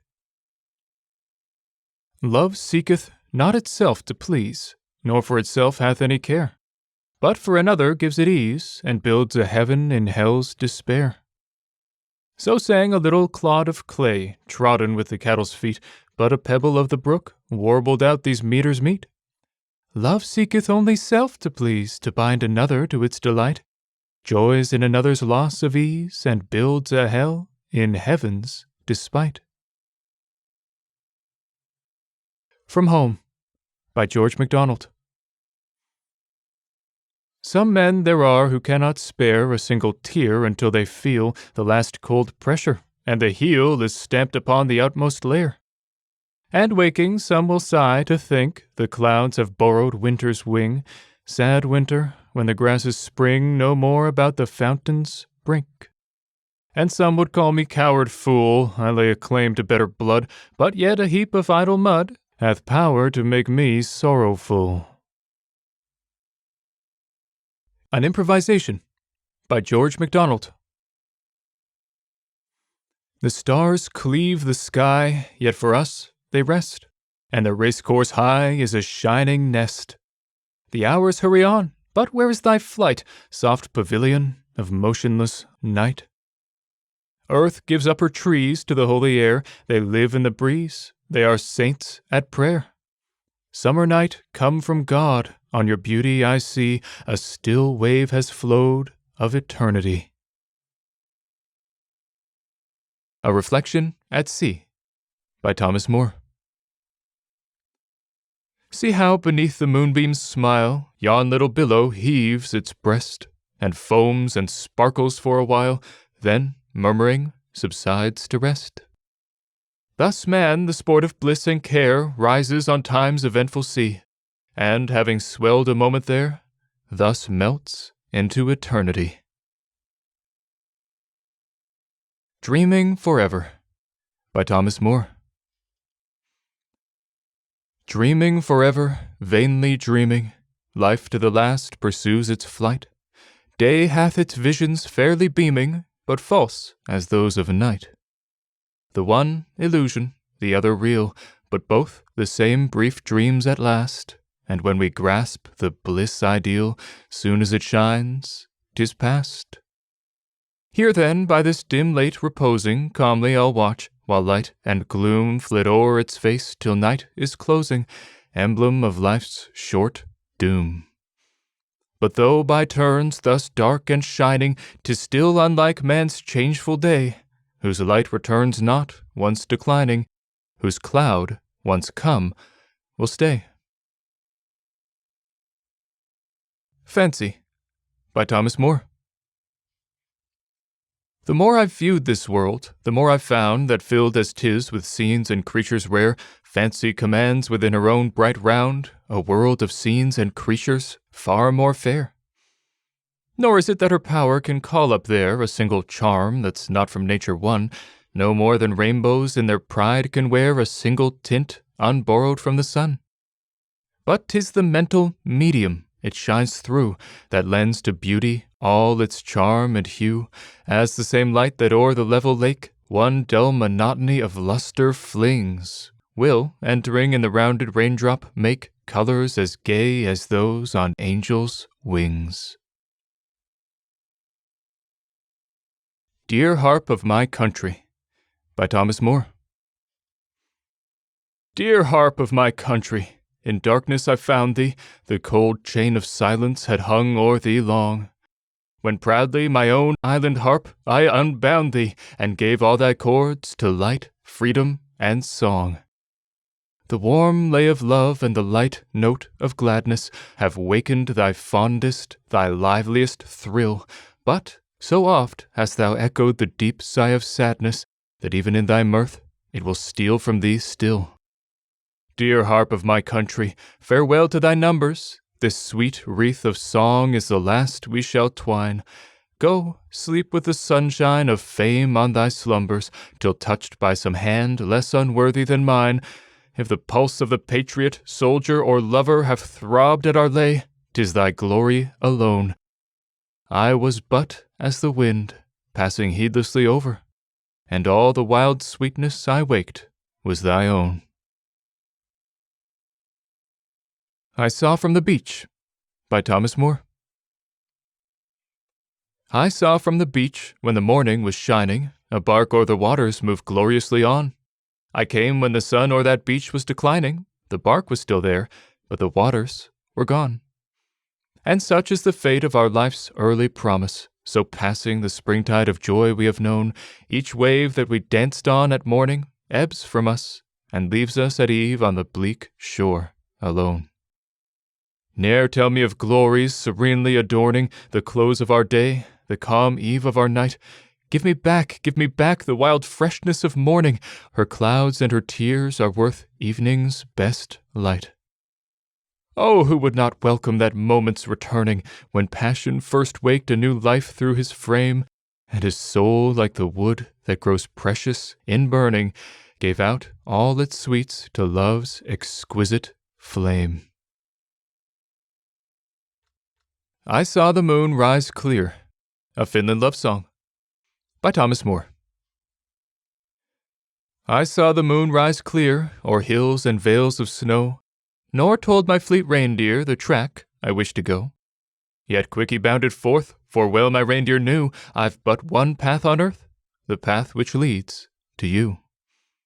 The gloom that winter cast, how soon the heart forgets, when summer brings at last her sun that never sets. So dawned my love for you, so fixed through joy and pain, than summer sun more true, 'twill never set again. How Dear to Me the Hour, by Thomas Moore.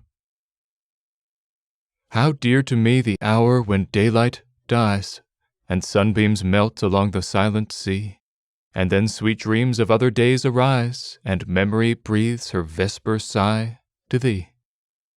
And as I watch the line of light that plays along the smooth wave toward the burning west, I long to tread that golden path of rays, and think 'twould lead to some bright isle of rest.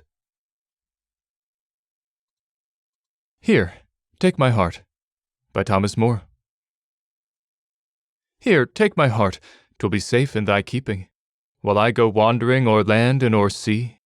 Smiling or sorrowing, waking or sleeping, what need I care, so my heart is with thee? If in the race we are destined to run, love, they who have light hearts the happiest be, then happier still must be they who have none, love, and that will be my case when mine is with thee. It matters not where I may now be a rover, I care not how many bright eyes I may see. Should Venus herself come and ask me to love her, I'd tell her I couldn't, my heart is with thee. And there let it lie, growing fonder and fonder, for even should fortune turn truant to me, why let her go? I've a treasure beyond her, as long as my heart's out at interest with thee. Come, send round the wine, by Thomas Moore. Come, send round the wine, and leave points of belief to simple sages and reasoning fools. This moment's a flower too fair and brief to be withered and stained by the dust of the schools. Your glass may be purple and mine may be blue, but while they are filled from the same bright bowl, the fool who would quarrel for difference of hue deserves not the comfort they shed or the soul. Shall I ask the brave soldier who fights by my side in the cause of mankind if our creeds agree? Shall I give up the friend I have valued and tried if he kneel not before the same altar with me?